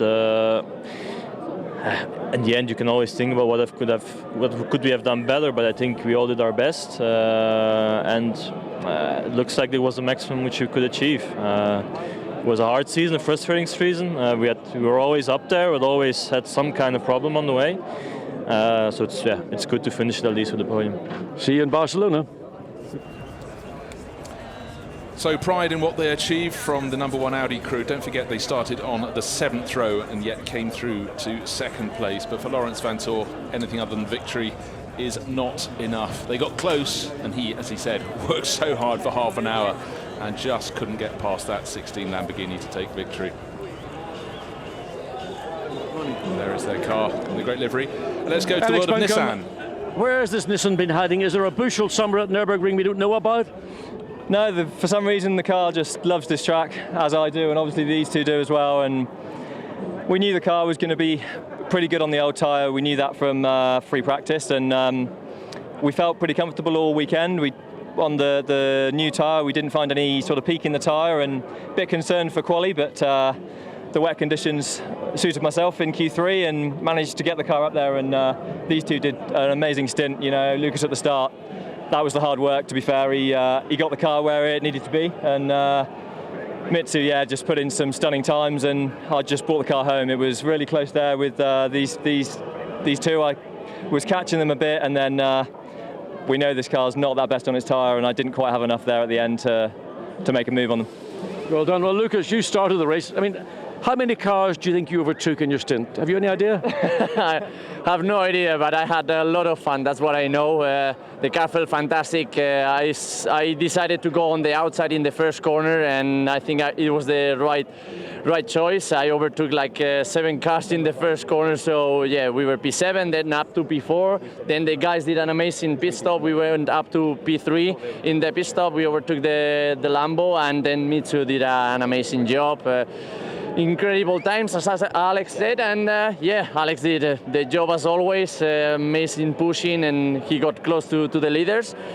Who knows, 2-3 more laps and maybe we can be talking about another thing, but this third place feels like a victory, and the team, all the mechanics, all the engineers, all Nismo team have been working really hard all the year, and I think we deserve this podium so big, and feels like a victory, so really happy. Takabashi-san, fantastic day for you. Yes, and so very happy. So, and we are so first time podium in this year. So we are having so hard time. So this year, so we are so happy. Thank you. So can you do anything to tell Nissan to hurry up the development? What do you mean? Can you get Nissan to make the car more quick? Yes, so discuss, yeah. So, yes. I think that's a yes. I'll leave you now. Thank you. Well, great to hear from a very happy crew, and a laugh on the a smile on the face of Bob Neville, the team chief, in the background when he heard, can you advance the development of Nissan? He'd like that very much, but they've come good towards the end of the season here, after a season that has been disappointing for them. But third place here at the Nurburgring, a very strong result for them. Top 3 cars covered by under 2 seconds after 3 hours of racing. And now let's go down to the world of McLaren, and if anybody can get a smile from Baz Linders, you have to feel it's John Watson. Rob Bell, I mean, you've been getting congratulations from all over the paddock. What a tense day this has been. Yeah, you could say that. This morning's qualifying was a lottery with the weather and red flags. So it kind of meant the first stint was going to be difficult for everyone. And look, we did a great job. We got the car much better overnight.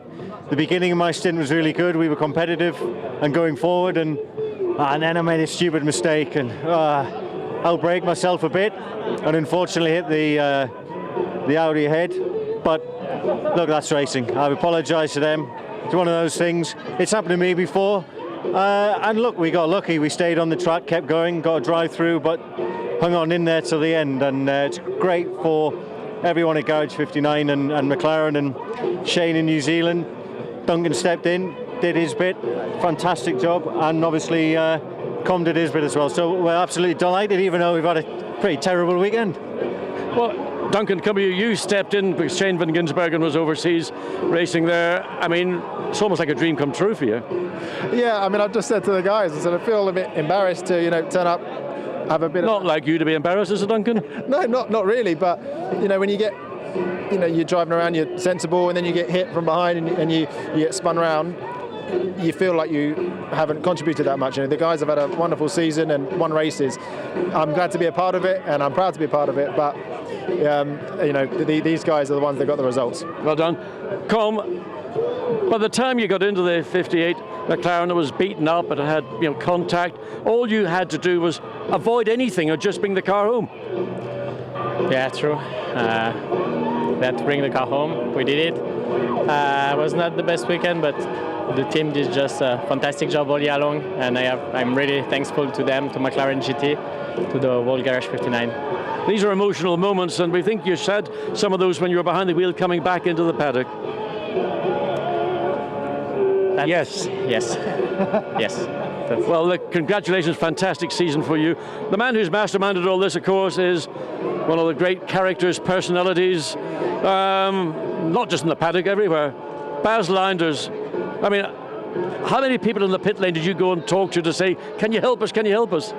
Well, this weekend, not many, but I mean, I tried to get a good contact with both teams because we're all competitors and we're all there on track to fight each other and to have a nice championship. But yeah, it's been very, very tough weekend for us this weekend, but our good results at the beginning of the season managed to keep the advantage. You're not one of the biggest budget teams in the pit lane, but you've got a lot of bangs for your bucks this year. Well, I think yes. Garage 59 is a new team, and we had to create the team, get the team spirit in it, and we managed to do that very quickly.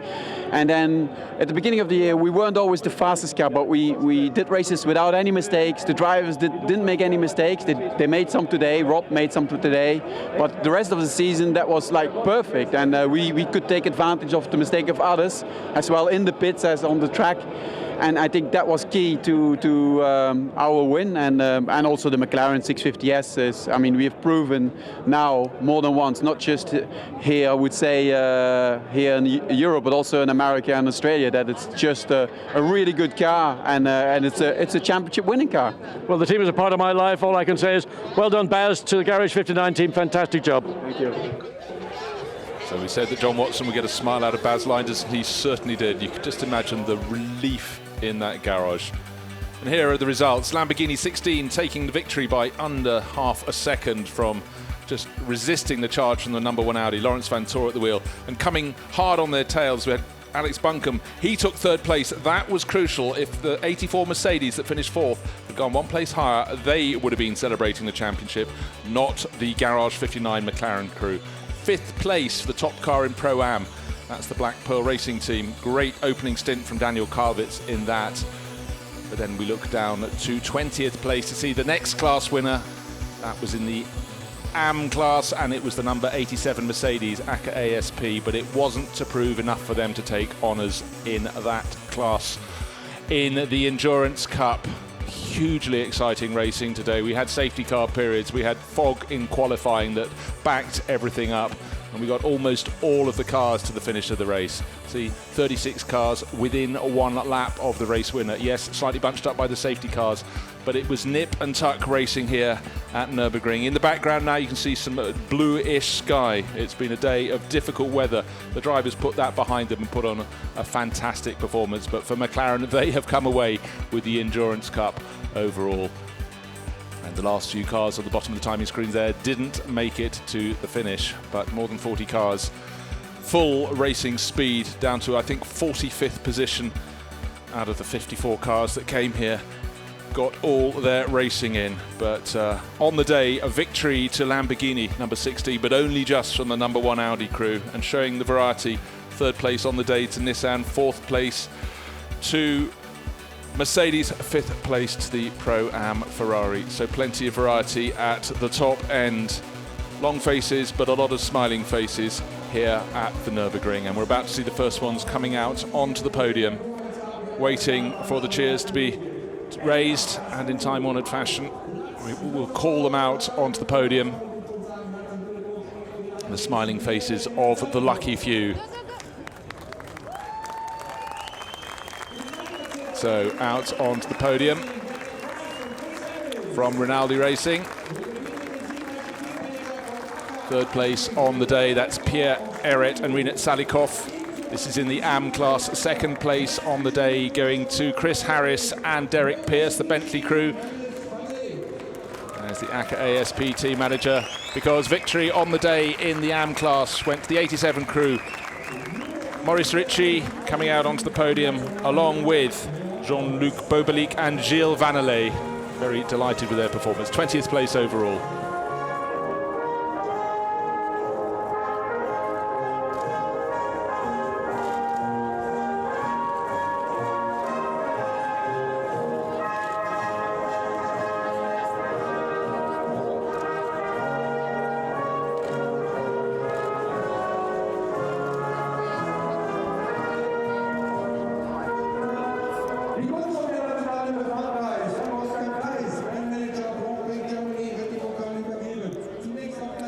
So the Marseillaise, the French national anthem, being played for the winners in the AM class on the day. ACA ASP with the third place trophies to Rinat Salikov on the left and Pierre Eret in the dark suit on the right.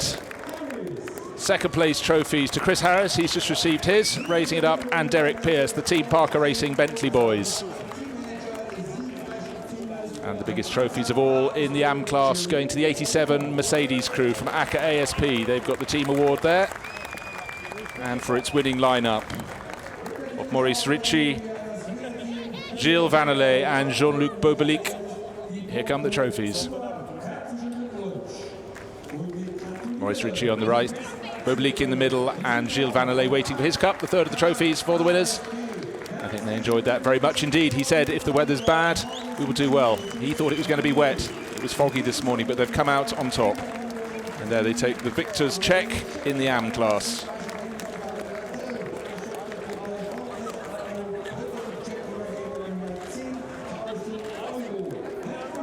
Pierre trying to get away from the podium before the champagne is sprayed. He's made a quick escape, but no escape at all for the winning crew, getting a real face full. Stefan Altelli, the boss of SRO, managing to get out of the way as well. And there the fireworks giving them a big scare as they blast off behind. A victory here at the Nürburgring for the Team ACA ASP crew, and they're enjoying the bubbly. 20th place overall. Victory on circuit by 14 positions. And the Czech don't get that wet, sirs.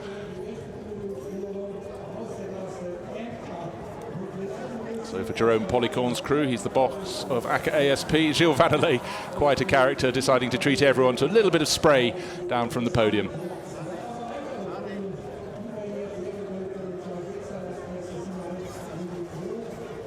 Next people out onto the podium will be, of course, the Pro-Am class runners.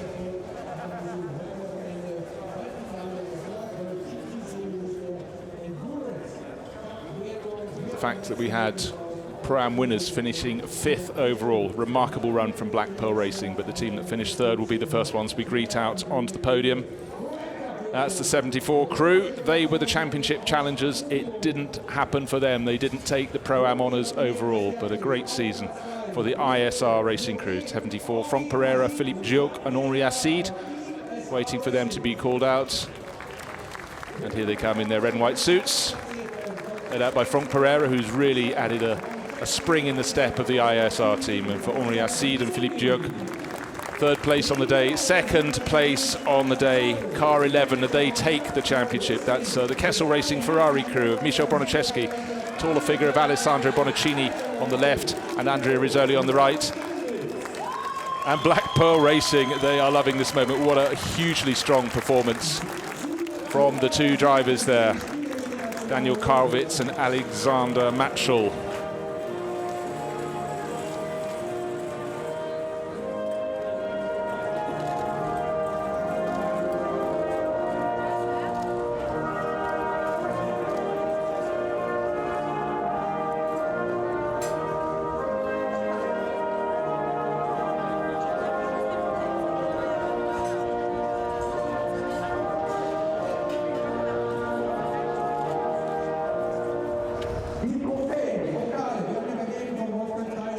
And such a strong opening stint from Daniel Karlwitz, the shorter of the 2 Black Pearl Racing drivers. But first of all, of course, the trophies to the 3rd place ISR Audi crew. Next they'll go to the team that has taken the honours in the Pro-Am class in the Endurance Cup. It's the 11 Ferrari crew from Kessel Racing, and that means a lot. And for the driver on the right, Michel Bronicheschi, he has had a superb season.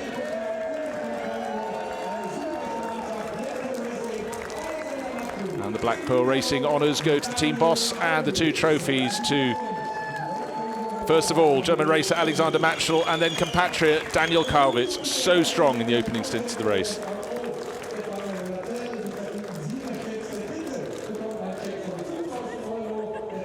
And checks to all 3 crews from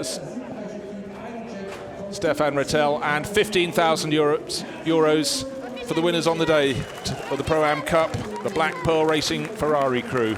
Overall championship, though, to the crew on the left from Kessel Racing.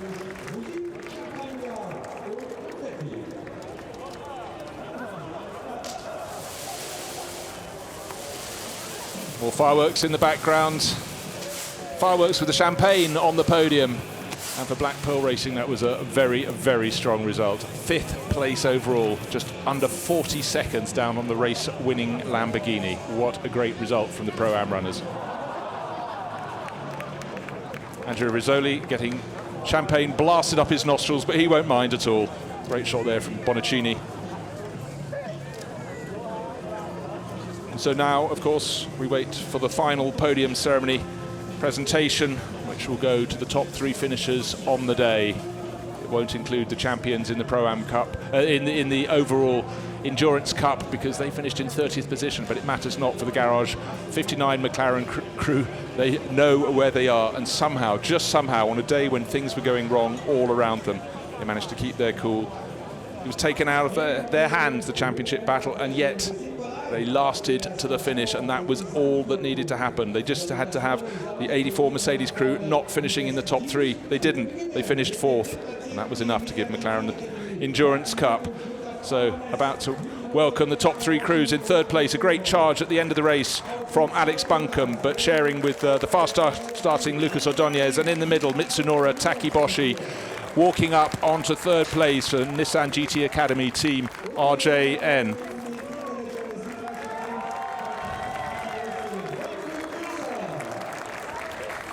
And the 2nd place crew come out, the brothers Vantor, Lawrence Vantor, Dries Vantor, and the fast starting number 1 driver Frederick Vervish, but victors on the day, it's the Lamborghini 16 crew. Mirko Bortolotti, such a strong start, great middle section from Rolf Ineichen, and Christian Engelhardt sucked up all the pressure in the final stint.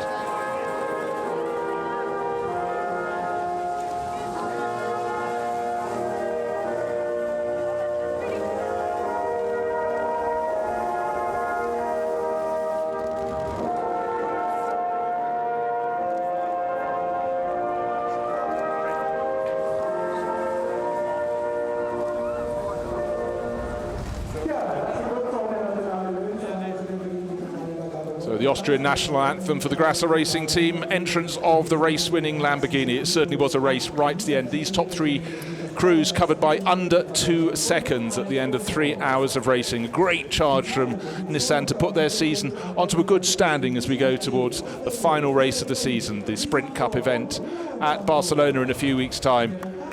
For the Vantor family and Frederick Vervish, they did everything they could. They came up from about row 7, I think it was, on the grid into 2nd place, but from 5th on the grid, victory went to Lamborghini, looking super strong this weekend for Grasser Racing team. The sister car fell down the order to 6th place at the finish, but 1st and 6th in such a competitive field.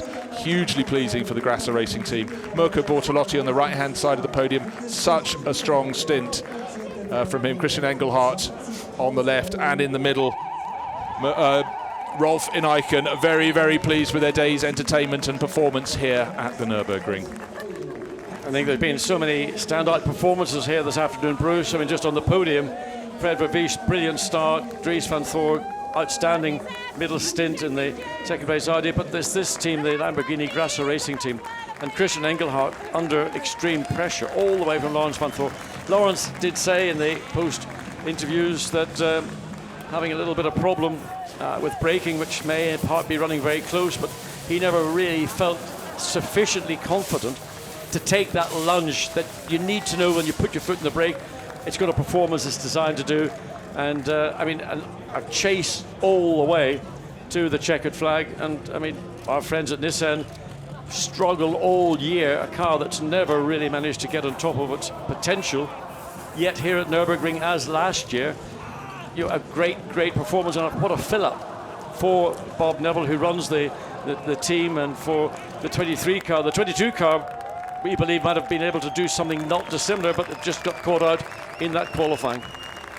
I just commented, in fact, the smile on Bob Neville's face when you asked if Takaboshi if there'd be an accelerated Nissan development program, and I think he liked the sound of that. That was a bit of a loaded question, I have to say. But I mean, Nissan have got a phenomenal product, but in terms of where the 2016 if you like, equipment is beyond what the GTR is. And today's performance is an outstanding performance. There's an 2018 brand new GTR coming, but of course we've got to finish this season in Barcelona, and again, you're looking forward to 2017 with another 10 rounds, 5 of sprint and 5 of endurance within the Blancpain Championship family, and whatever other championships that the GTR takes part in around the world. So today's result will be a great fill-up for Nissan, but of course it takes more than just one performance to consolidate your position. It certainly does, and when just considering Lamborghini, who came away with victory, certainly with Mirko Bortolotti on board, that car just looked so good this weekend. I mean, this looked good. I mean, on Friday, Mirko Bortolotti was just mega. And I mean, that both Lamborghinis, in fairness, because Lucas Stoltz took pole position, I say the qualifying was a slightly odd affair because of partly the weather, but also partly because of the red flag coming at the end. And a lot of drivers were just about to set out for their final lap on new rubber. And of course they then lost out, and consequently it spoiled their race. So many people could say that, but of course you've got to deal with what you're given. Well, how close do you want your championship finale to end? 1 point is the McLaren's crew's advantage at the end of the 5 rounds of the Endurance Cup. Rob Bell, Komi Ledegar, Shane van Gisbergen away this weekend did just enough. Yasemin Jafar, Dominic Baumann and Maxi Buch in that final stint, trying to get the 3rd place that would have given the title. Didn't come their way. McLaren down in 30th, held on. That's a storyline. I mean, you couldn't believe a car that finishes 30th can win the championship. Didn't score a single point. So just one of those things. Now we're looking at the champions in the various classes, starting in the AM class. And up on the top step of the podium is Liam Talbot in the black overalls with the red and white marks on. In fact, didn't finish in the top 40, and yet they took the title, and they being bombed by Baz Lind as he's coming up onto the podium. Well, Baz is irreplaceable, irrepressible, and I mean, such a tough season. And I mean, Rob Bell put his hand up and said, look, I made a mistake, didn't do it intentionally, but it was a substantial heave to the back of the, I think it was 74 or 75. But there they are, all up. And in fact... So it's Pro-Am on the left of the podium, overall on the top step, the Pro class and the Am winners on the right-hand side. And the Am winners, their car, again, out of contention pretty much all through this race, yet they hung on to win that category. And I mean, delight, I know, for all the members of that team. Well, if you look at the writing on the overalls, Kessel Racing have won the Pro-Am class on the left and the Am class on the right, so double celebration for them. But as you said, the 888 crew that took the championship in the Am class, it was a race in which they were nowhere, as were the McLaren team, but they've come out with the overall Endurance Cup, and no wonder the fireworks and the spraying above and below is the spraying of the champagne. And for Baz Liders, Rob Bell, who must have thought his 2 incidents in the race. Duncan Tappies, he said to you, my contribution, I got knocked into a spin and I brought the car home. Yeah, so he felt a little bit sheepish, but it's McLaren victory. In fairness, he did sound that, but he made his contribution, which was no less valuable than that of the regular 2 drivers, Comme Ledegar, who finished the race. And I, because I was on my way across from our sauna of a commentary position, I walked in here just a minute ago, my glasses instantly fogged up. Can't believe how warm it is. But Comme Ledegar, I understand, was very emotional in that slowing down lap. And I mean, again, I asked him about it, and he found it quite difficult to express his feelings. But it is an emotional business. People think it's mechanical, and therefore it's devoid of emotion. Without emotion, motorsport wouldn't exist. Entirely so. Even just calling the race from the commentary box, you can feel and share the emotion, and certainly you at home. And there, Garage 59, 71 points. That's the team points in the Endurance Cup, just staying ahead of the M Sport team by dint of one better result.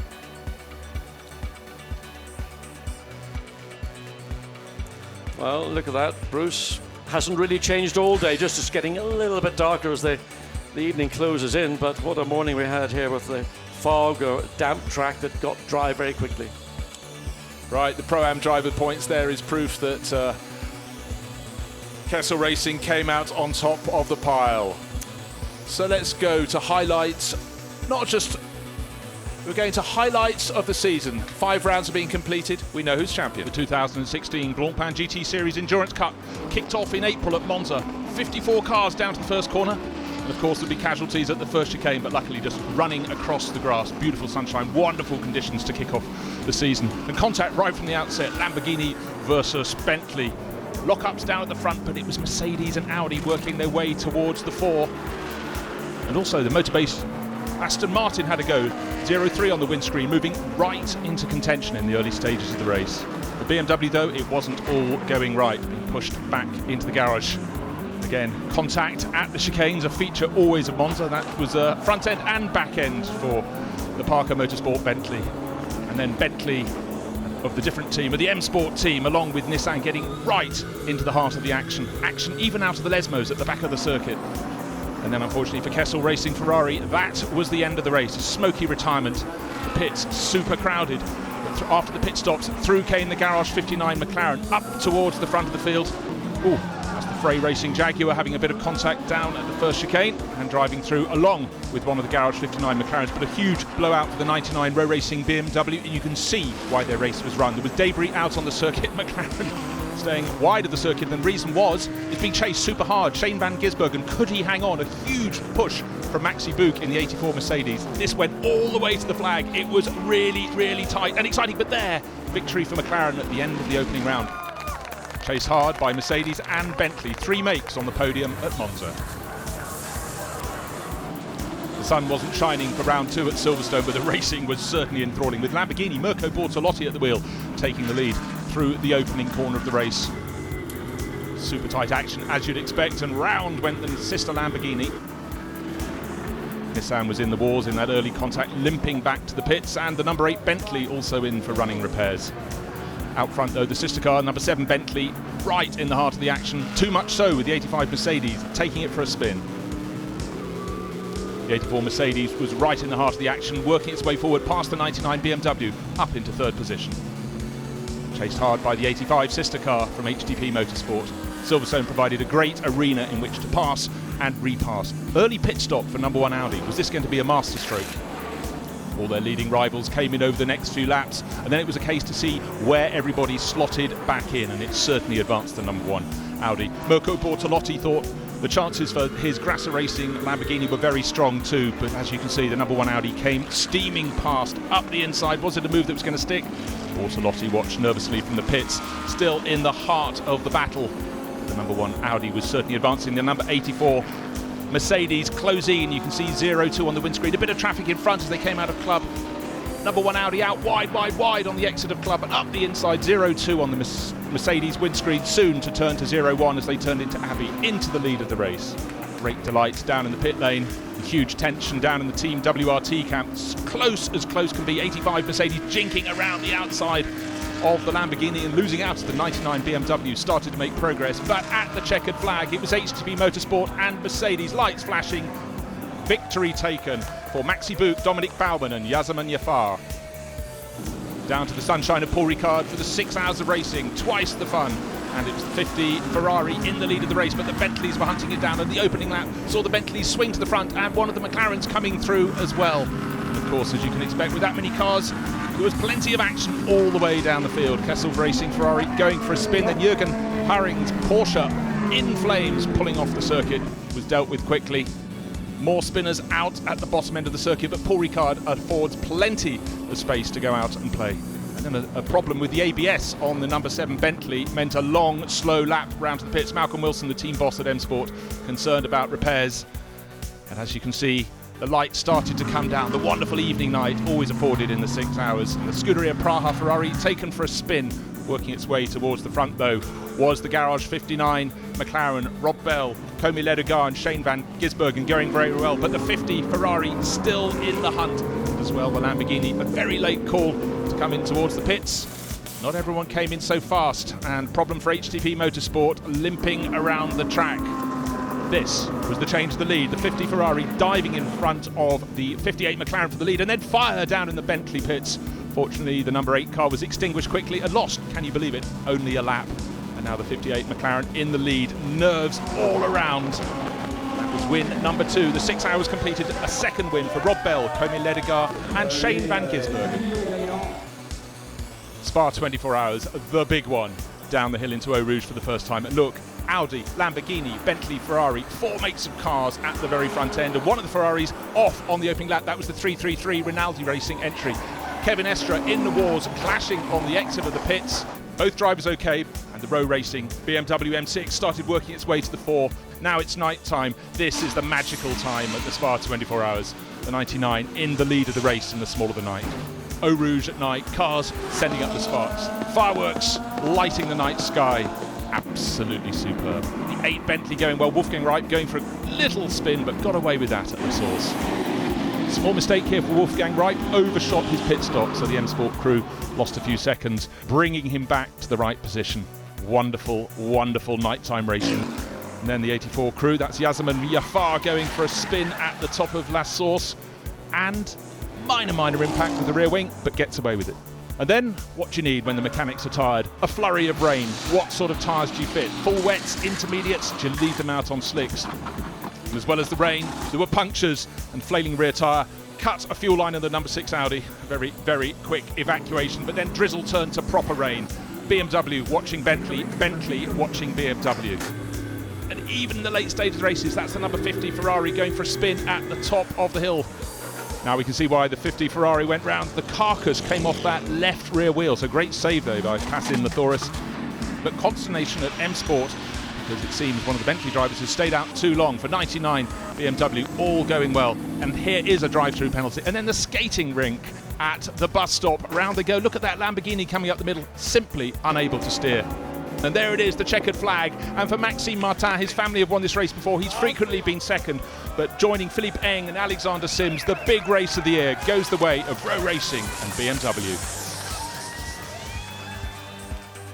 The 5th and final round at the Nurburgring. The fog has lifted, and certainly for the green Lamborghinis it looks very good indeed. Lucas Stoltz taking the lead from pole position. Look at the bunching behind. Watch out for the Aston Martin in 5th place, about to be spun round over the nose of Duncan Cameron's car. out, not out of the race, but down to the tail of the field.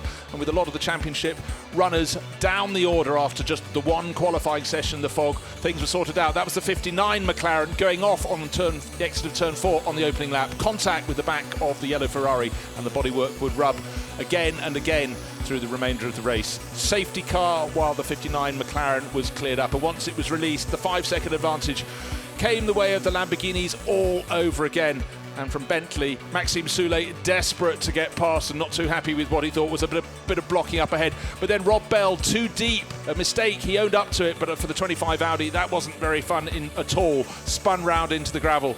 In the championship mix, the number 8 Bentley, along with the 84 Mercedes, the 58 McLaren. This is Duncan Tappy being given a tappy down at turn 1 and gone for a spin, and they would have a drive-through penalty. And the additional problem, that was from Rob Bell's incident, but the puncture there from the spin for Duncan Tappy. More time lost for McLaren. It took their chance to challenge for this championship out of their hands. The 8 Bentley crew mixing with the 57 Mercedes crew, they were still in the hunt, but all along a problem for that left rear corner. The mechanic had to pull super hard for the 8 Bentley crew. That cost them time, and they dropped down the order. Then a further full course yellow. Look at all the debris on the circuit, all the dust. That's at the Schumacher S's on the way up the hill.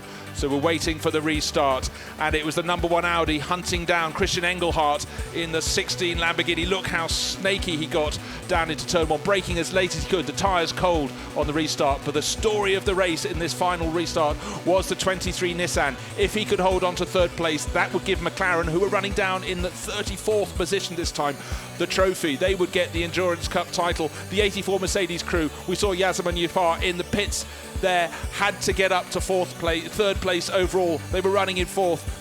And the story at the end of the race was, could the number 1 Lamborghini, number 16 Lamborghini hold on? Could Lawrence Van Toor dive inside? No, he couldn't in the number 1 Audi. That was for honour, but the championship battle was still in the hands of the 84 Mercedes, but he couldn't get close to the Nissan. Number 23 Nissan got its best result of the season, 3rd place, and that would be enough to give the championship to McLaren. McLaren down in 30th place, but at the end, the Lamborghini 16 held on to take a famous win.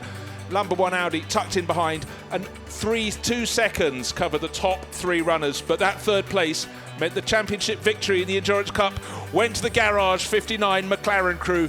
They take the honours. Next round, Barcelona.